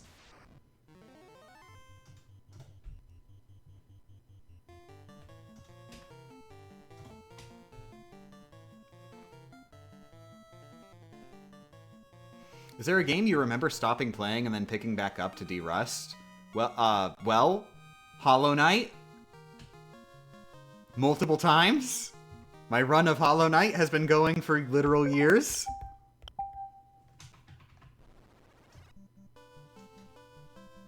I mean, they made all those bugs and low frame rates console exclusive. So I'm sure plenty of people will buy PS5s for that.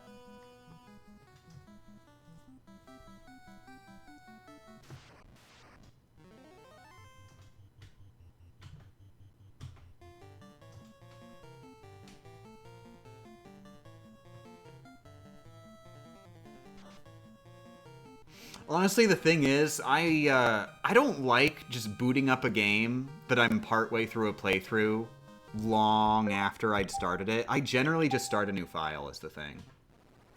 I will not do that from Hollow Knight for Hollow Knight, though, because Hollow Knight is such a huge undertaking. If I did that with Hollow Knight, then I would never finish Hollow Knight, because I'd inevitably get stuck again.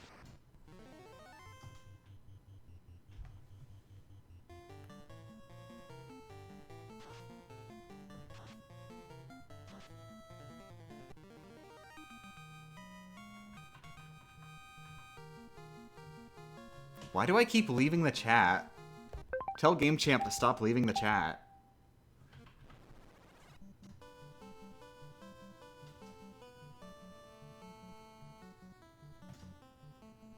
The Last of Us Part 1 on PC was unplayable at launch. Ooh. Ooh, that's bad. I'd heard of issues, but I didn't realize it was that bad. I thought it was just the general, like, growing pains of like, console ports. Rather, console games ported to PC. Like, the typical, like, the controls don't work.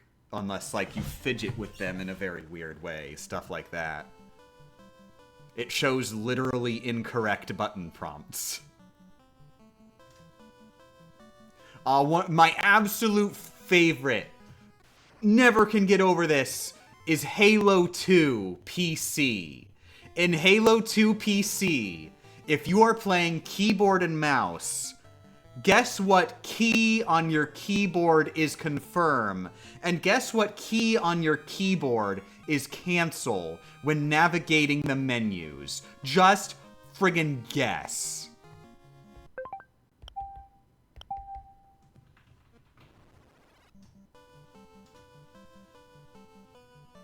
I'm guessing both are C. No. A and B. You got it, Evelyn. In Halo 2 for PC, A is the confirm key and B is the cancel key on menus. Literally only because they didn't feel like replacing the image of the button you press for menu prompts.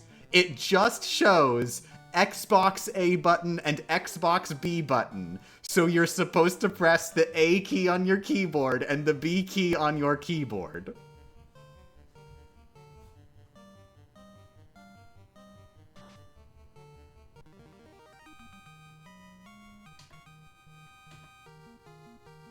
I mean, honestly though, the track record for like PC ports of console games is so bad.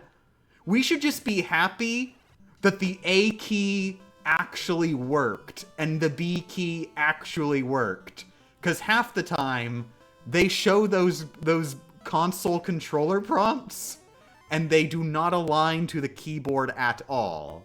You just don't get keyboard prompts, period. At least they work.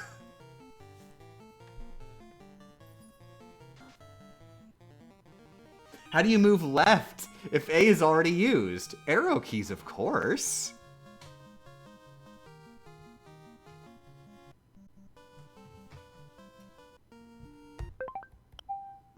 I almost saved. Whoops.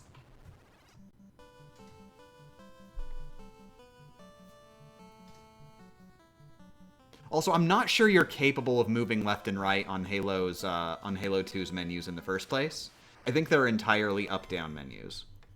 So that solves that.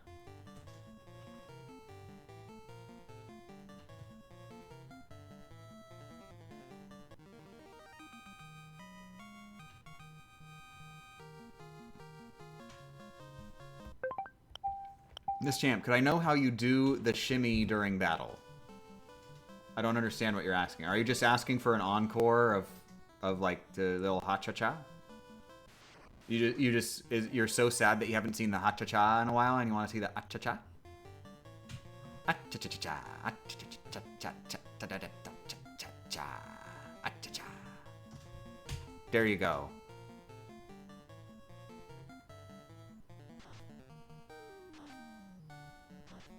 Elden Ring, which was Game of the Year 2022, shows Xbox controls on PC. Now you're talking if you're playing keyboard and mouse and you don't have an Xbox controller plugged in.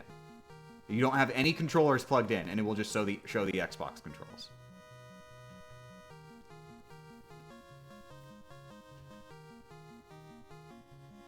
Amazing quality.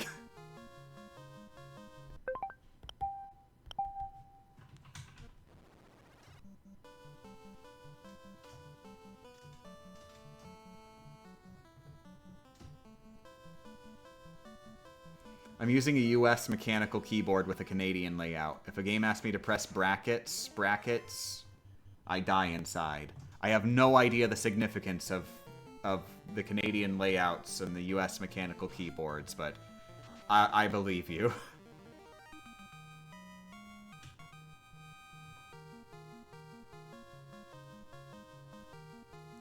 Can't imagine what it's like trying to play video games and you're using a Dvorak.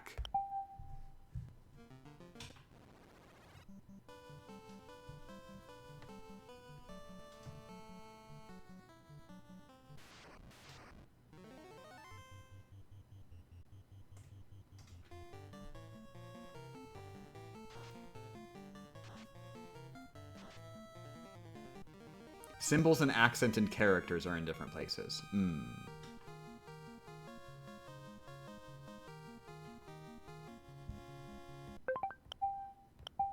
God, leveling up has been really mean today.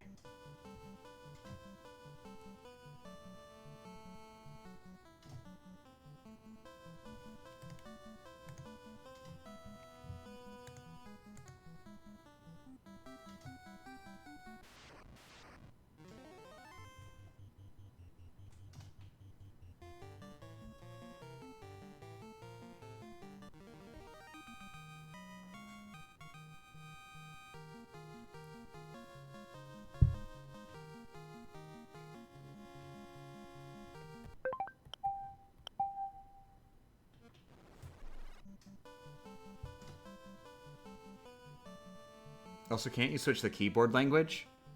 Not directly related, but that reminds me. I have had issues with games getting confused because I do play Japanese games sometimes on my computer, which that requires switching to like Japanese like region settings to get them to even run. And so issues happen sometimes where I'm playing a game made for like English-speaking territories that were never even released in Japan, and they see me with Japanese region settings, and they're like, and then they make me playing in German. For whatever reason, they were like, okay, German language? Probably good enough? Which, by the way, your computer has a language setting which is separate from region setting, which they could use. They could just use the language setting on your computer, and for some reason, They don't use the language setting on your computer to determine the game's language. They use the computer's region setting.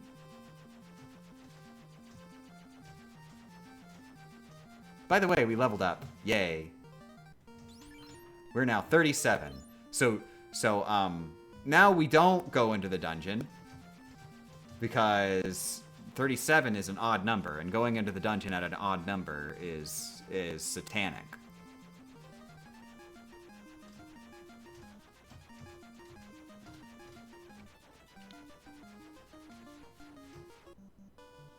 Oh, by the way, remember the Undertale damageless run that I was like, I have mentioned it that I'd love to do a damageless run of Undertale.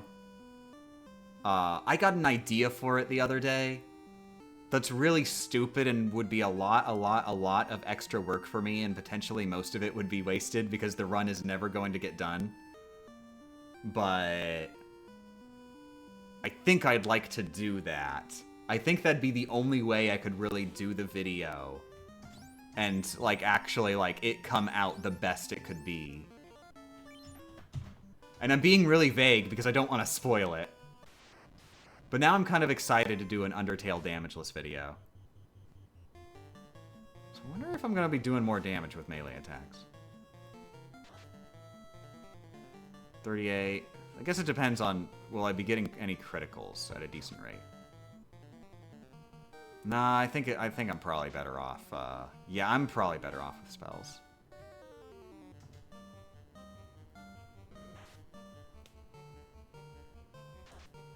I'm sorry, what route though? Yes.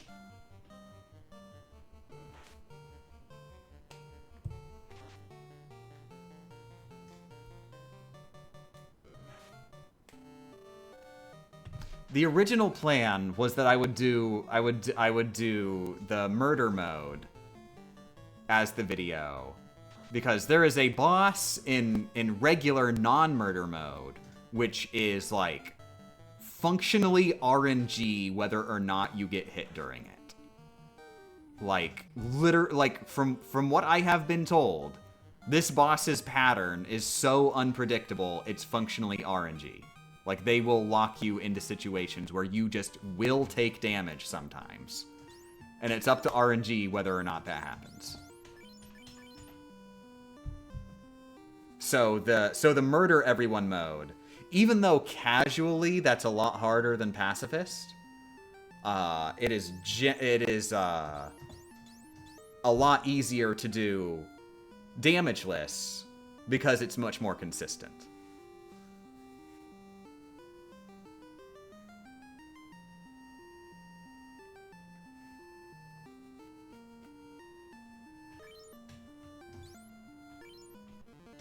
But I got an idea on how to structure this video, which is going to be, like I said, I think the only way that I could make the video and it could be the best it could be. Which is going to be hell. But I also I've thought about a few strats that could go into an Undertale damageless run, which wouldn't apply to most other damageless runs, but would absolutely make sense to be usable in an Undertale damageless run, just by nature of how the game works. And I know I'm being really, really vague right now. This conversation is for me. You just happen to be around during it.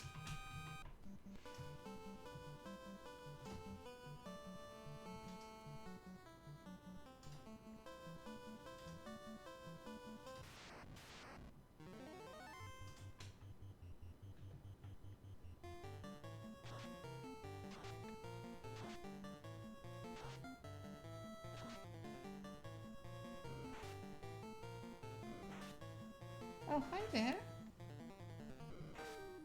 Oh, Han's hanging out behind me. Just standing on a box. Hi there. Oh, you doing okay?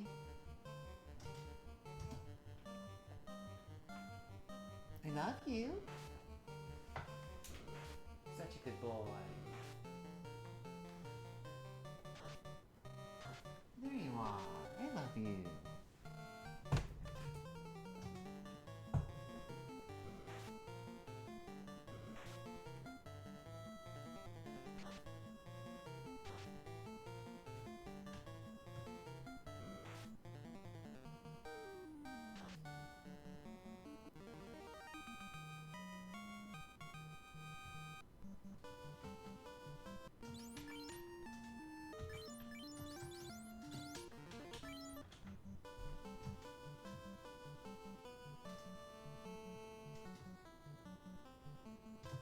You know the weird thing? This is actually basically the way that I grind, that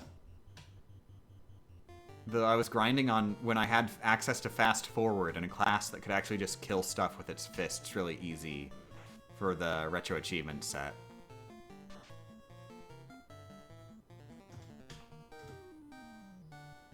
So it's like it's just sort of good all around.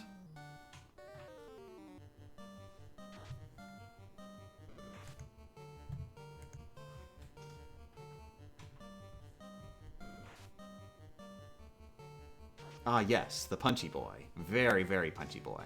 Also the slashy boy. Also the slashy boy. Don't forget slashy boy.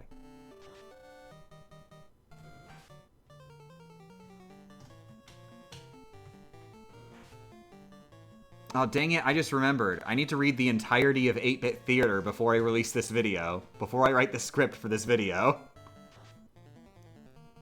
I'll be a fake fan if I don't read the entirety of 8-Bit Theater.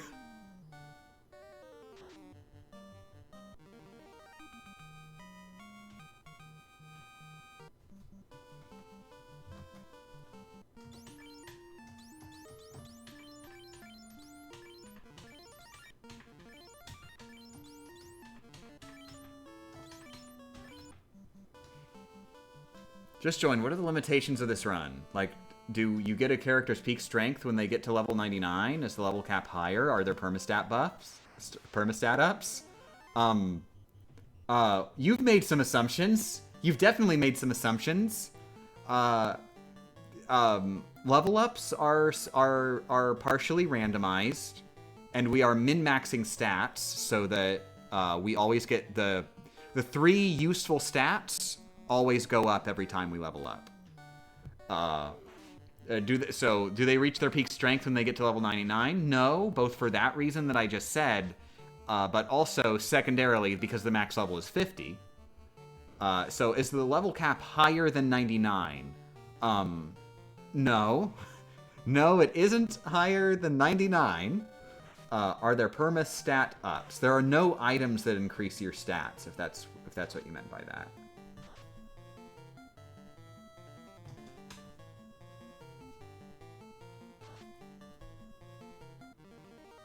But good morning. How's it going?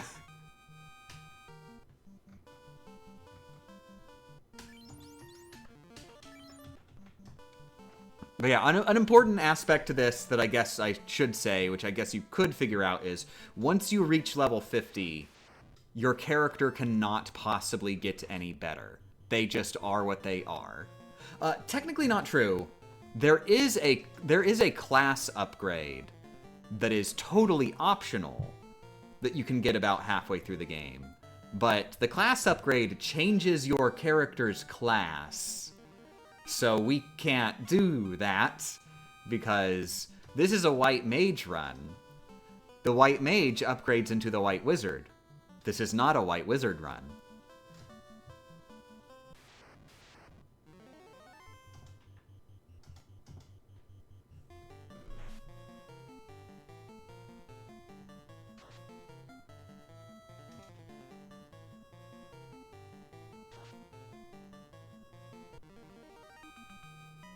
God damn, Dragon's always running away from me now.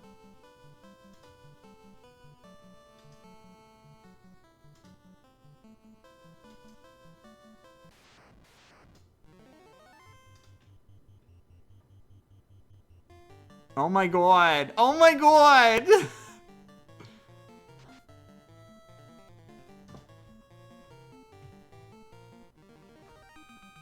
You ever walk into a room of alligators and not a single one wants to be in the room with you?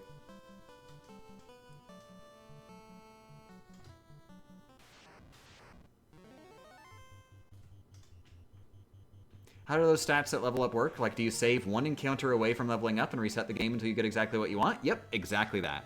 You got it.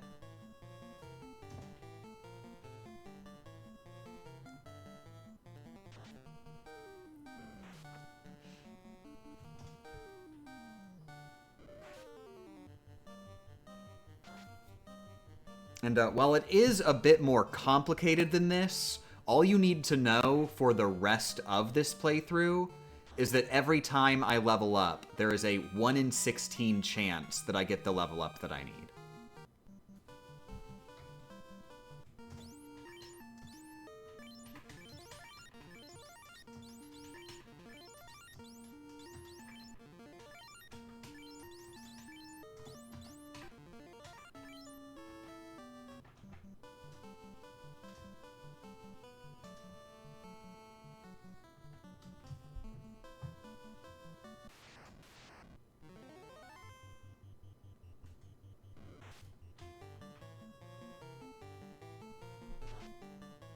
Oh, wow. Maybe I should be attacking these guys melee. Well, that was a critical, so I can't expect every hit to be like that. Well, that was still pretty good. I think that was also a critical, though.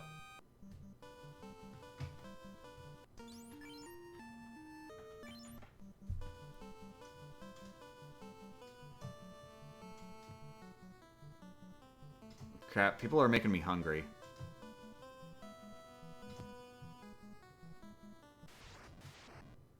Need to figure out what I'm going to eat for lunch. I already had a peanut butter and jelly sandwich, but that's not true lunch.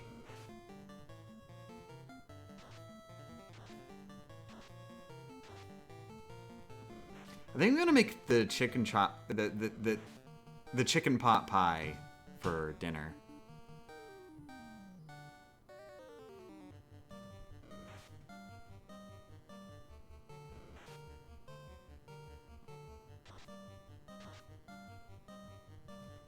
That is gonna need a little bit of prep time, so we're gonna have to remember to get that ready at like start making it at like 7:30.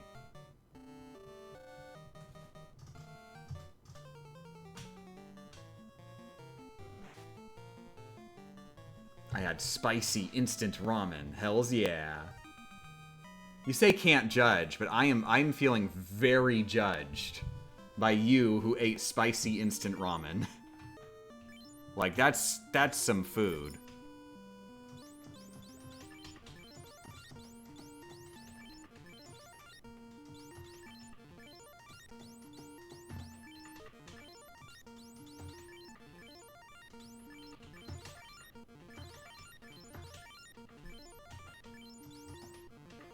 Han, don't do that. Han, get down from there. Get down from there. Han, get down from there.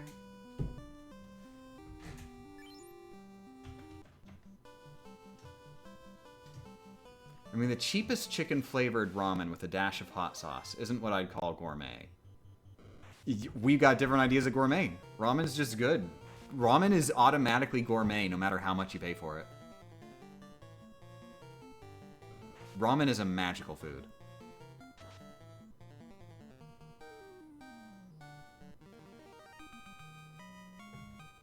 Like, friggin', if I were eating ramen and I saw somebody walking by just like eating, just like, just, you know, on a walk with a ribeye steak in their hands, just ripping into it. Like, I would look at them with my ramen that I am also taking a walk while eating, and I would just reach into my backpack and take out a top hat and just put the top hat on, and grab my little monocle and go, yes, I guess not all people could be as fortunate as myself.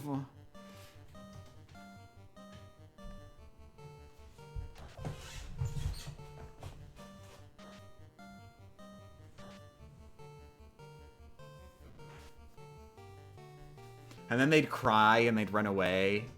And I'd be like, I guess I might have been a little bit insensitive there. I'll have to work on my people skills.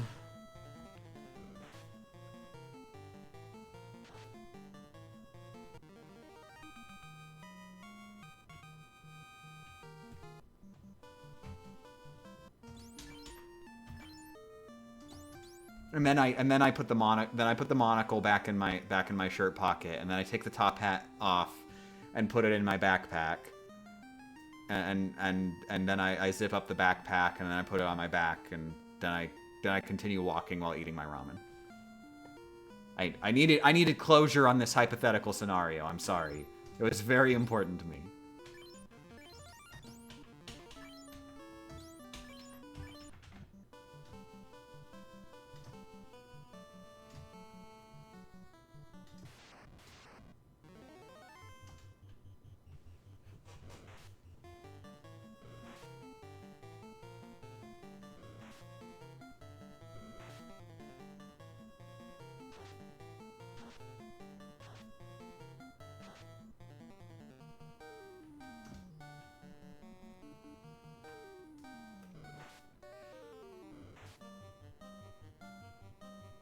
Do I get to reload the save until I level up and get the 1 in 16 chance of not becoming bigger at all?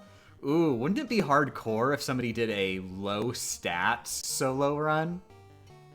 Like, deliberately reloading the game every time they level up, trying to get the lowest stats possible? God, your strength stat would be like near 0 by the end of the game. How would you even do that?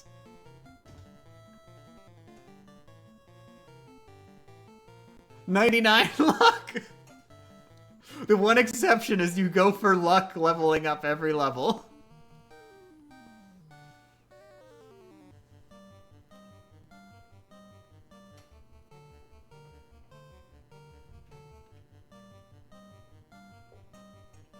Oh, that's right. I'm better off melee attacking. Oh, never mind. Who cares?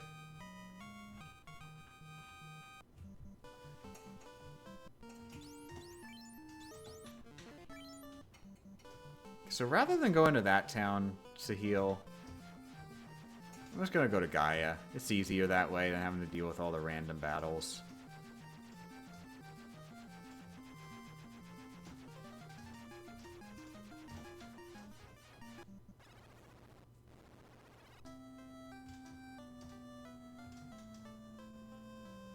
I've watched this stream for like 40 minutes and some of the earlier Final Fantasy 1 streams, and only now do I realize that this is the combat screen and not a menu screen. But it is, I mean, it is a menu screen. Combat is menu based, so like, I mean, you weren't wrong there.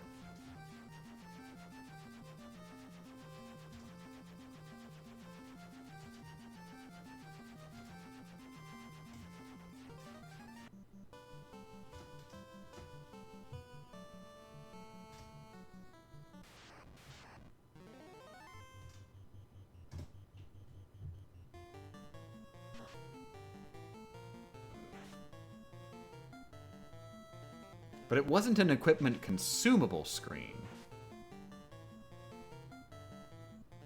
I mean, yeah, but they didn't say anything about it. They thought it was an equipment screen or a consumable screen.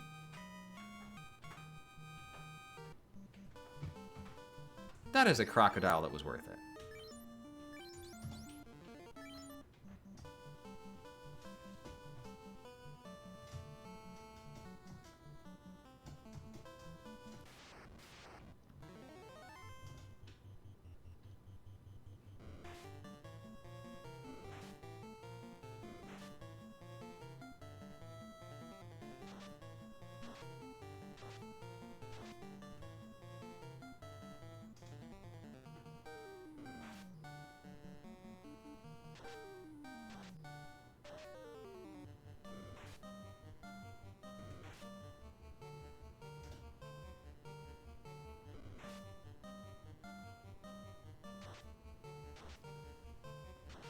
I just noticed those are Red Piranha as their names.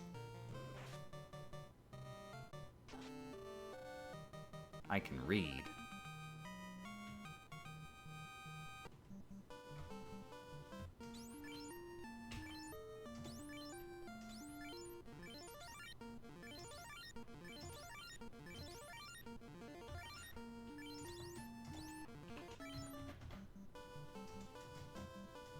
I feel so bad for Piranha. Did you know that it's just not a thing? Piranhas don't just like automatically eat you in a second. That whole thing's just an urban myth that was created by like, it was probably Disney or whatever, just very, very ethically starving Piranha to get a shot of Piranha, like, who of course were completely starving, eating something super duper ravenously because they were literally starving.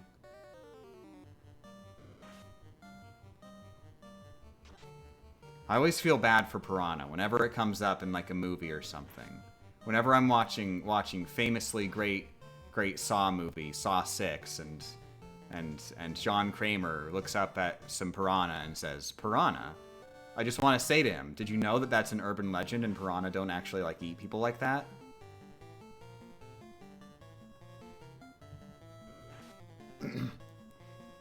But that would be a very stupid thing to say to him, because then, of course, I'd wake up the next day and I'd be waking up to Hello, gamer champ. You thought that I didn't know about Piranha, but I happen to have already known that fact about Piranha, and now you're going to have to keep your trivia to yourself. Because if you can't keep your trivia to yourself, then you won't be able to keep your blood to yourself. Get it? Haha. Because this machine will stab you.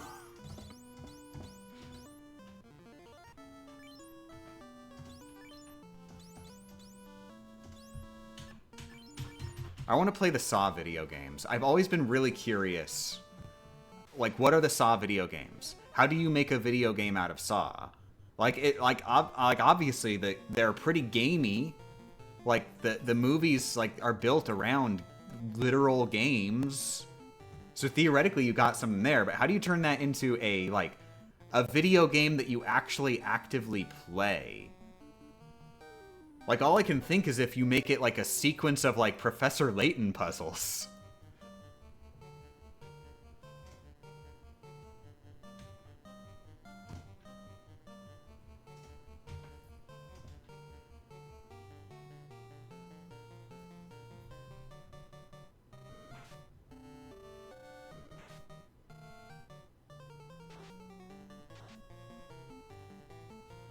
Now I'm sad that the DLC Smash Ultimate characters don't have Palutena's Kodak Guidance Snake.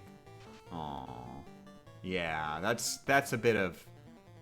It would have been neat if they actually did go out of their way to get them either back in the recording booth or you know, it is one of my favorite fun facts, if you haven't heard of it, is that the announcer for Smash Ultimate, they got him to actually, in advance, record all of the voice clips for every DLC character. And you might be asking, wait, how would they do that? Even the developers didn't necessarily know what every DLC character was going to be yet. Because what they did was they had every prospective DLC character. And they got him to say every prospective DLC character's name. And to make absolutely sure he wouldn't have that knowledge of all the possible DLC characters, they gave him 1 million fake ones. They literally paid him to say 1 million fake DLC fighters. So basically every possible theorized DLC fighter you can think of, they paid him to say it in the announcer voice. Assuming they have not deleted it, there is an audio file of the Super Smash Bros. Ultimate announcer saying, Goku! It's canon.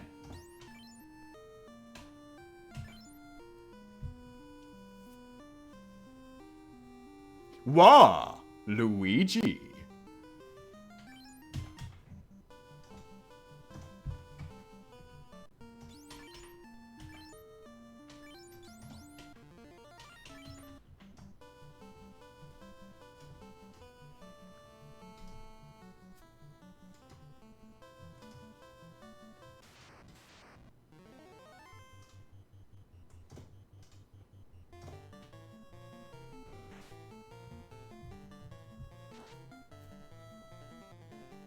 Wait, so they knew ahead of time that Enderman would be a potential fighter? He must have been on the list, because that's how they did it. So yeah, Enderman was probably one of the ones where it seemed like a gag fighter. One of the ones where friggin' Xander was up in his recording booth and went, oh yeah, they want me to say Enderman, ha ha. I'll go ahead and give him a good Enderman, but I mean, this is clearly one where it's just to throw me off.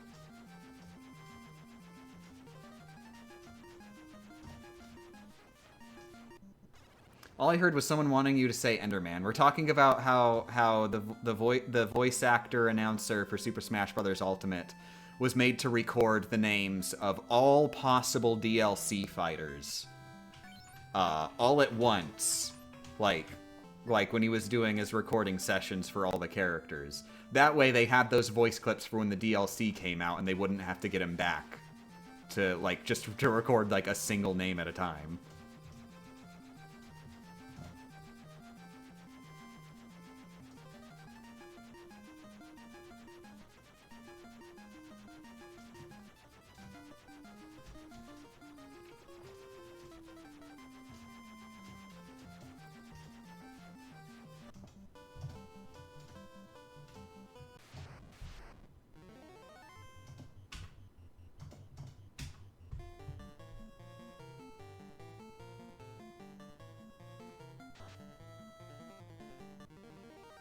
So yeah, they should have actually gotten all of the Kid Icarus voice actors, every single one, in a group, and did fake Palutena's guidances for every single possible DLC character. All of them.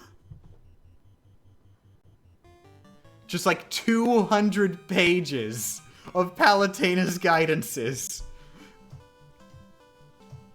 And then only 10 of them would ever see the light of day.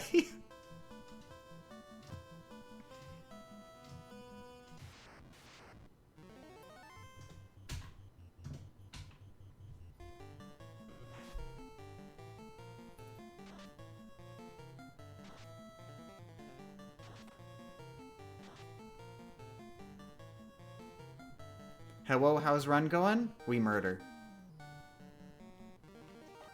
We going for level 38.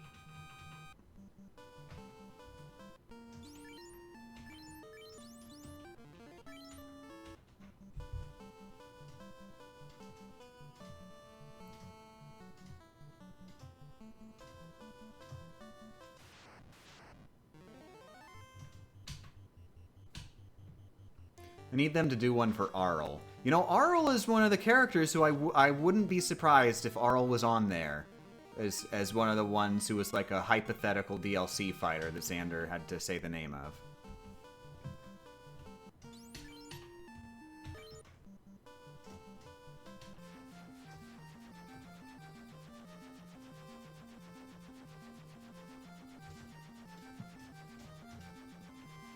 Hey, can you people come over and voice act a hypothetical Mickey Mouse Palutena's guidance? God, Mickey Mouse was probably on there too. Definitely. There's no way Xander Mobus did not say Mickey Mouse.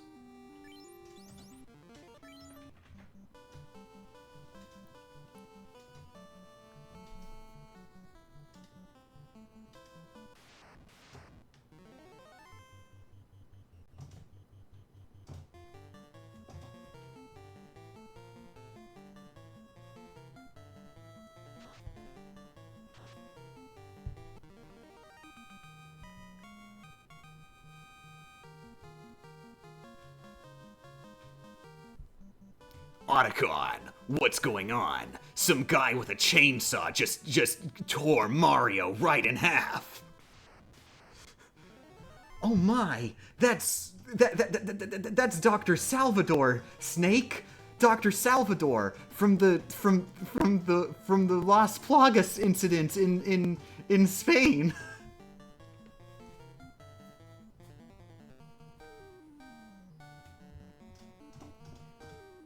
Watch out for his final smash. He'll turn into Super Salvador. You really don't want to get close to him then.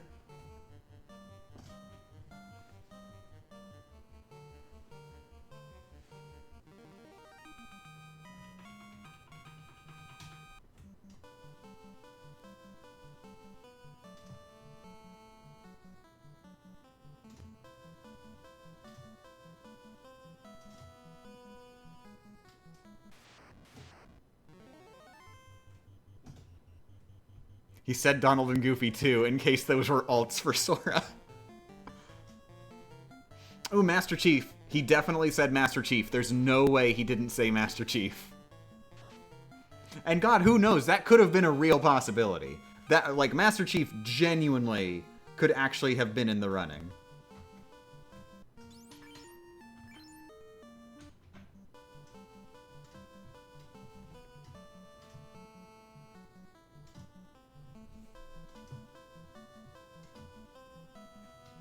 Don't make me think of PlayStation All-Stars Battle Royale. I want to play PlayStation All-Stars Battle Royale. I've been gradually working my way through PlayStation All-Stars Battle Royale because I'm not allowed to play as any character in it until I've played through all their games up to the release of PlayStation All-Stars Battle Royale.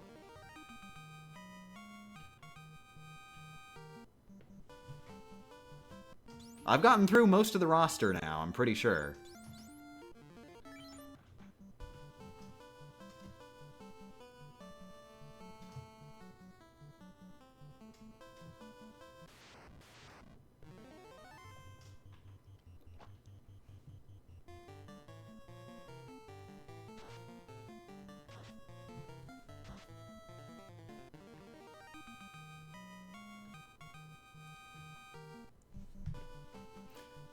If Master Chief was a DLC character, Master Chief would be the link between Smash Brothers and, I think, Fortnite. Is there really not any character in the Smash roster who is also in Fortnite?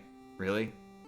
And either way, there's gotta be a link, anyways. Like, with as many characters as are in there. We've got Sonic, and Sonic has done, like, friggin' crossovers with everyone. Ryu. Is Ryu in Fortnite?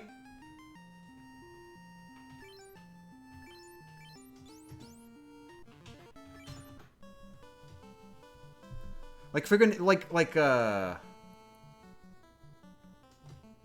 think the webcomic Adventurers is only like 3 crossovers removed from Sonic the Hedgehog. And like, would that... Is it only 3 crossovers removed from Street Fighter, or is it 4 crossovers removed from Street Fighter?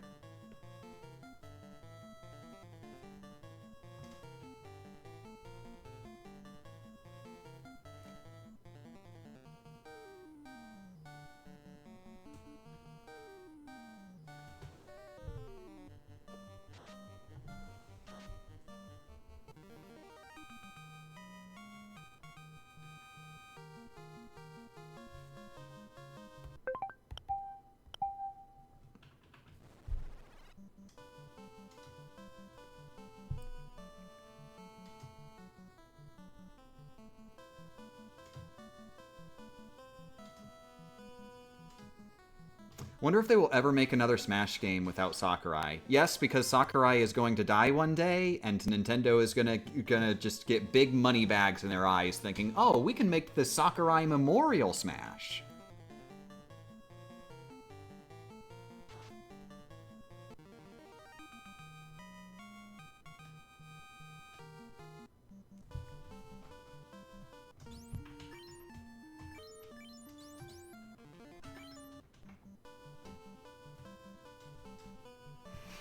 Sakurai touched on that in a video. Famous YouTuber, Masahiro Sakurai.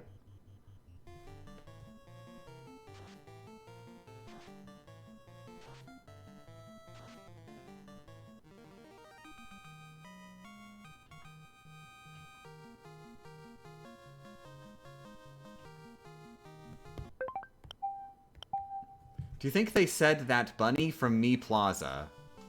What, for the DLC stuff? That bunny from Me Plaza! I'm pretty sure that bunny has a name.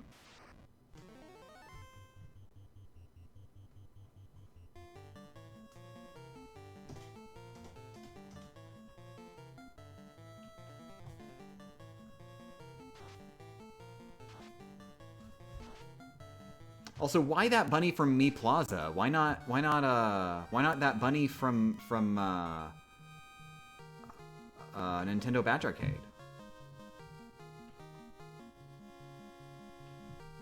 That bunny from Nintendo Badge Arcade is way more iconic than that bunny from Me Plaza.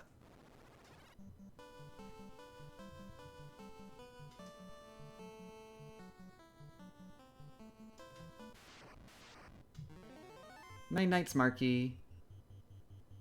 Good luck on Eat.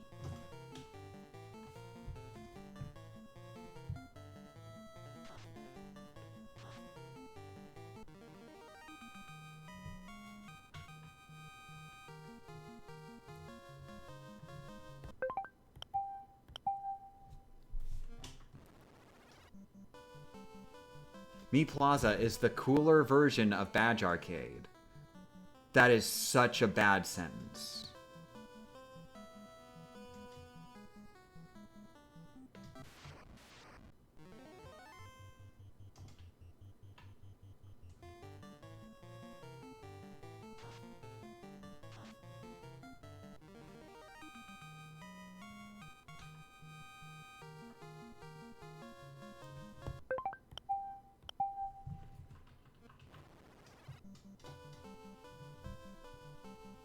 What the hell is a Me Plaza? Somebody never had a 3DS.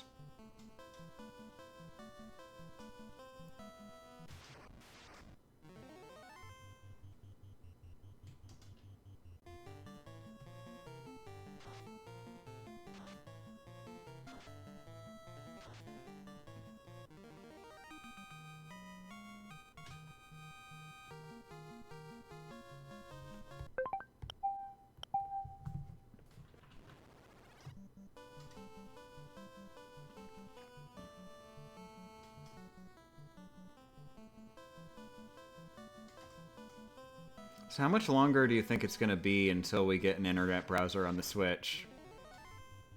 I'm still waiting.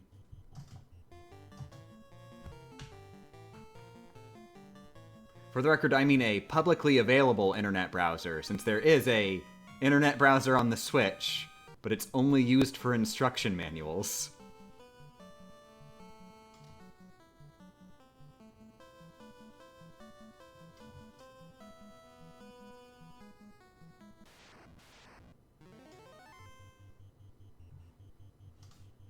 I had a 3DS, I just never figured out how to do online stuff. Technically, you don't need to go online at all for Me Plaza. That's just built into the 3DS.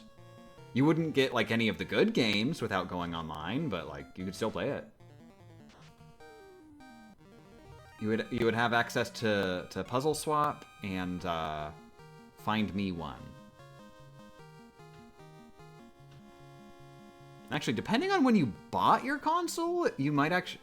I'm not sure if they ever included, like, the patched version of Street Pass Plaza, like, on consoles, like on 3DSs by default later on. Did they do that?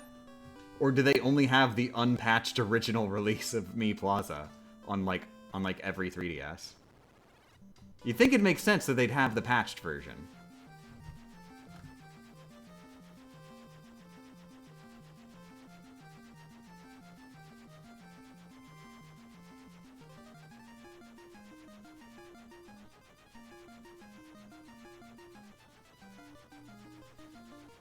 They'll never do that unless it's heavily restricted. That's right! Yeah, I remember when I homebrewed my Wii U, part of the process was actually just literally going to a website. There's just a website you can go to that just, like, breaks the protection on the Wii U. And runs unsigned code or whatever. That is probably the main reason we don't have an internet browser.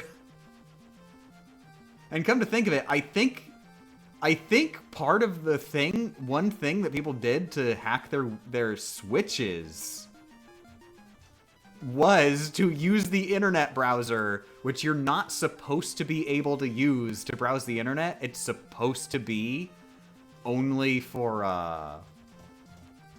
it's supposed to be specifically only for instruction manuals, but people found ways around that to go to any website they want on the internet browser. And then used that to hack the Switch.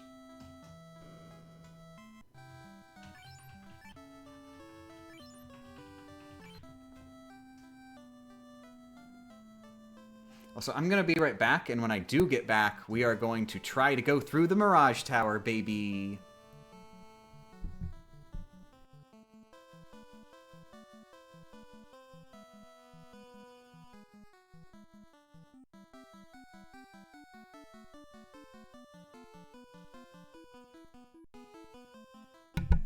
There. Now that the microphone is off, I can say my secret feelings about the Twitch chat. I just really want to talk to myself and say that the entire Twitch chat, I love them. I think they're very cool people. if I had $1 for every time they said something that annoyed me so much, I would not have many dollars, because they're just in general kind of great.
Good morning. I'm just popping in to let you know I'm making food lunch for myself.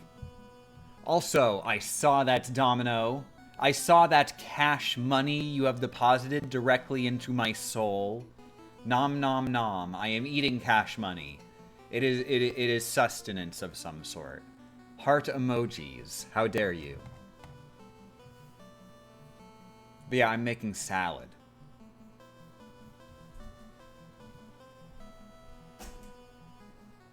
Making salad in the microwave. You might question why I'm making salad in the microwave. It'll all make sense. It's all connected. We're going on a treasure hunt. A very important treasure hunt.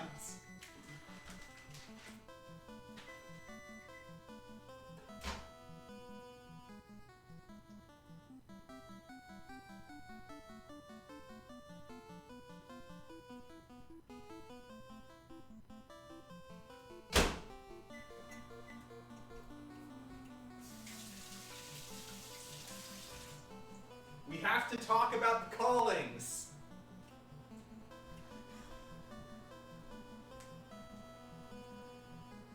Look, we have to follow the callings. I don't know why, but something bad's gonna happen if we don't follow the callings.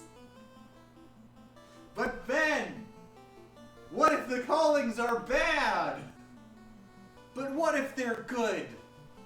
But then, what if the callings are bad? But they've been good every time so far. But what if they're not?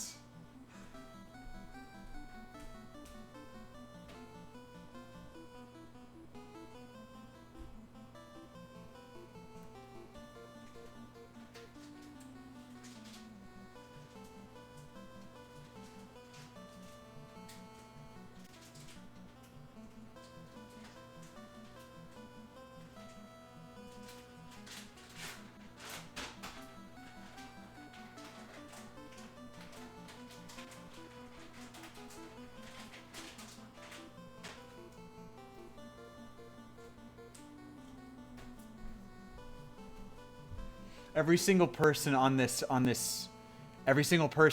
live stream needs to go watch the hit TV show Manifest. It's so bad, and it is one of my favorite TV shows ever made. Please go watch the hit TV show Manifest. And be really careful not to look at any of the Netflix previews or anything, because I'm willing to bet that they're going to be huge spoilers from later seasons.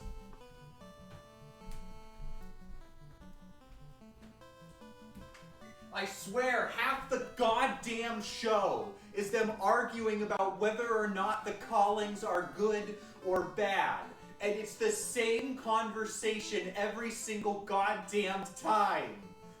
But what if they're bad? But what if they're not bad? But what if they're bad?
Good morning. I have a salad.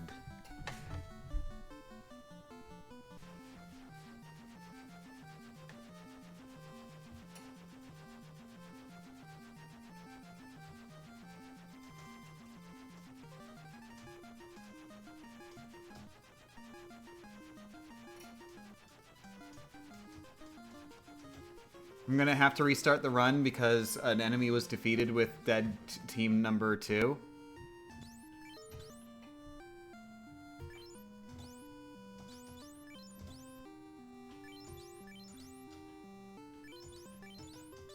Wow, that was an easy lie to debunk.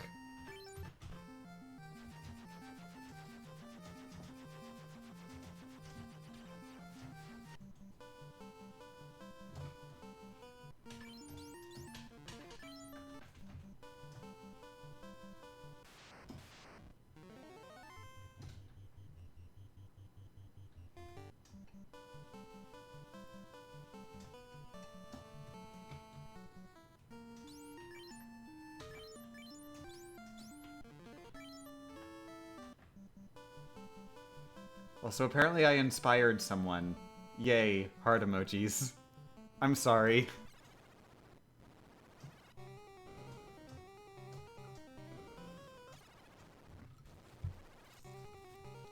Oh crap, I gotta try and stir my salad without getting it all over my brand new Wii U gamepad. First, I'm gonna move my phone somewhere else.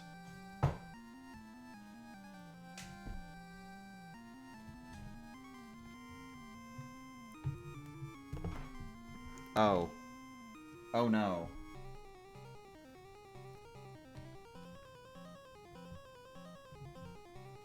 That's slightly better, but not very good. I need to stir my salad to get the dressing all properly mixed in. Is anybody out there a weirdo who eats salad without, like, stirring it? Because, like, they serve it. Like, if you go to a restaurant and go, I would like the salad. Then they just, like, just throw all the dressing on top. And they're like, here you go, idiot. And then, like, it's just, there's dressing all over the salad. Like, are there actually people out there who go, yes, I've been given a salad and it's edible right now. I don't think so, because you gotta stir it first. You gotta stir your salad. You gotta stir it so the dressing is all properly even.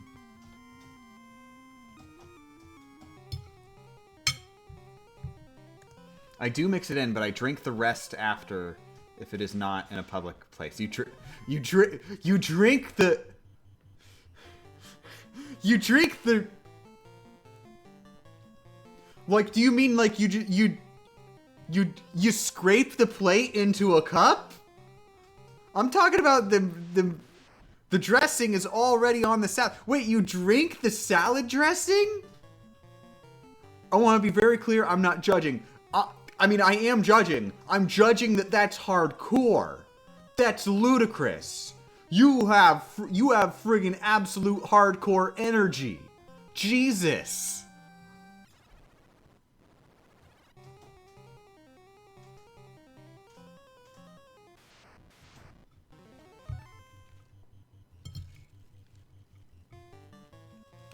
I'm back. I did the homework. Congratulations on doing the homework. I have a salad. I did the salad. It is a good salad, theoretically. I haven't actually eaten any salad yet. I'm stirring the salad. We're talking about stirring salad.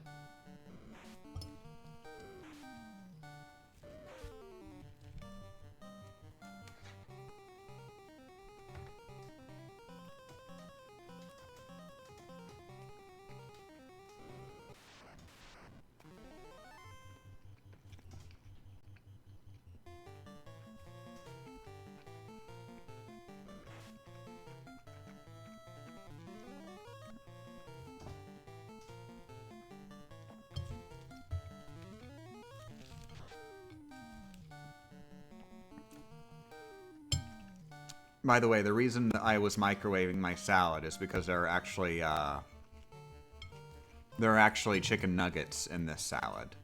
Chicken nuggets, famously a salad topping. They work pretty well as a salad topping. Also, just for the record, they're not real chicken nuggets. They're veggie chicken nuggets. Just because you know, if I'm gonna have a salad, I'm not gonna have a man's salad. What do you think I am? Some kind of manly man? No way. I'm a girly girl.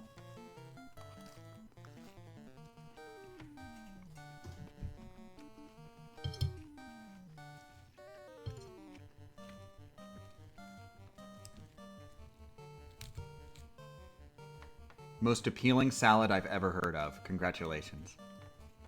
Are there croutons? God, no.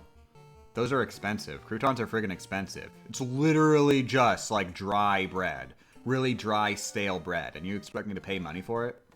You expect me to pay more for the croutons than I pay for the friggin' salad part of the salad? Not happening.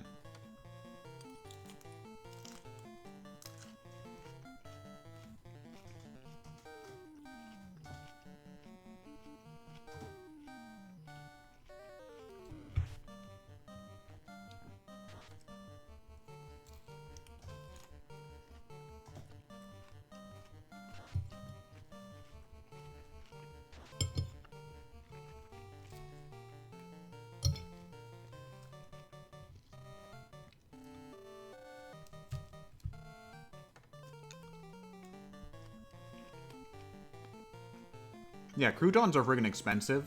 Unless you're eating a restaurant salad, then the croutons just come with it. But that's because restaurant salads are friggin' expensive. So, you know, it's a bit of a give and take.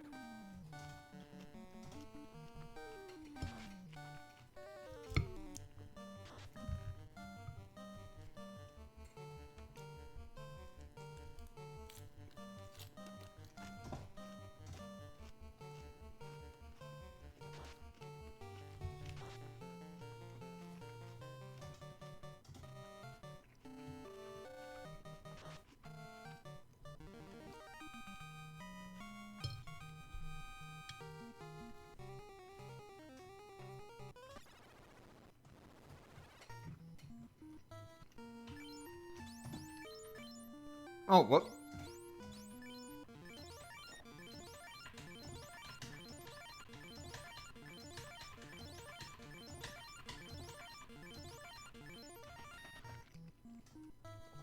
That is a lot faster.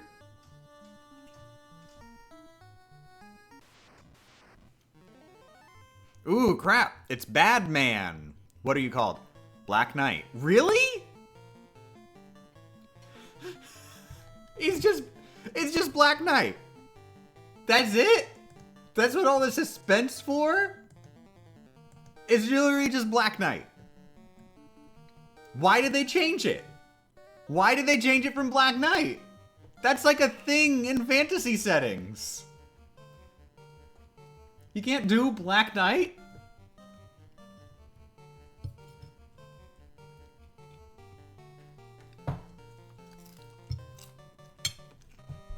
They localized Black Knight as Bad Man.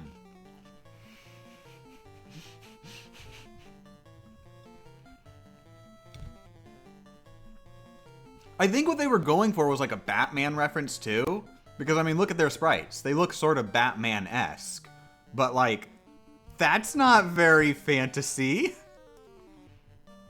And the original monster is clearly just a knight. A Black Knight.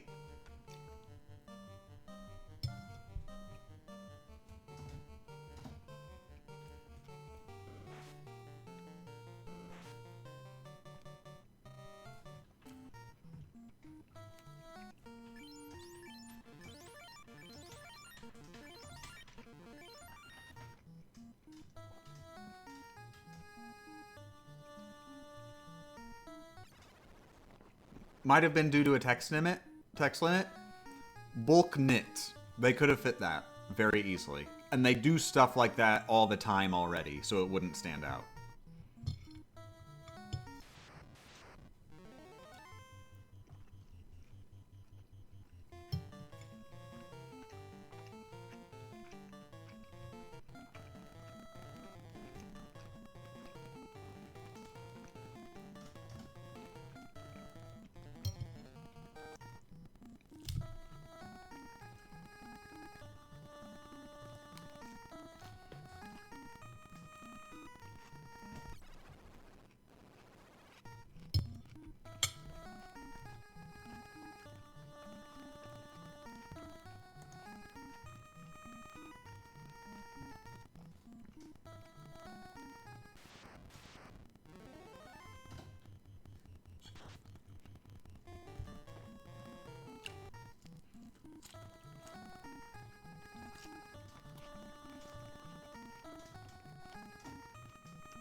Nice.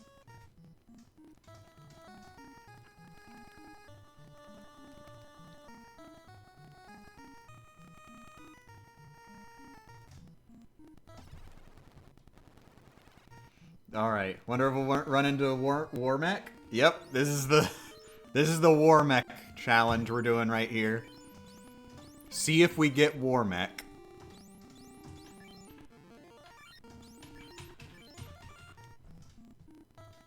Pray no war mechs. Also gonna have to double check which of these I can run from and everything.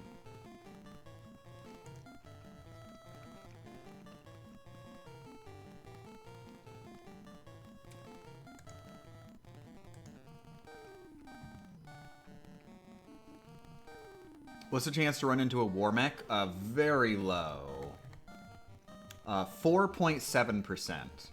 Not that low. So a little under 20, a little under 1 in 20. So that's not actually that low.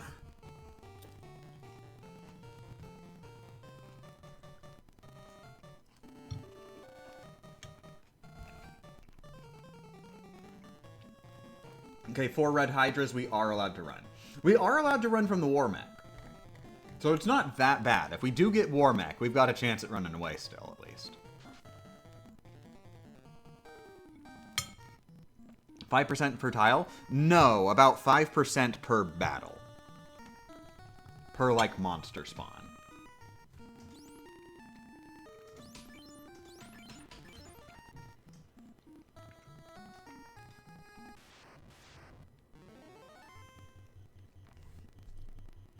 I think every encounter here we can run from.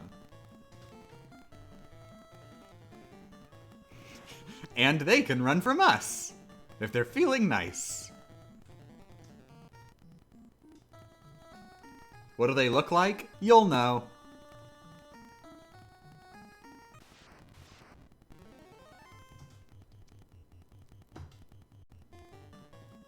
Okay, this is an air element.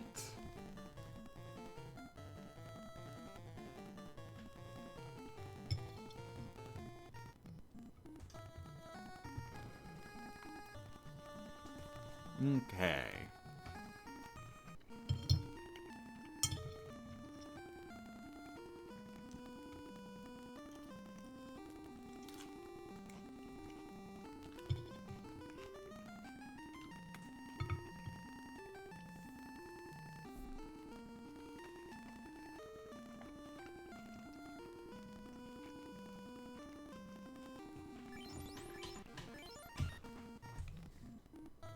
So, Tiamat. That's right, Tiamat is weak to poison.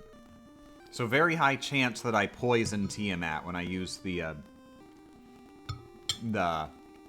Ray's sword.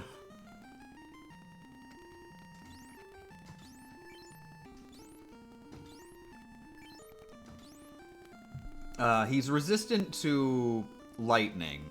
So let's just get the Thor hammer out of here. No sense in keeping it equipped.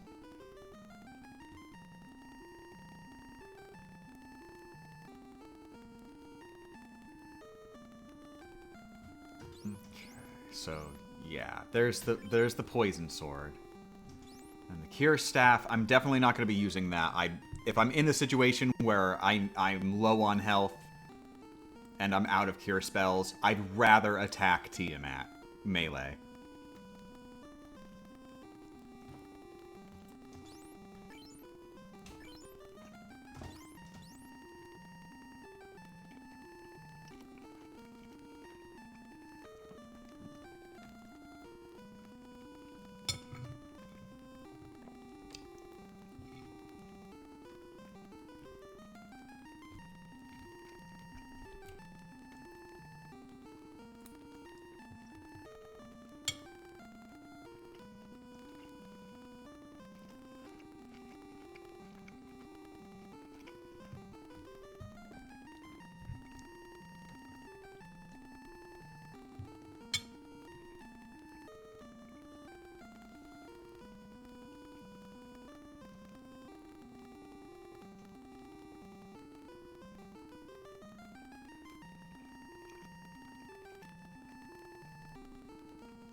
Theo, I know you're just sort of joking right now, but could you please like dial it down a little bit?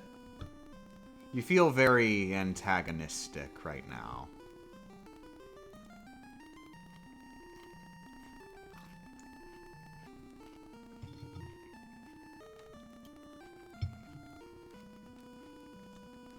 Thank you, heart emojis. Okay, so I am going to... I'm questioning if it's worth it to try and use Confuse. What does Confuse do? I need to see what Confuse does.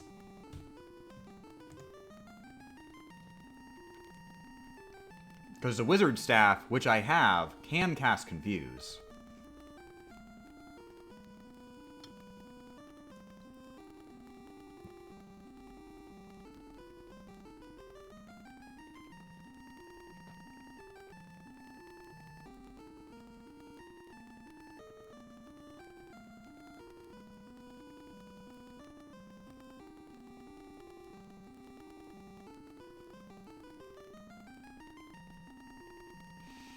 Okay, it seems not that good, because apparently the damage that Tiamat will deal to itself is the equivalent of a fire spell. It doesn't actually factor in the attacker's strength to a Confuse hit.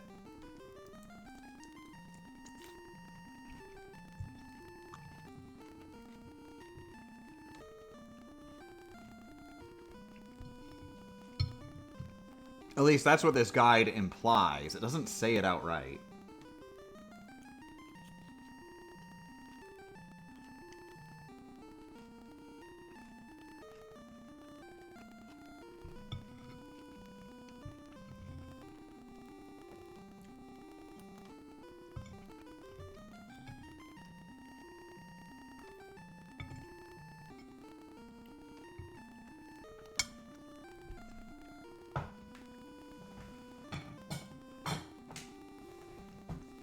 I have finished my salad. But yeah, I'm just gonna go ahead and fight Tiamat now, I think. I'm really considering using getting that wizard staff in there to go for the Confuse. But at the same time, I'm like, would I not be better off just attacking?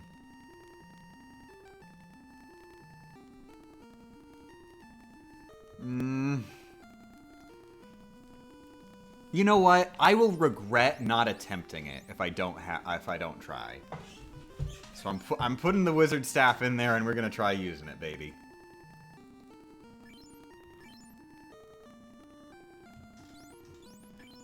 And that's all my equipable equipment. There's no reason to equip anything else.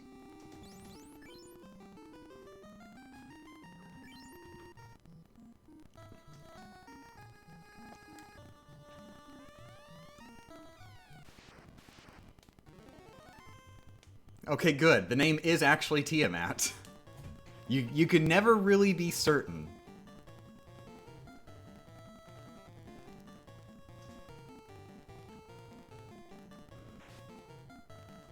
Jesus.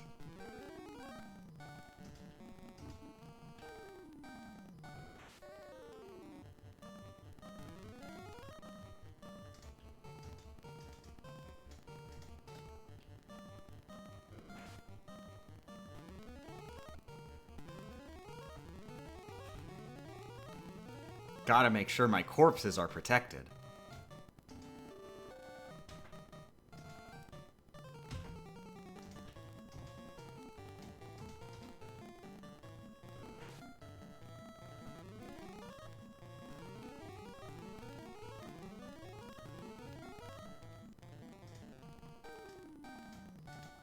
Hey Theo, remember when I said to pretty please dial it down a bit? Pretty please dial it down a bit, a little bit more. And this is your last warning, by the way.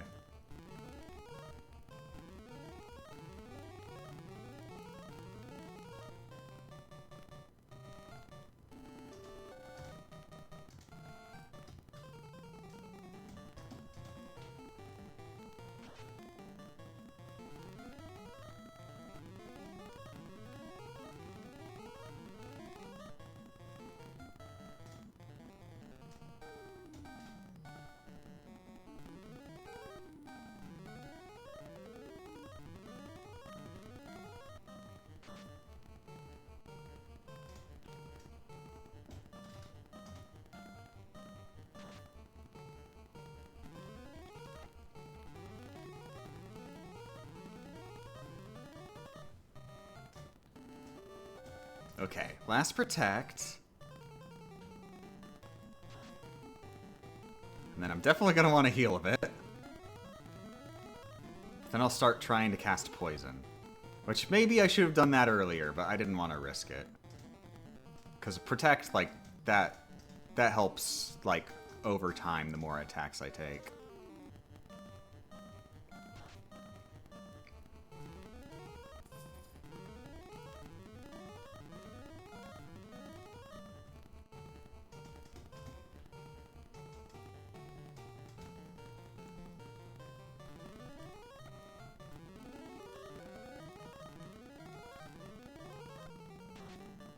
Oh my god, stop doing the special attacks!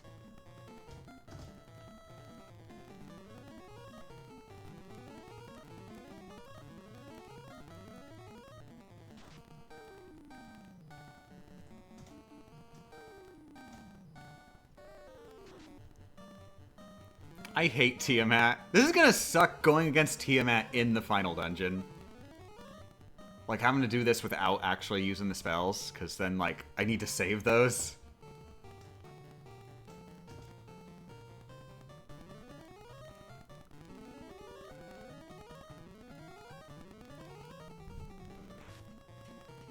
Okay, bye, Theo. Thanks for joining.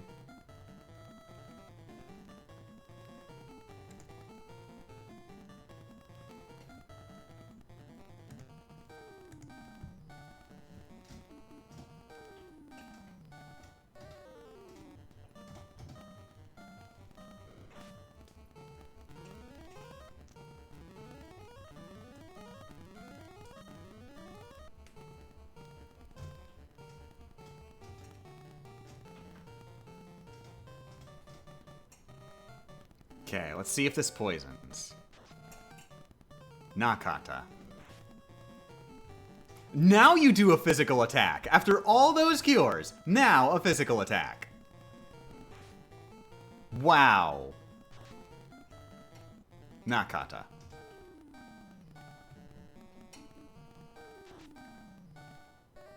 Oh. What? Wait, what? Wait, what was that? What did that say? Did that say that Tiamat just got poisoned and instantly died? Or did that say that Tiamat ran away?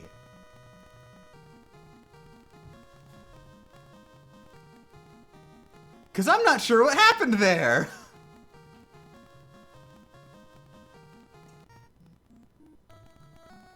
I'm going to have to double check the footage. I'm going to have to double check the footage because the text went way too fast for me to actually read. It seems like Tiamat should not instantly die from poison. It seems like that's not how poison would work.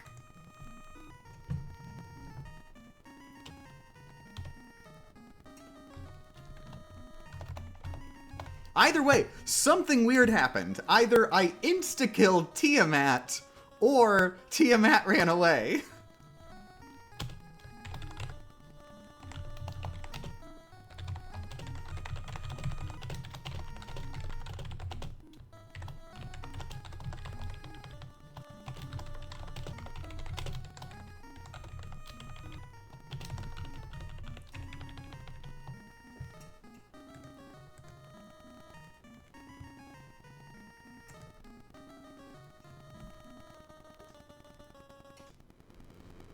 Graphics. Alright, that's it. Now we've done everything we need to go to the last dungeon. Other than, I think you need to just, like, stop by the Crescent Lake and just tell them, hey, I did it.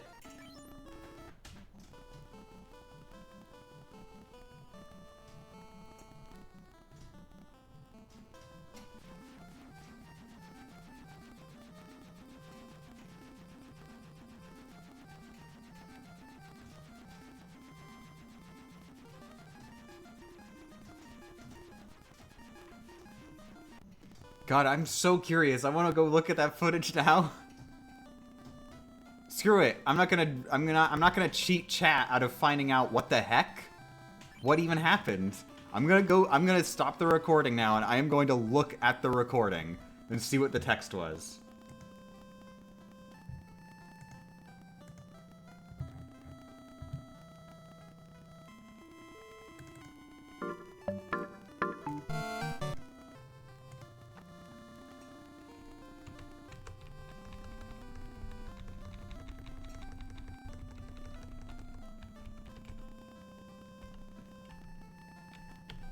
Okay, I used the raise saber.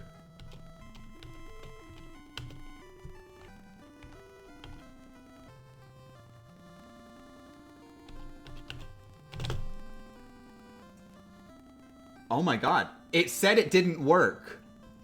Koka ga nakata. It said that the raise the poison spell didn't work. It's just that your spell didn't work message is what I got. Tiamat went? Oh wait, no, that was the spell. Never mind. Never mind. I was on a couple turns before. I'm not sure that wasn't the actual turn. That would have been hilarious though.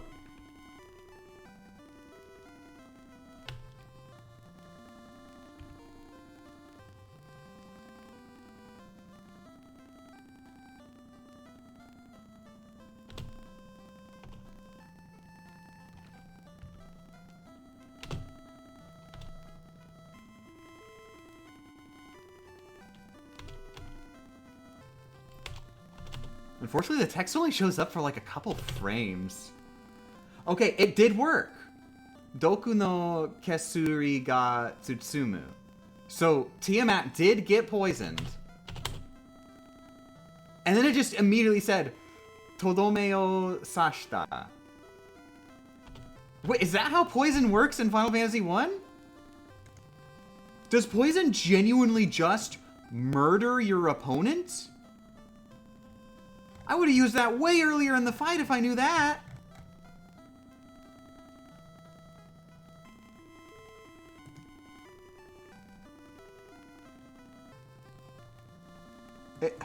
No, that shouldn't happen.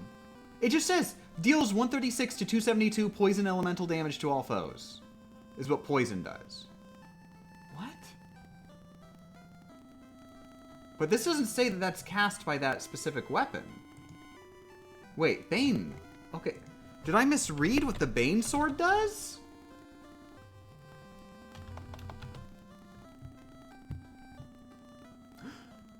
Oh. Poison is... okay. This explains why I'm confused. Inflicts poison elemental KO on all foes is what this spell does. Which is such a weird concept to me. No wonder I assumed it inflicted poison. I didn't even bother reading the second half of this sentence. I saw, inflicts poison elemental. Okay. It inflicts poison. Apparently, poison is an element. And if you cast this poison elemental spell... So it basically it uses like, is the opponent weak or not to poison? So this is not weird. This is actually genuinely, it makes sense that this is how killing Tiamat would work.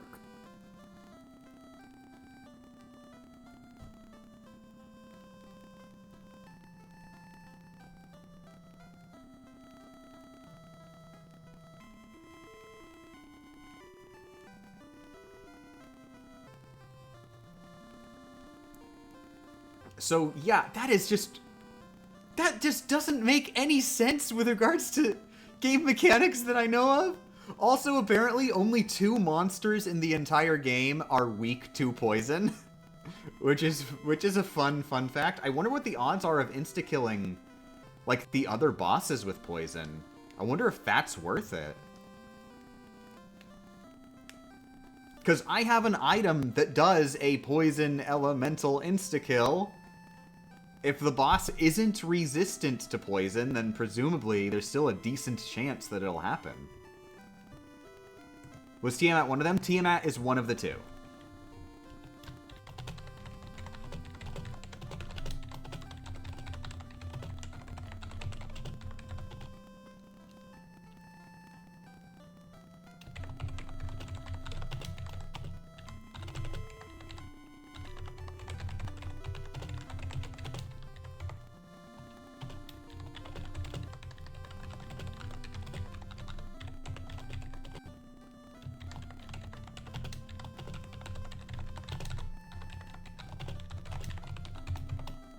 So I think I've got a good way to test this. Test how useful this Raise Sword is. It works on all opponents, doesn't it? That's right, it works on all opponents. Boop. Oh wait, but they might be poison resistant. That's the thing I have to factor in. Gotta go against stuff that's not poison resistant.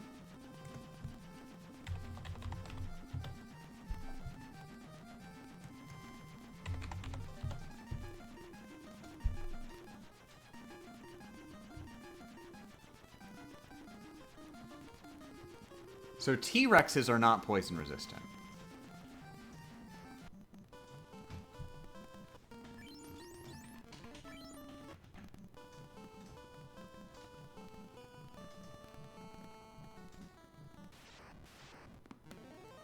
These guys are probably not poison resistant.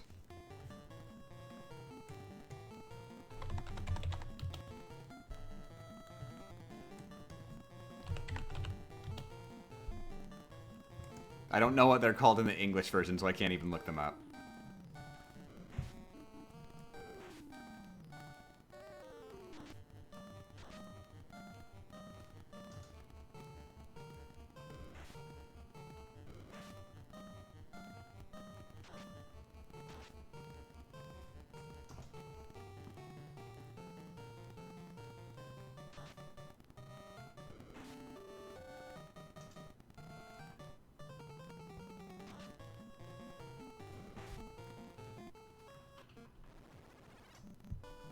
That's 6 attacks so far that it failed.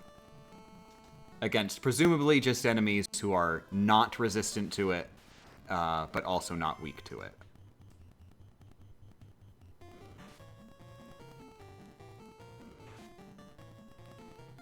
Seven, 8. Okay, it worked in 8 attempts that time. 1.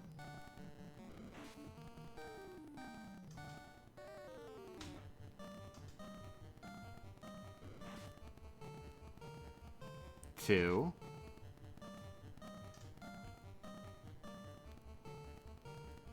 3.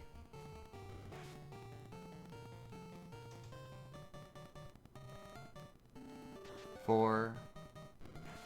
Honestly, if it takes 8 turns on average, I'm not sure that's going to be worth it. 5.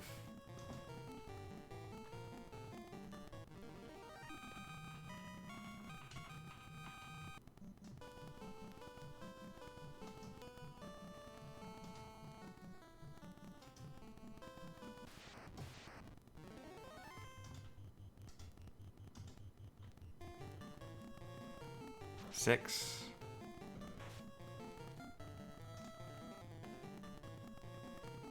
7.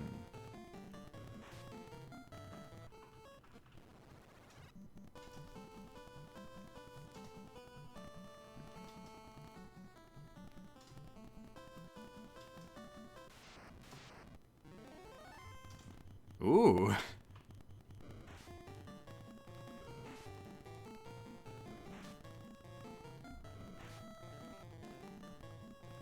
8, 9, 10, 11. So that time it worked in 10. So 1, 8, and 1, 10. 1.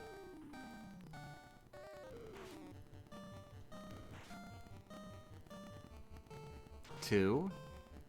Oh, that time it just did it right there. See, you know, like, I'm just gonna say, like, about 1 and 8, maybe. 1 and 8, 1 and 10, around there. Just my very, very quick, very uneducated, low sample size guess. That seems to be about what the odds are. And I'm wondering if, like, that's probably worth it against, at least, like, the Kraken?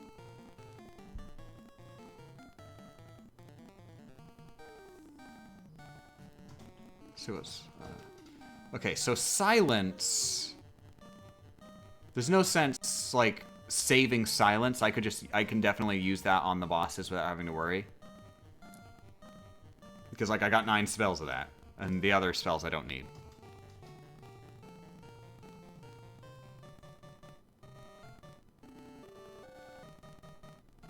Oh, and night nights, Apro. Thanks for joining.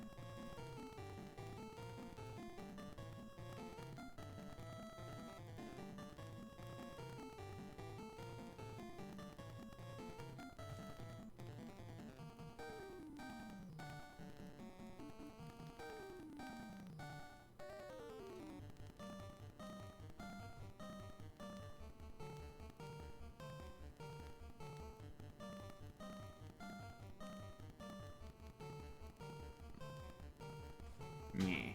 Strategy's boring.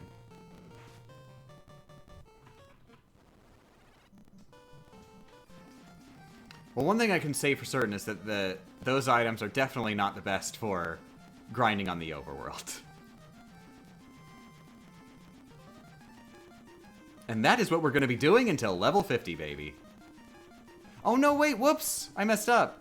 I went to Crescent Lake because I was supposed to actually, like, do the plot thing there just to get it out of the way. So I'm pretty sure there is, like, a plot thing where you go to Crescent Lake and you talk to the old guys and they're like, "We are old guys. Go beat the game."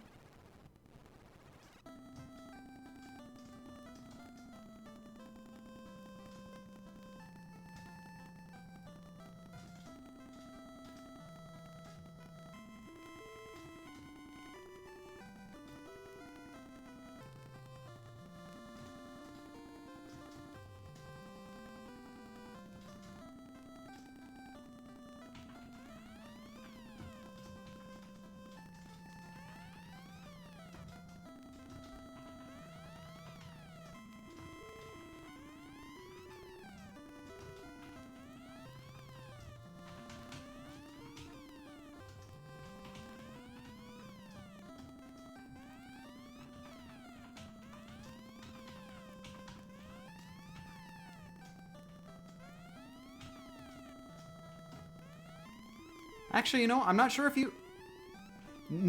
Talking to none of them ever made a bwum ba ba dun dun dun sound. So I think maybe you're not actually required to talk to them. It's just that, like, after you've done the four fiends and lit up the crystals, the player is likely to be wondering, well, what do I do now? And so they would hopefully figure out to go here, and they talk to the old guys, and like one of the old guys says, "Now that you've lit the four crystals, you gotta go to the points on the world map that's in the exact center of all the places." And then, like, if you do the math, it's, whoa, it's the first dungeon. Whoa, who could have seen that coming? The first dungeon is where we're supposed to go. Wow.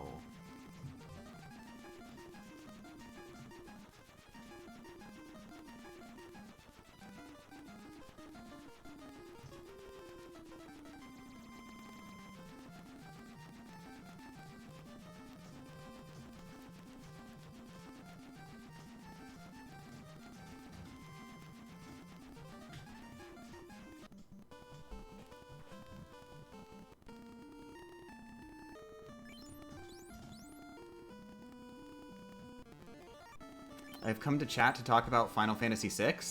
I'm sorry, Wood Stonks, but I should note that I have not played Final Fantasy VI yet. So anything you're going to say about Final Fantasy VI, I respectfully request be incredibly vague, such that I will not understand a single word.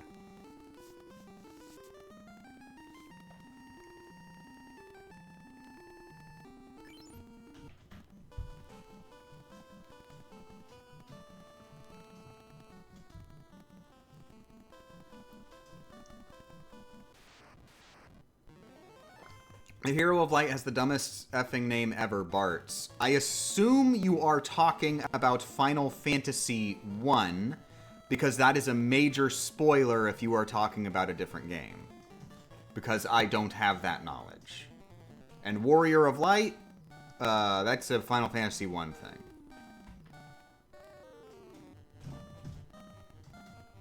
Oh, whoops. I don't have the right equipment. I forgot.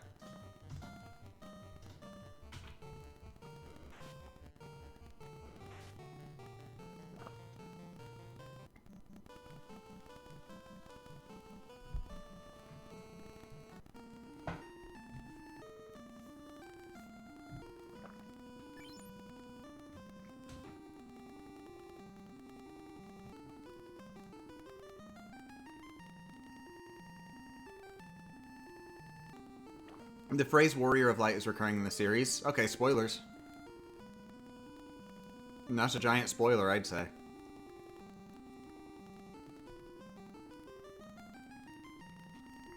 I think recurring elements are like one of the biggest spoilers that there can be.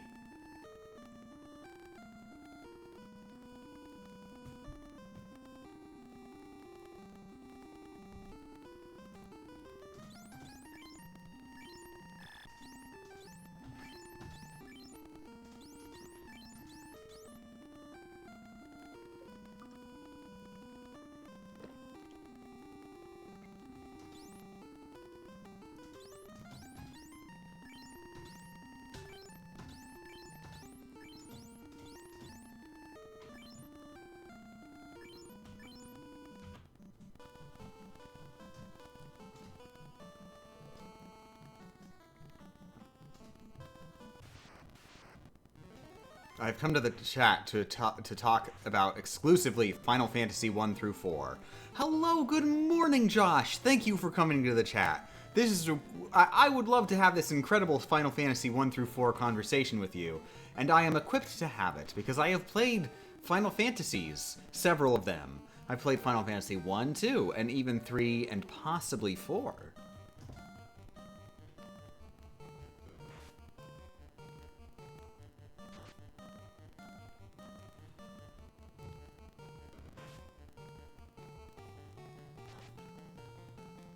Do I talk about how much I hate Final Fantasy IV's story? No, solely because I love Final Fantasy IV's story.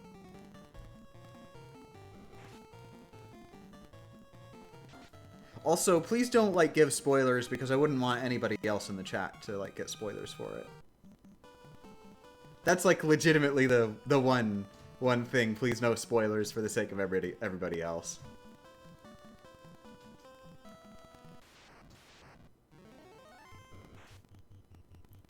Although I will admit the decapitation scene was pretty hardcore.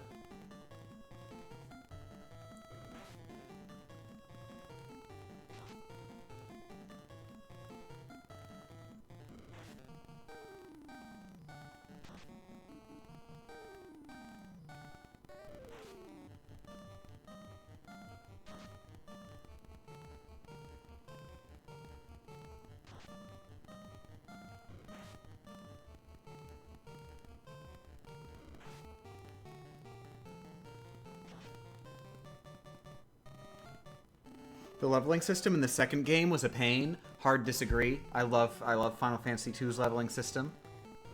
Also, I mean, yes, it is a pain, but I love that about it.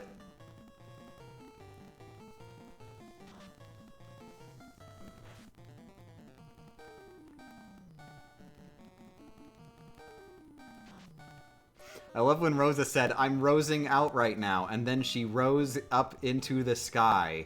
Oh my god, you're not supposed to spoil this part where Rosa is revealed as the almighty super deity Rose, god of Rising. Oh no, you're not supposed to spoil the part where Rosa gets the cyborg enhancements and she becomes Metal Rosa Rising.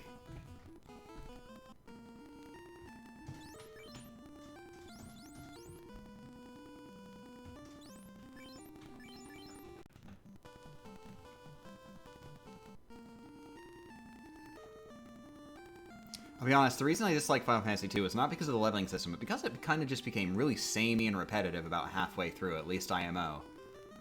I mean, well, I can't disagree, but also, I think that's the genre. I feel like that is, like, classic turn-based JRPG, just fundamentally. I don't think I've played a single classic turn-based JRPG that isn't really samey and repetitive for, like, most of it.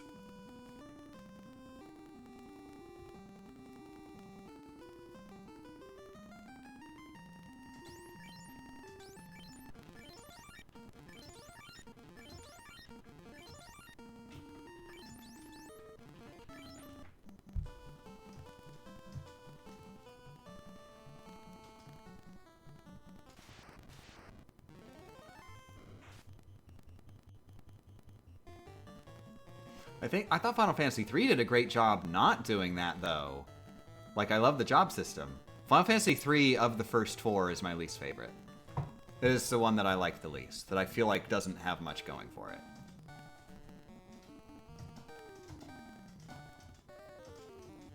It doesn't even attempt to have a narrative like 2 did.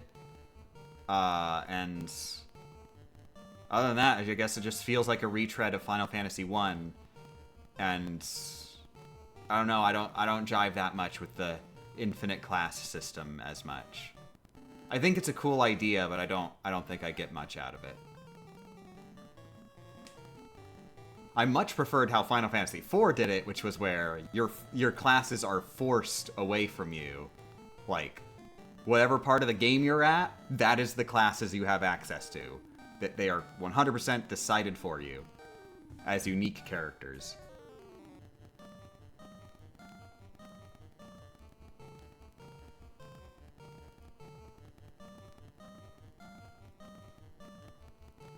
I liked 3 on the DS? Well, that's a completely different game that I'm not talking about, for the record.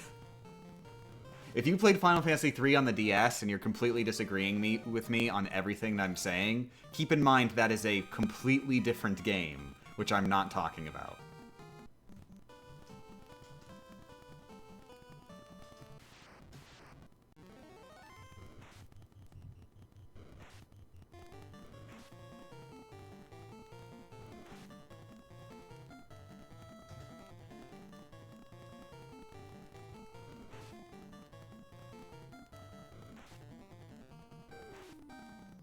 I do like Final Fantasy IV's gameplay a lot. I don't mean samey and repetitive as in the battle system doesn't vary, it's that the strategy kind of stays the same for most of the game, apart from a few enemies that did give me a run for my money.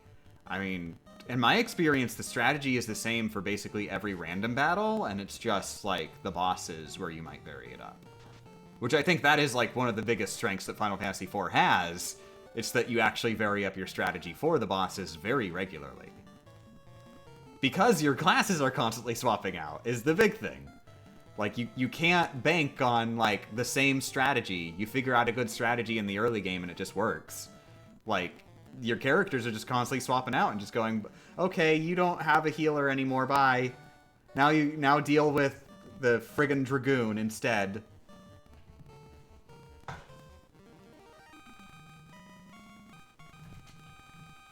What, you were really liking your black magic spells? Here is a literal child. Their class is literal child. They die when they get attacked. Probably a good idea not to let that happen.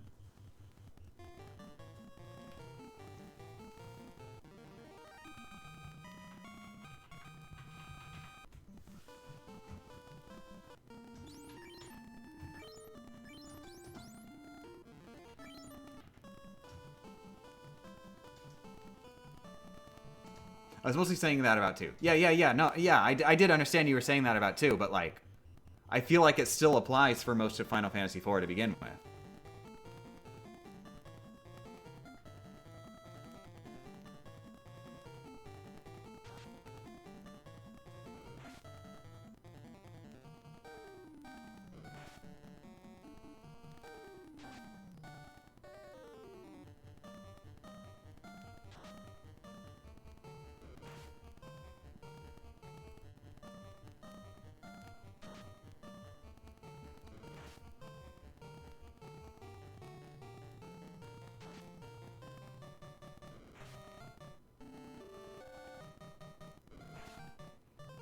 Final Fantasy VIII is better than 7. I will fight you on this opinion, which I am incapable of arguing against because I have not played Final Fantasy VIII at all and have played Final Fantasy VII for only like half of the first disc.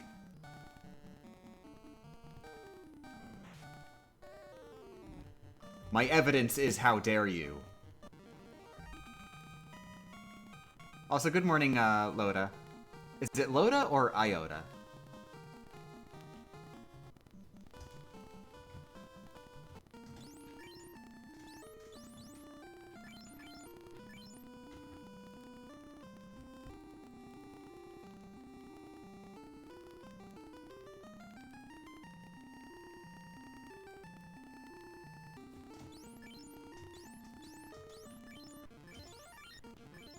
Isn't Final Fantasy VIII the one where the entire battle system is just like a trading card game?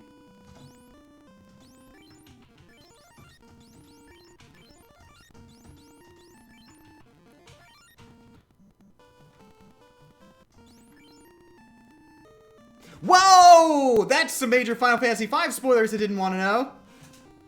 I'm gonna go ahead and not read the rest of those 2 messages you sent. Because I just sort of glanced over and I saw a job system. 5 does it better. That's giant spoilers.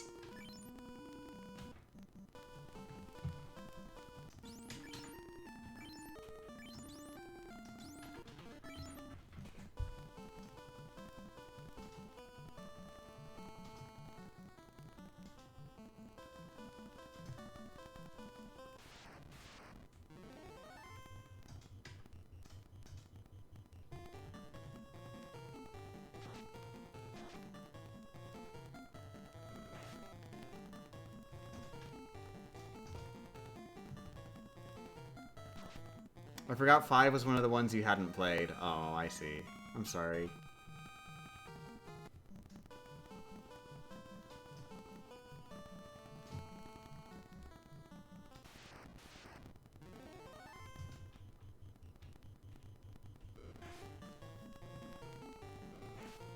I was getting ready to talk about why I love it so much. I'm so sorry.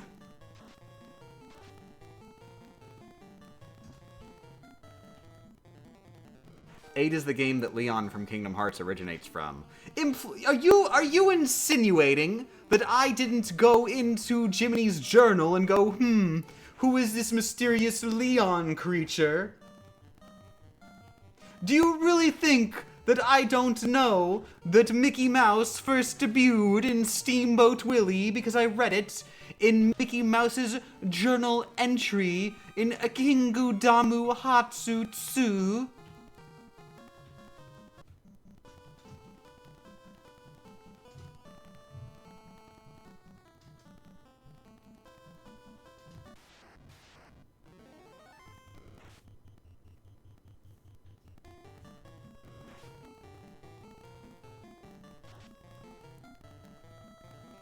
I think we can all agree that 10-2 is the best one because you get to be girls. Correct. Exactly.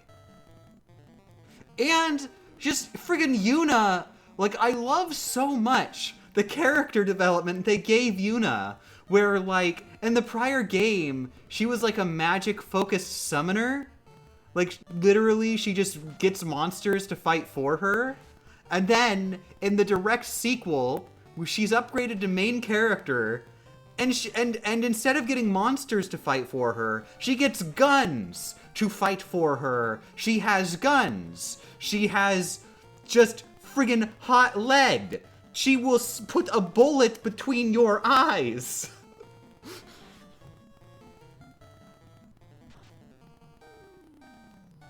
She's also the white mage. She's also the white mage. Let's hope she doesn't forget. Let's hope she doesn't forget which of the magazines she's putting into her gun. The one with the pills or the one with the quiet pills?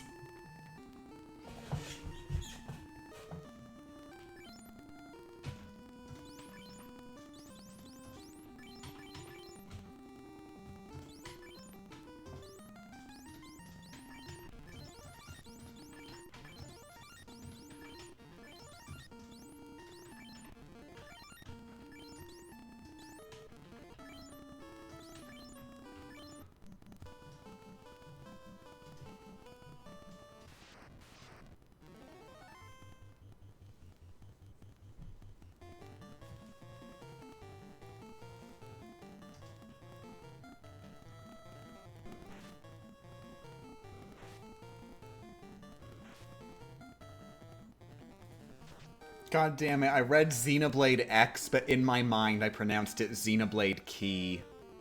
I've been infected.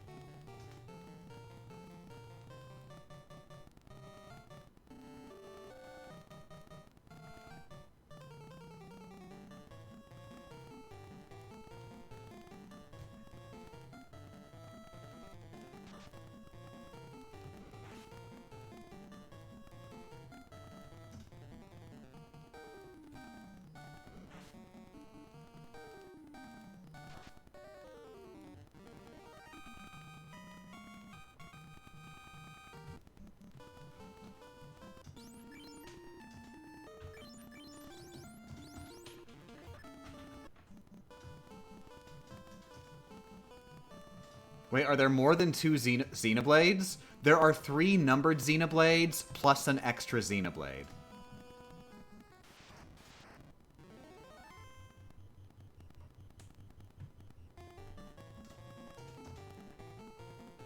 But the extra Xenoblade is a Wii U exclusive, so nobody talks about it.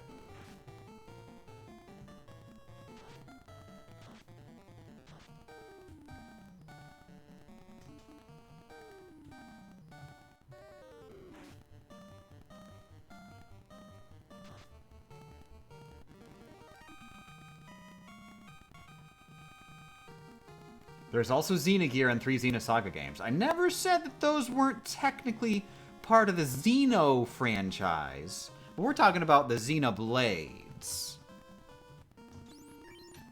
Also, there's not 3 Xenosaga games. There are 4 Xenosaga games, at least. There might be more, but there are at least 4. You cannot forget about Xenosaga 1 and 2 for the Nintendo DS. A Nintendo DS remake of Xenosaga 1 and 2 that also has extra content specifically made to tie in to Xenosaga 3.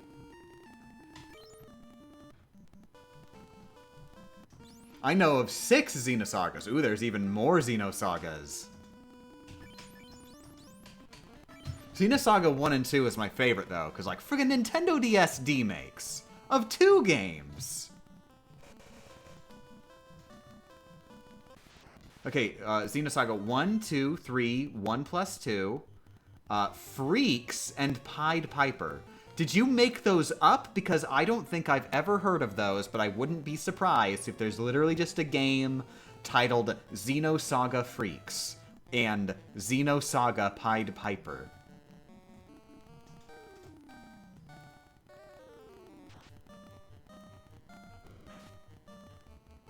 Now here's a question. Are those video games? They can't just be like some weird like direct to internet movie short film. That's not a video game. It's got to be a video game. There is indeed a game called Xenosaga Freaks. God damn. Why is the world so good? Pied Piker. Not Pied Piper? Pied Piker?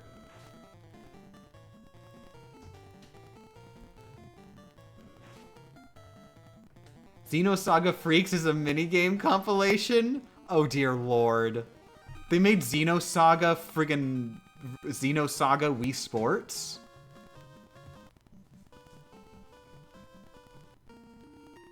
They made Xenosaga Chuck E. Cheese games?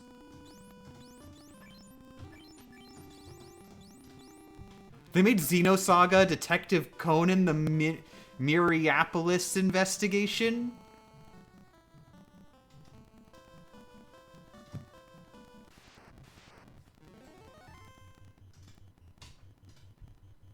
They made Xenosaga Imagine Party Babies?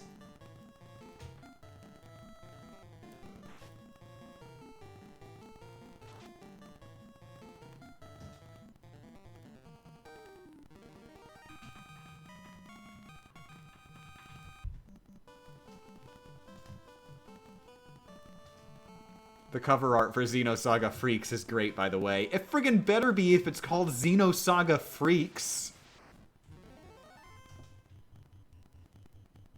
God, they could have done such an advertising campaign with that.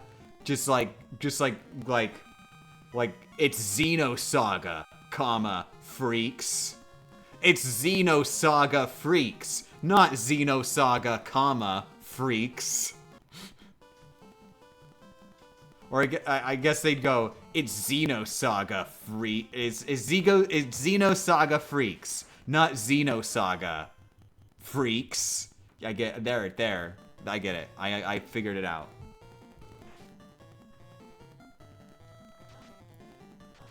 Don't buy this game unless you're a freak.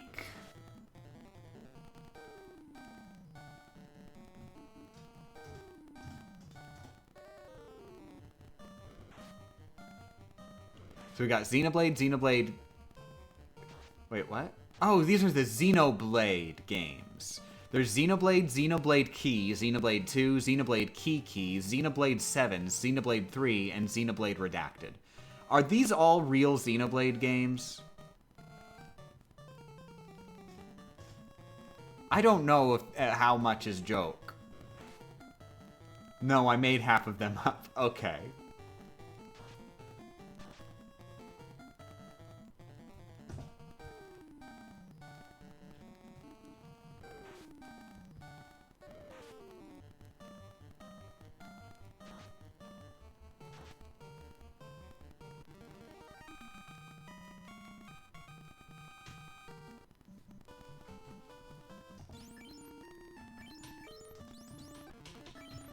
Sorry, how did you pronounce Xenoblade Key? Correctly.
Sorry, it's out of left field, but do you speak Japanese? Oh, whoops. That's not what I was supposed to do. That gets asked, like, multiple times per hour. No, not well. Nihongo o hanasemasen.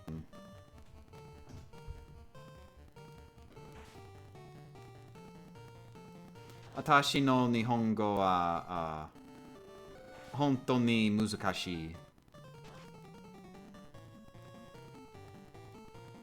Watashi no Nihongo ga heta desu.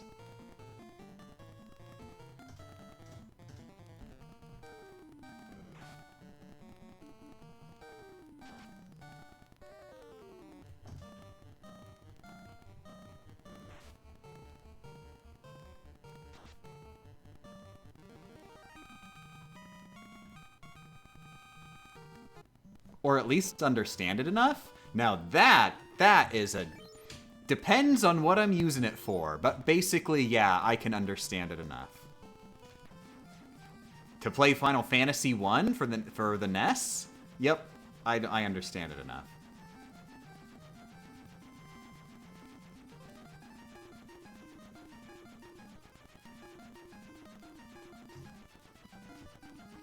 To understand what, like, spells and items do, I use a guide, but that's not because I don't understand Japanese. That's because, like, the game doesn't friggin' tell you what the spells and items do. You're supposed to read the instruction manual for that crap. And also, the instruction manual wouldn't give you the single slightest clue, because none of them work in any reasonable way.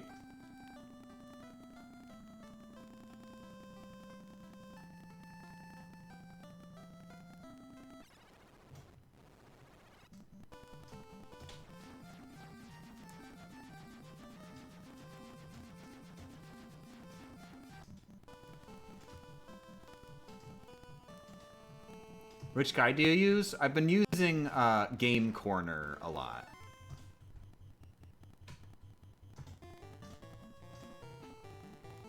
And for maps, I use Mike's RPG Center.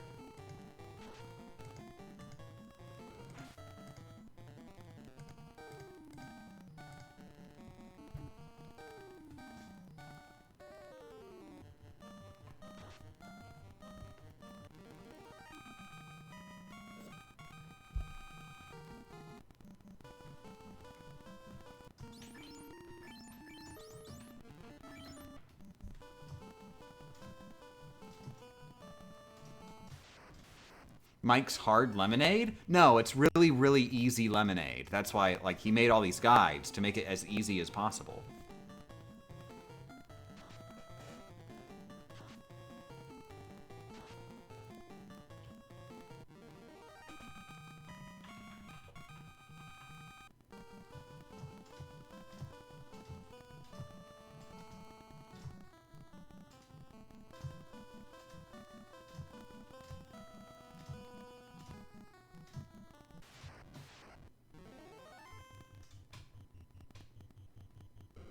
Oh, that's right. I should be using fire against these guys. I'm sure they're weak to it.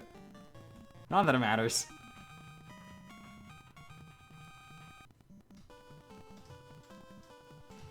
Also, it's like 6:20. I've got to start making the chicken pot pie at like 7:30. And just in general, I'd like to have some extra time before then to like do the dishes and stuff. So I think I am going to be heading out after this level up. Which hopefully will happen in a reasonable time frame. Are you making it or just heating up? I am making the chicken pot pie. In the sense that I am putting the ingredients into a pot and then cooking it. But like I'm not like making the chicken from scratch. The chicken is in a can. The veggies are like frozen veggies. And the pie crust is just, I bought at the store, you can buy pie crusts. Just pre-made pie crusts that you put on top. It's not actually like a pie. It doesn't have like the outside of the pie, like the crust on the bottom or anything. It's just straight up, we've just got like this casserole bowl. And we put a pie crust on over the top of it. And that's chicken pot pie, theoretically. Aw, rude.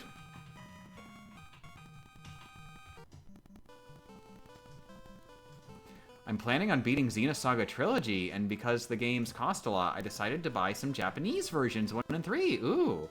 I was gonna play the Japanese versions just because, like, I've got to play with the Japanese dub.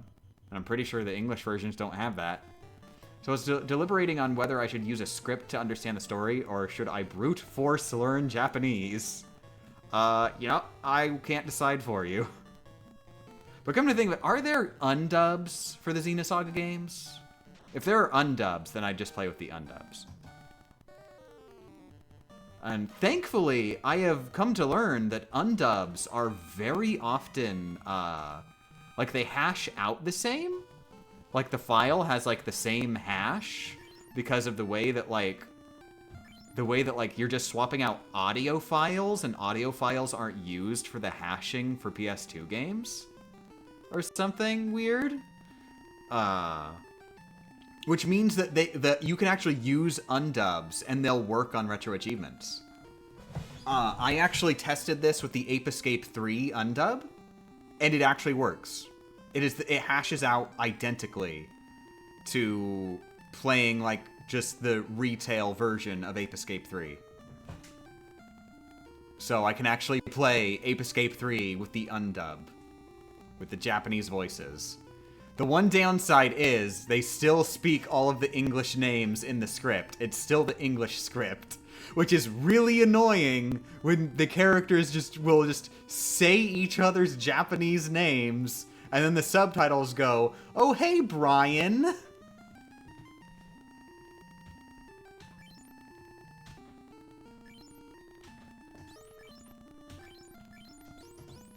They did it even weirder, though. They don't say, "Oh, hey, Brian." The main characters are named Kei and Yumi.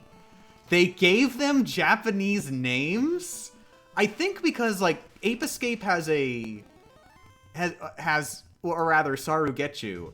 It is a very Japanese series. Like, you can feel how Japanese it is. You can't localize that out.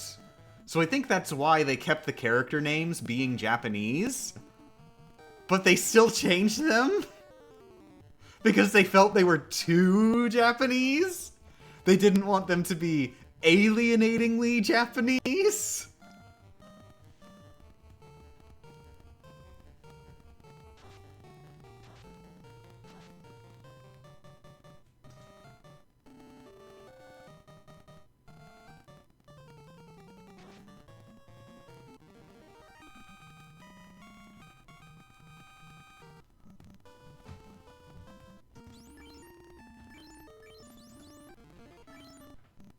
Fire Emblem Fates did that. Do they have Japanese names in Fire Emblem? Because, like, Fire Emblem, they're usually, like, you know, they use, like, friggin' Marth and, like, Sheeta and stuff like that.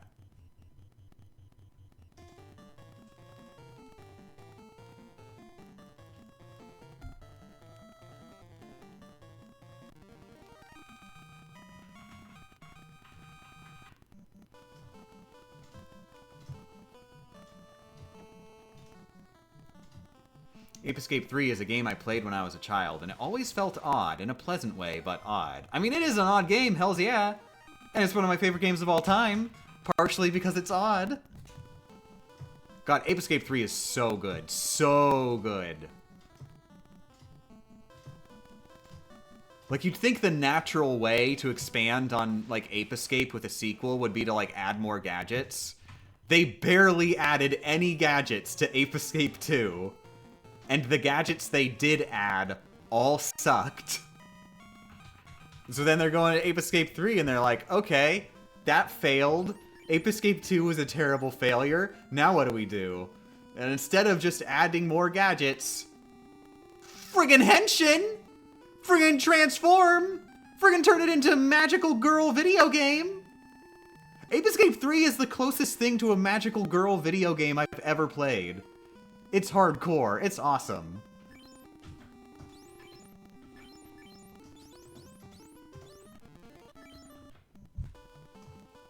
Is Ape Escape 3 your favorite Ape Escape? Absolutely yes. No question.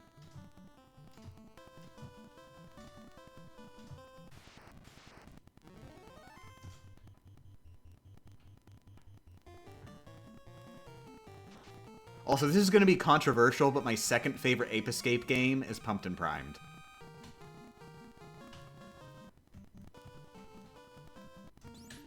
I love Pumped and Primed, and I'm sad it's got the reputation as just like that one Mario Party spin-off.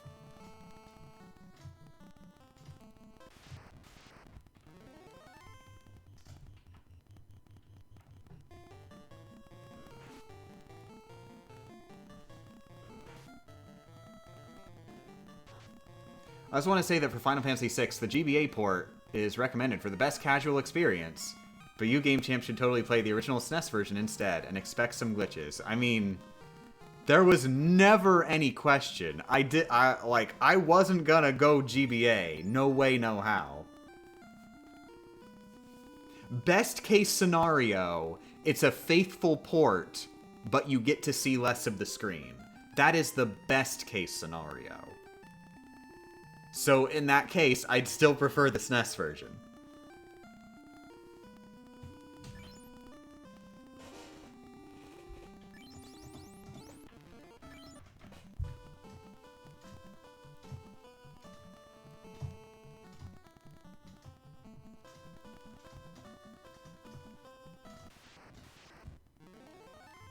My favorite part of 3 was the forums. Yeah, hells yeah. One of the things that absolutely makes it, I think, is that while you're transformed, the music changes.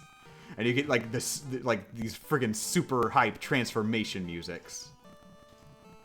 And all the transformations just feel so good. Except for Genie Dancer. What the hell is Genie Dancer? I appreciate that Genie Dancer is there, because it's stupid. But also, it's really stupid. It's literally just the RC car. It's literally just an alternate skin for the RC car. What is the point of Genie Dancer?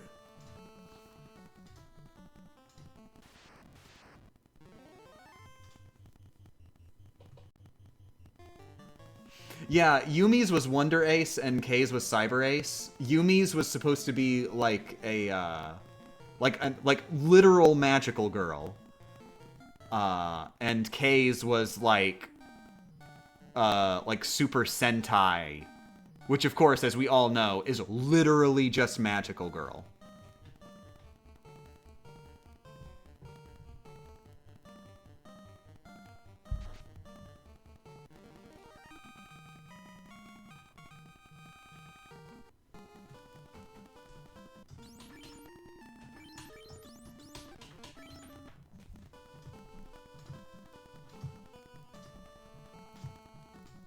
Though I will say I'm a little disappointed. It's very clear that they designed around Kay's transformation, because the magical girl transformation you do with Yumi feels more like Cyber Ace. The music is a big part because the music feels cybery, even when you are playing as theoretically an uncyber magical girl.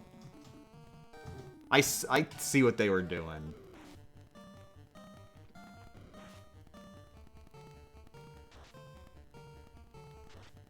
But Yumi does get the better cowboy transformation, because when Kay goes cowboy, he gets 2 guns, and you think dual wielding is better, right? You think dual wielding is cooler?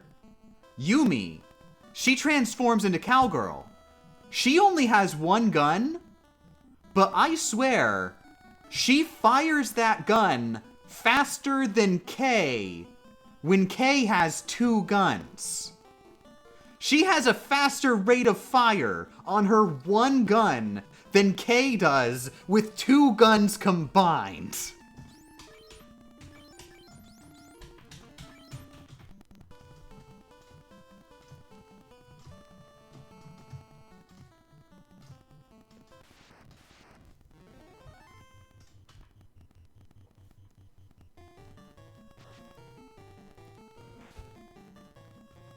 I will say, Yumi definitely had the better night form.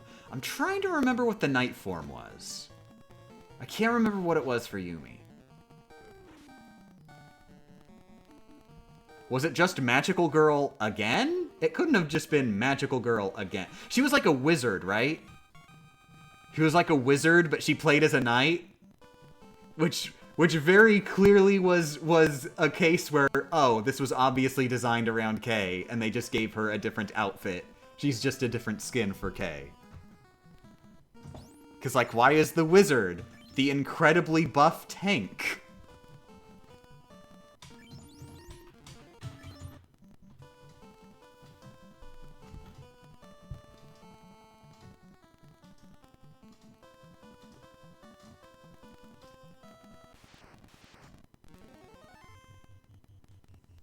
I don't think it's the... Is it the case that Netflix localized Pretty Cure as Glitter Force? I thought it was the case that, like, the original series was dubbed as Glitter Force, like, many, many years ago, and then Netflix was just keeping up with the brand name? Or am I wrong and they actually relocalized it and added the name Glitter Force?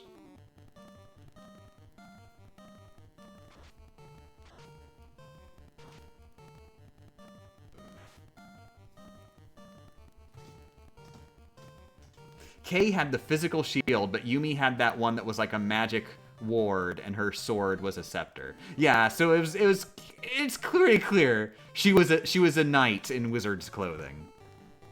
Oh, whoops. That's not what I wanted to do. I guess I blinked. Blink, and you'll miss.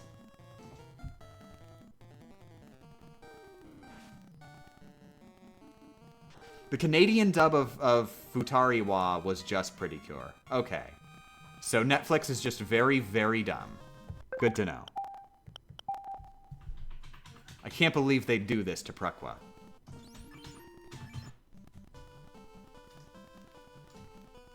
Out of the 2 I watched, I preferred Doki Doki. Did you watch Futari?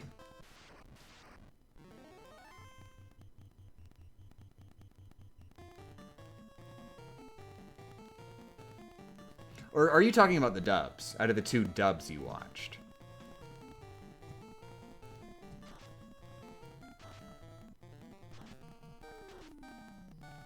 Glitter Force is so different that I can't even associate it with Precure without thinking on it. I mean, the name doesn't bring to mind any Pretty Cures, I gotta say. It's a force? What kind of force are you talking about? But they're about curing. They're the cure to evil by punching it. They cure. All they do is heal the world by kicking it straight in the face and breaking its nose.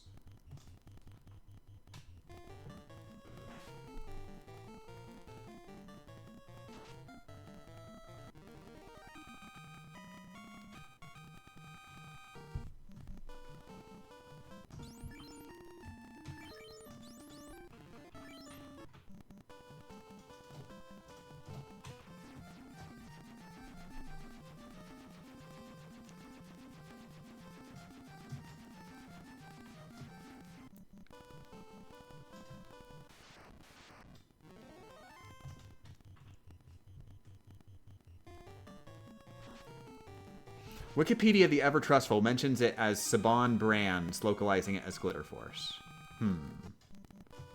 I have no idea what that means. Is it just that, like, Saban got a deal with Netflix to bring their series to Netflix? And their series happened to be a dub of Prukwa?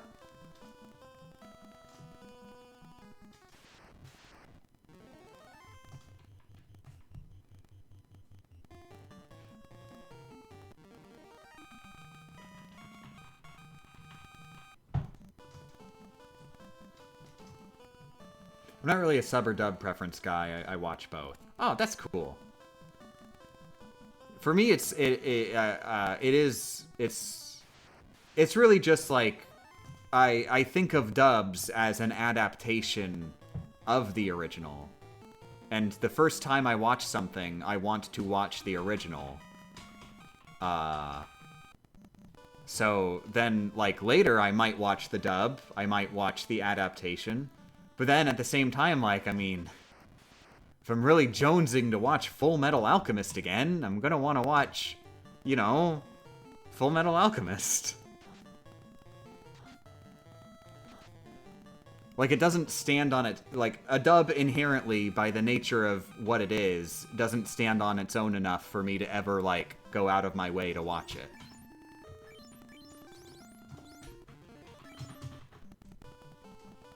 I still need to finish Full Metal Alchemist. Yeah, you do. You need to finish Full Metal Alchemist so that you can move on to its sequel, Full Metal Alchemist, Full Metal Alchemist.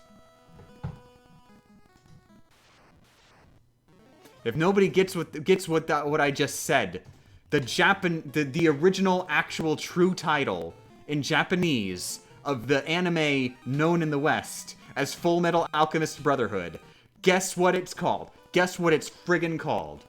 It's called Hagane no Renkinjutsushi, Full Metal Alchemist. The subtitle is Full Metal Alchemist. What does Hagane no Renkinjutsushi mean? It means Full Metal Alchemist.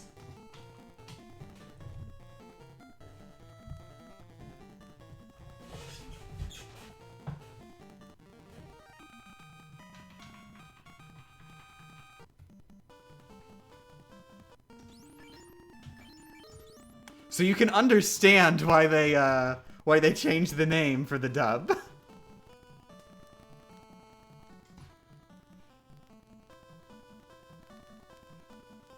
Is a third one called Full Metal Alchemist, Full Metal Alchemist, Full Metal Alchemist? Thank God we have not reached that point yet. But hey, Full Metal Alchemist was a decently popular anime. The second anime was a decently popular anime. They're gonna make a third one. It's gonna happen.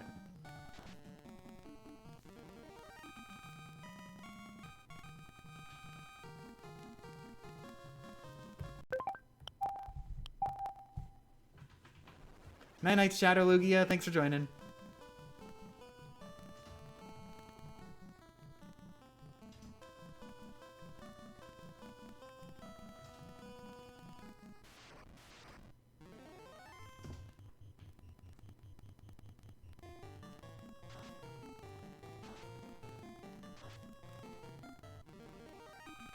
I think the second one was a little more than decently good. I will not lie. Did I say it was only decently good or something? I'm confused.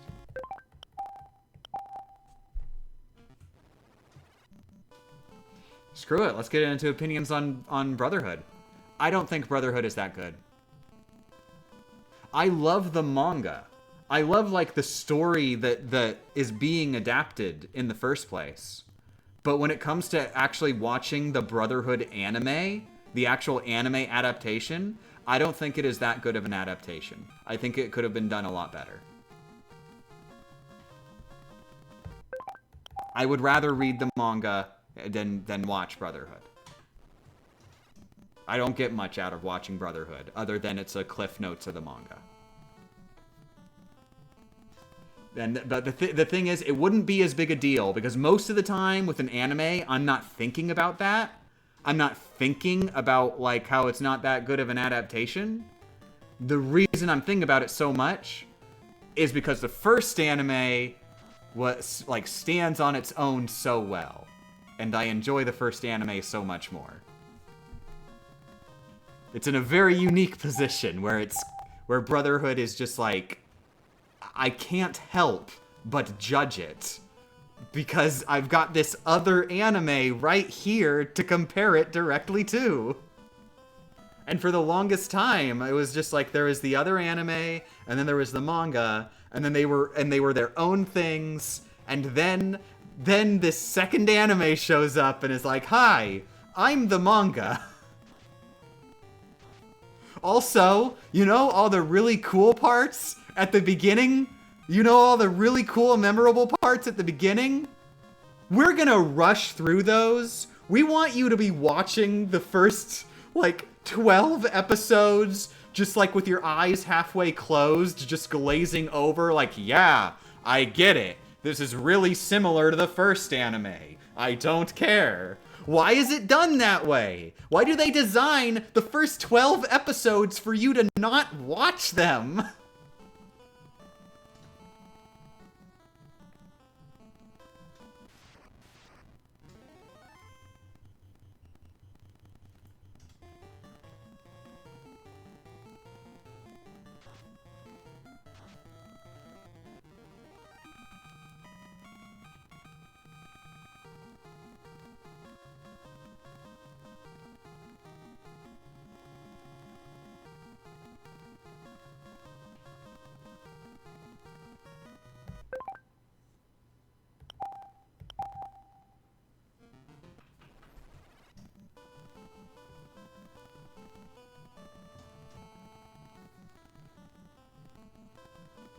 Didn't they try to just, like, detach from the first anime with the second?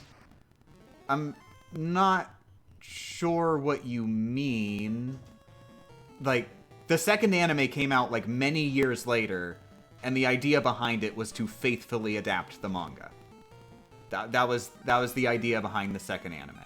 Because the first anime, because the manga was just, like, an ongoing manga, with being nowhere close to an actual conclusion, they decided to, like, adapt it partially, but write their own self-contained story that would, like, just wrap up in like one season.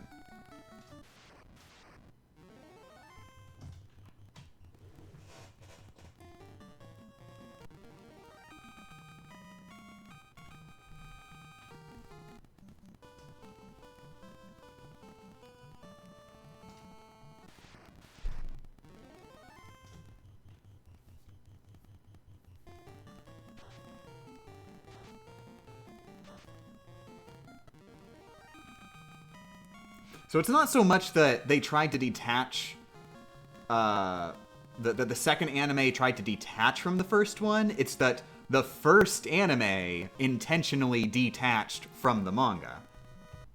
That the first anime was the one that did the detaching.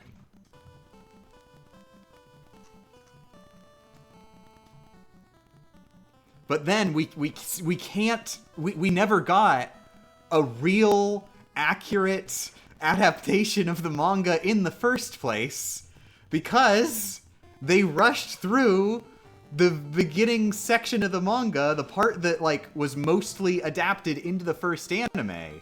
But even those parts in the first anime were pretty different in the first anime. They changed a lot of aspects of them. So we're just, like, rushing through the parts that were already adapted, but then, like, there's blink and you'll miss it moments where like, Ed will say, like, a slightly different phrase, which will be important later, because they changed it.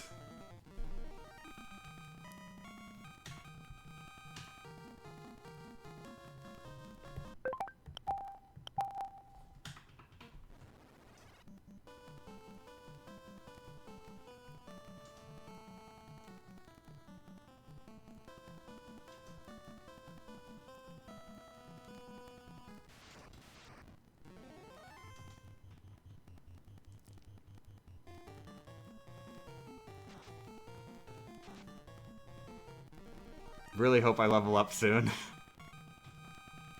Because if I don't get the dishes done before I make that chicken pot pie, then things are going to be crowded in the sink.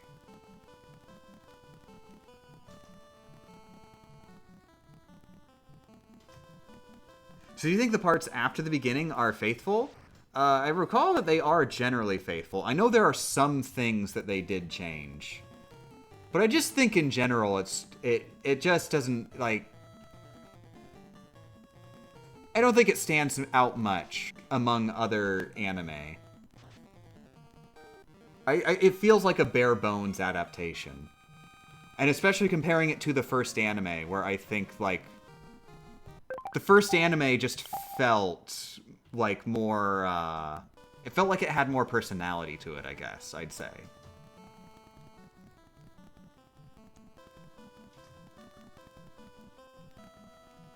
I don't know how to describe it. It's a feels thing.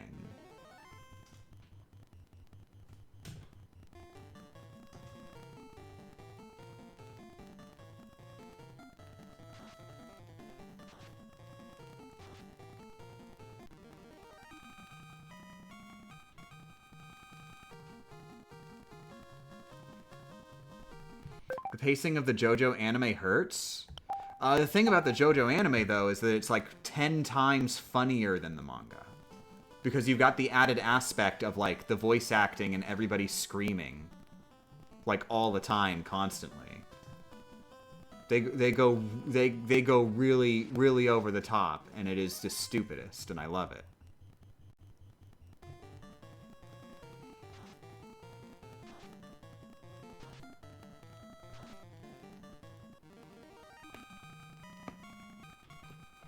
You know, for a while, I was thinking of doing a, can you beat Full Metal Alchemist and the Broken Angel without alchemy run?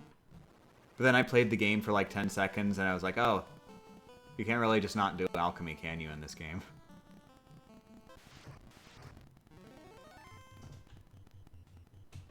That would be an incredibly uninteresting challenge run.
To be honest, I just like when Big Man summons his big funny dude and punches the shit out of some guy. Aw, yeah. JoJo's got... That's my favorite episode of JoJo.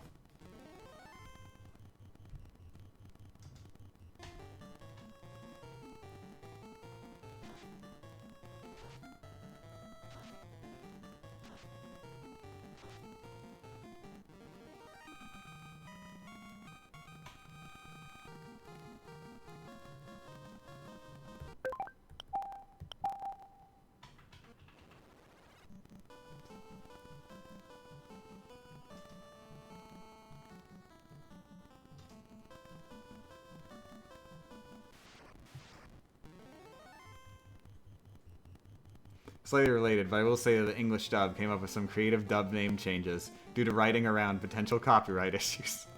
And then they still have, like, friggin', like, they just say incorrect names, and then, like, friggin' Thoth literally just says Oingo Boingo on the cover, and they expect you to just be illiterate. If you are literate, then you are committing copyright infringement while watching the dub to JoJo's Bizarre Adventure.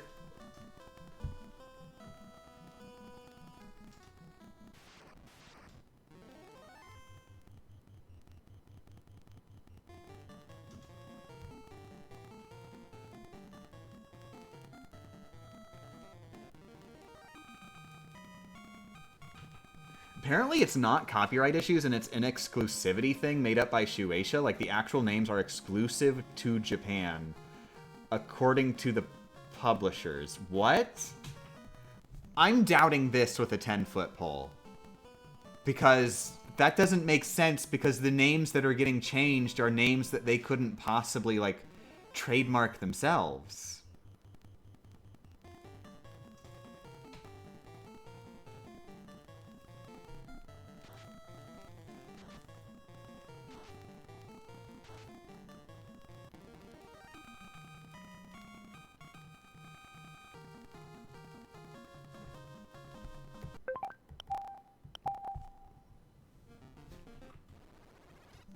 Because, like, all the characters who have names that, like, are original names are translated faithfully. And like, anytime anything gets changed, it's always, like, friggin' Aerosmith. It's always Metallica. It's always Steely Dan.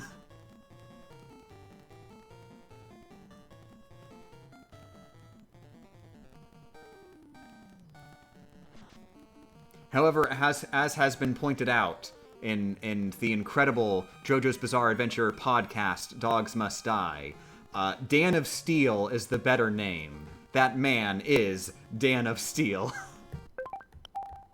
Yeah, you got it, Sun and Showers.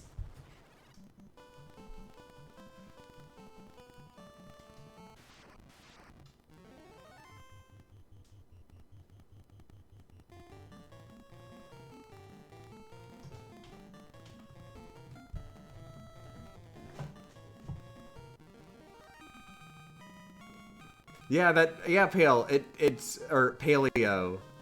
It's interesting if true.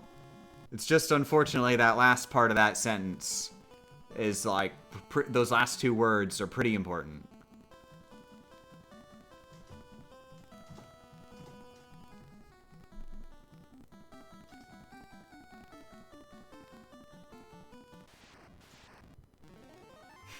Spicy lady. Still can't get over that they still say it. They still say the names in Japanese and the subtitles are literally wrong.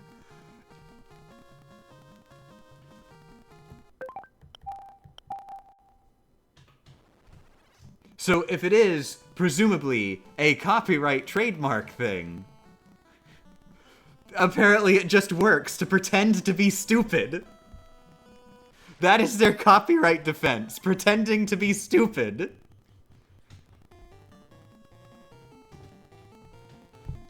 Their copyright defense is pretending to not understand English words when spoken with a Japanese accent.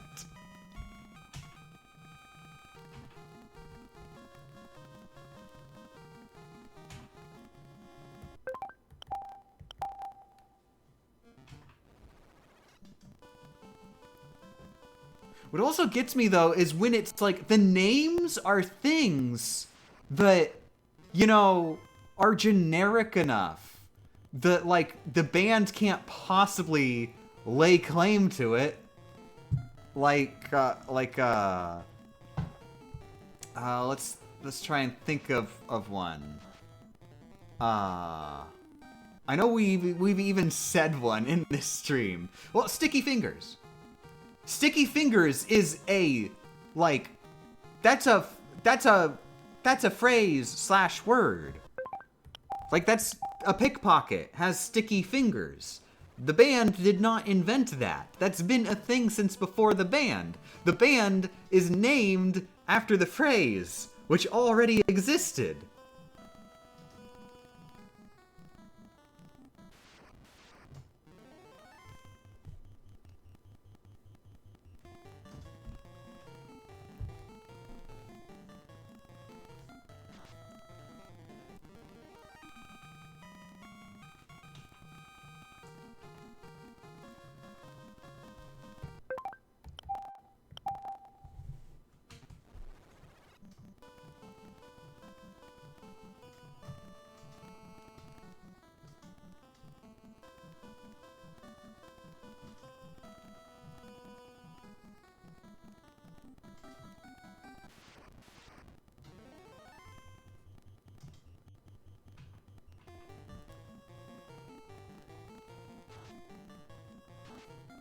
You're telling me that Sant Viello could have stayed Santana?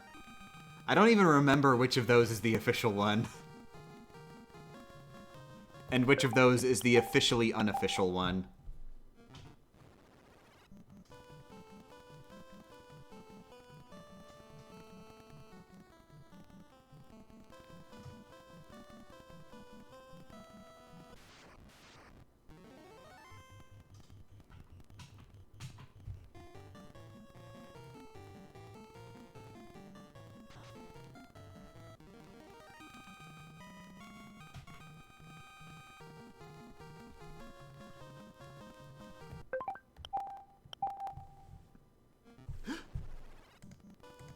I forgot to start recording again.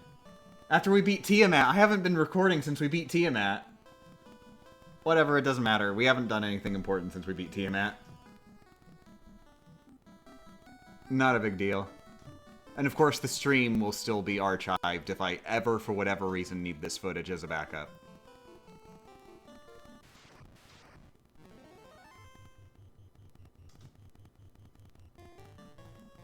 Because, yeah, I stopped the recording so I could actually look at the recording and see, like, what was the text there?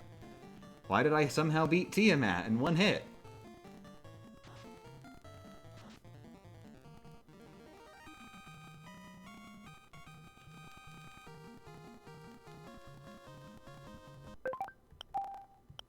With They Might Be Giants, they did a song that would otherwise be called NyQuil Driver. They sang that in the song just fine, but they're not allowed to write it, so the song is called AKA Driver. And they're not allowed to print the lyrics in the liner notes. Wait, how is it... Wait, but they can say it out loud? NyQuil, AKA... Is the genuine legal defense here that they are saying AKA Driver and you're hearing it wrong if you hear NyQuil? Is that what's going on there?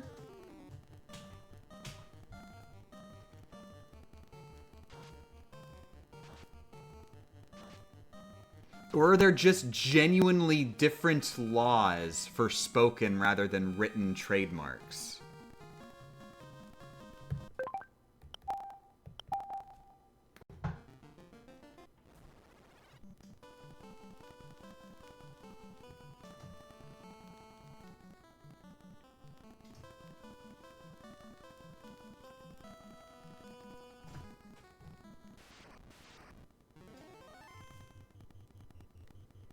No, I'll pull up what the wiki says.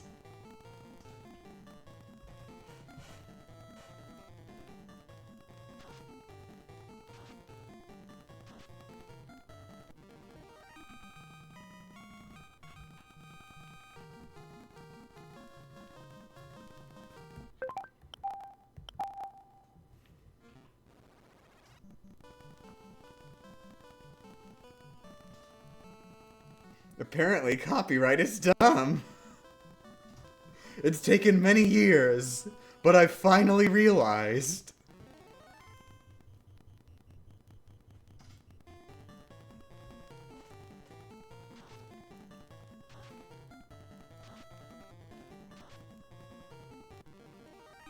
Oh my god, it's 7:01. Dagnabbit. I needed to level up half an hour ago.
I don't care. I still level up.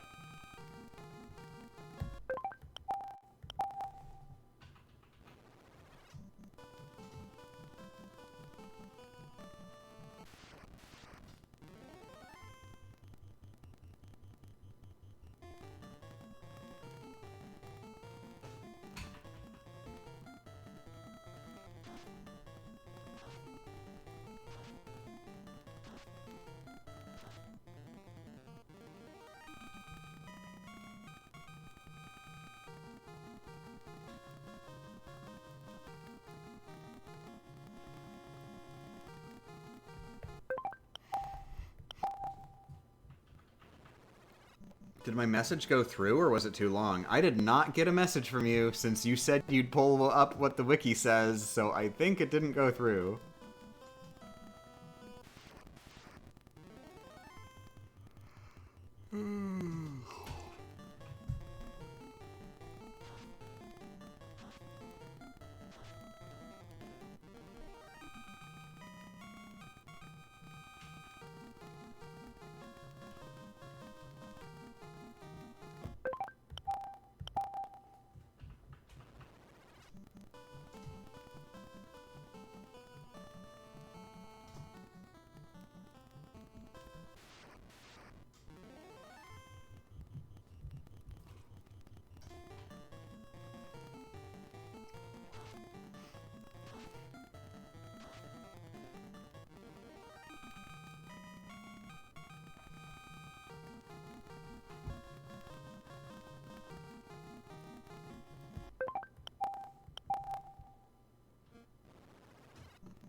Good morning, Zero.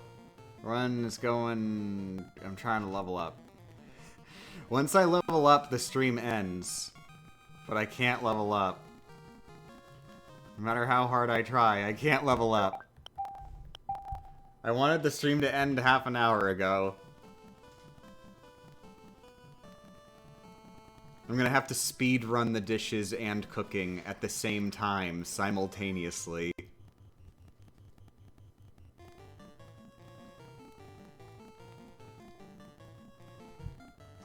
And relaxing. I'm gonna be honest. I was sort of hoping to relax a little before I made dinner and did the dishes.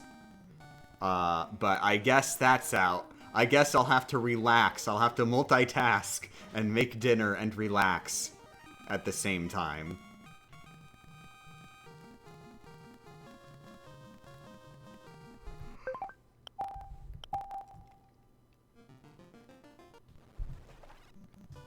Is there a specific RNG thing?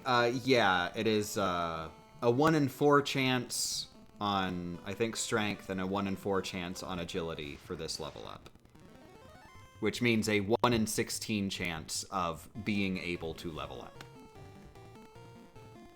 Because if I get the wrong stats, then I just reset.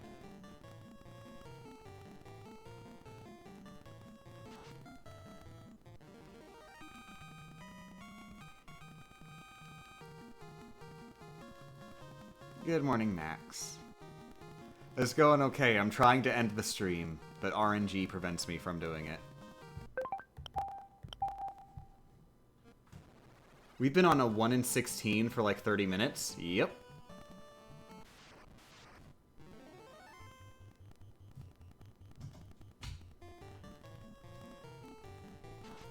You should have seen the day where we were on a 1 in 16 for 5 hours. Although it's a possibility that we could have gotten away with it, or settled with the NyQuil manufacturers for a small amount of money. The path of least hassle was simply omitting the name from the package. According to our lawyer, you can say pretty much anything in a song about a product, and that expression is a protected part of every American's freedom of speech. Okay. So it's specifically the fact that it's in a song and it becomes freedom of speech there. However, when you title a song after a trademark product and then start selling your recording, which is also a product, you run the risk of the trademark holder suing you for infringing on their trademark.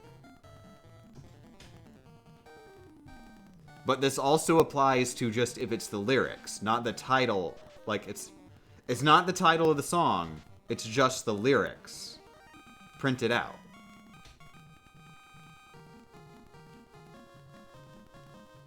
Or is that just them being extra careful? Like, even extra carefuler.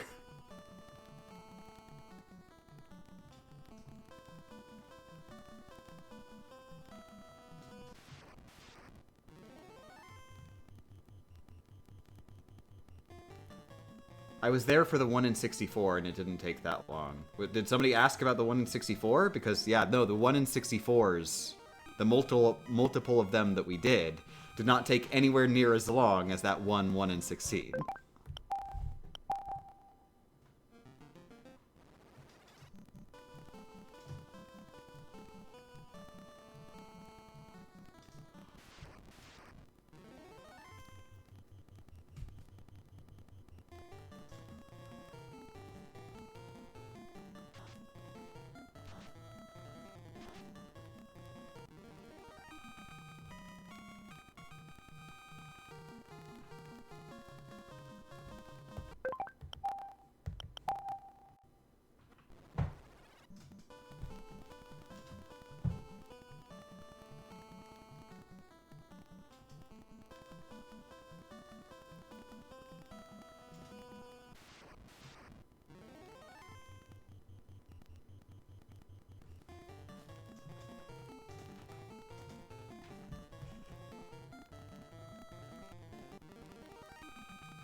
Man.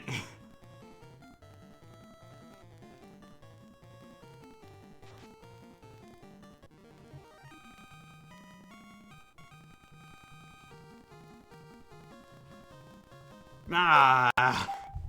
I was really hoping that'd be it.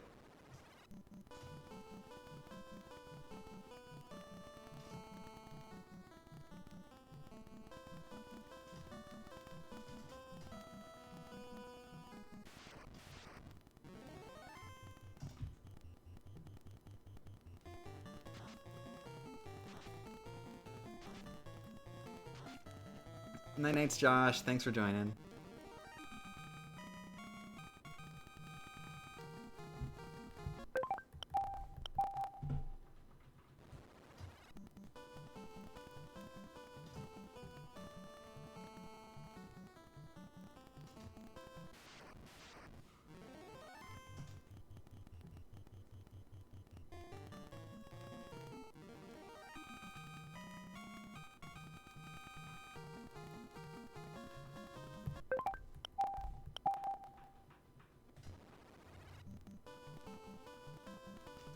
Does it even work like 1 in 16, actually? I'm pretty sure, yeah, it does actually work correctly with the RNG table.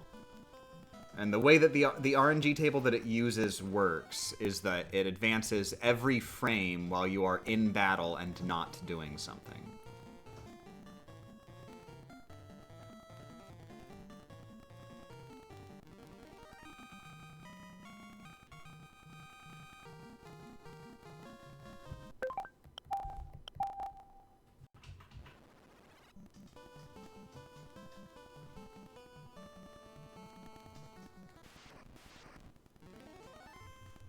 You could do a task with perfect stats. Ah, you think the task just goes for perfect stats? Oh, no, no, no, no. Task doesn't need perfect stats. The task makes the final boss run away.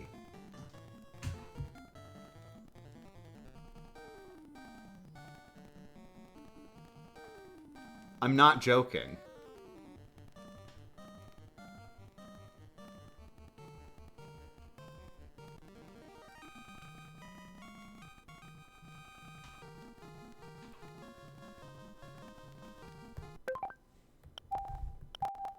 Unfortunately, I've heard the current fastest task just like it doesn't do that. It does something else that's stupid and not as funny.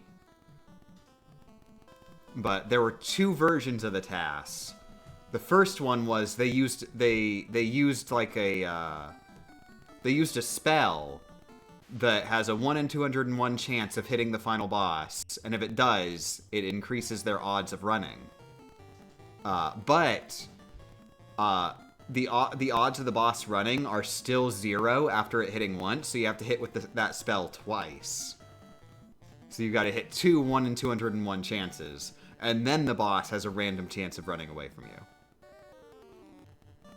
But then the next task after that, they found a glitch which lets you it lets you do an underflow to level 100 or something like that, which is not a level that you can reach in this game. And so your stats are so like, because you're like level 100, the algorithm for running away is based on your the party leader's current level. And so that puts the final boss in the threshold when the party leader is level 100.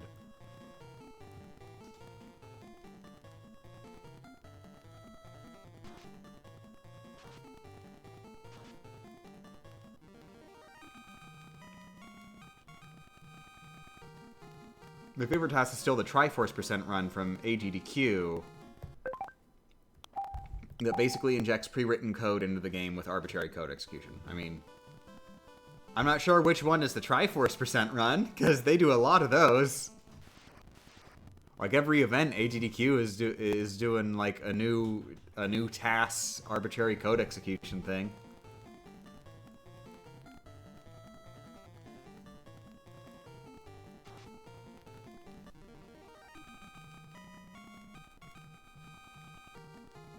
Okay, so the current task strat just glitches to the ending sequence.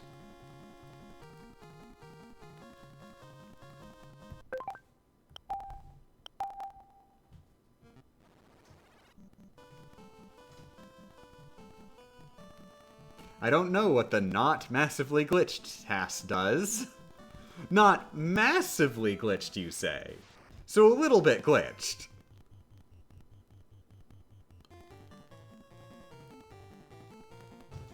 Okay, it is 7:16. I am declaring that if I do not level up by 7:20, I am ending the stream because I will not have enough time to cook dinner if I don't.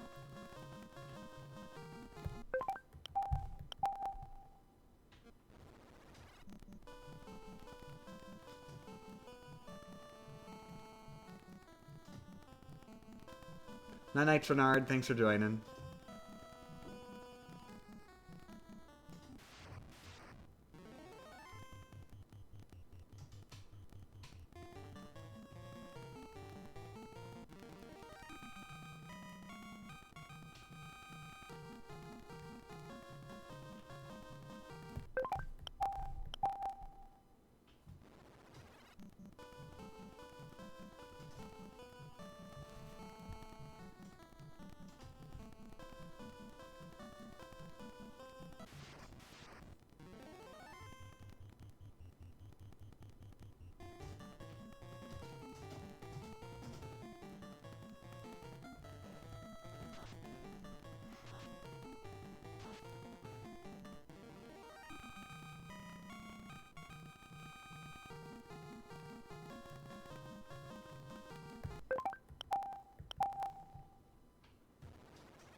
Oh god, it's 7:19. So yeah, it's very unlikely that we are leveling up.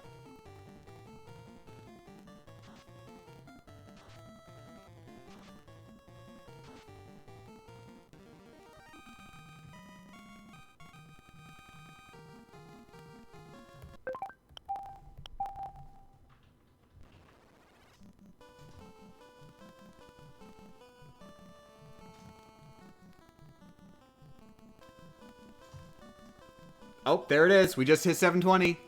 This is it. This is the last level up. If we do not level up, then this run was an entire failure. It's going to be mission failed all night. This mission failed, just 100%, just worse. I'm just not even video games anymore.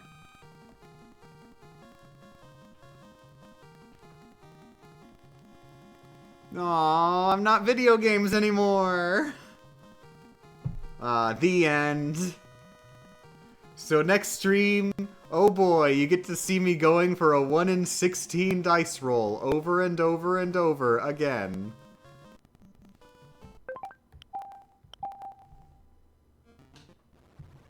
Just in case I wanted to load the save file so I could turn the game off. Just to make sure it properly saves correctly. Okay, night. I'm going to go make a chicken pot pie. Heart emojis. Make sure that you also eat a healthy dinner and have it with friends and family, so that you can tell your friends and family, oh gee, oh my, I love you all. You're all such cool people.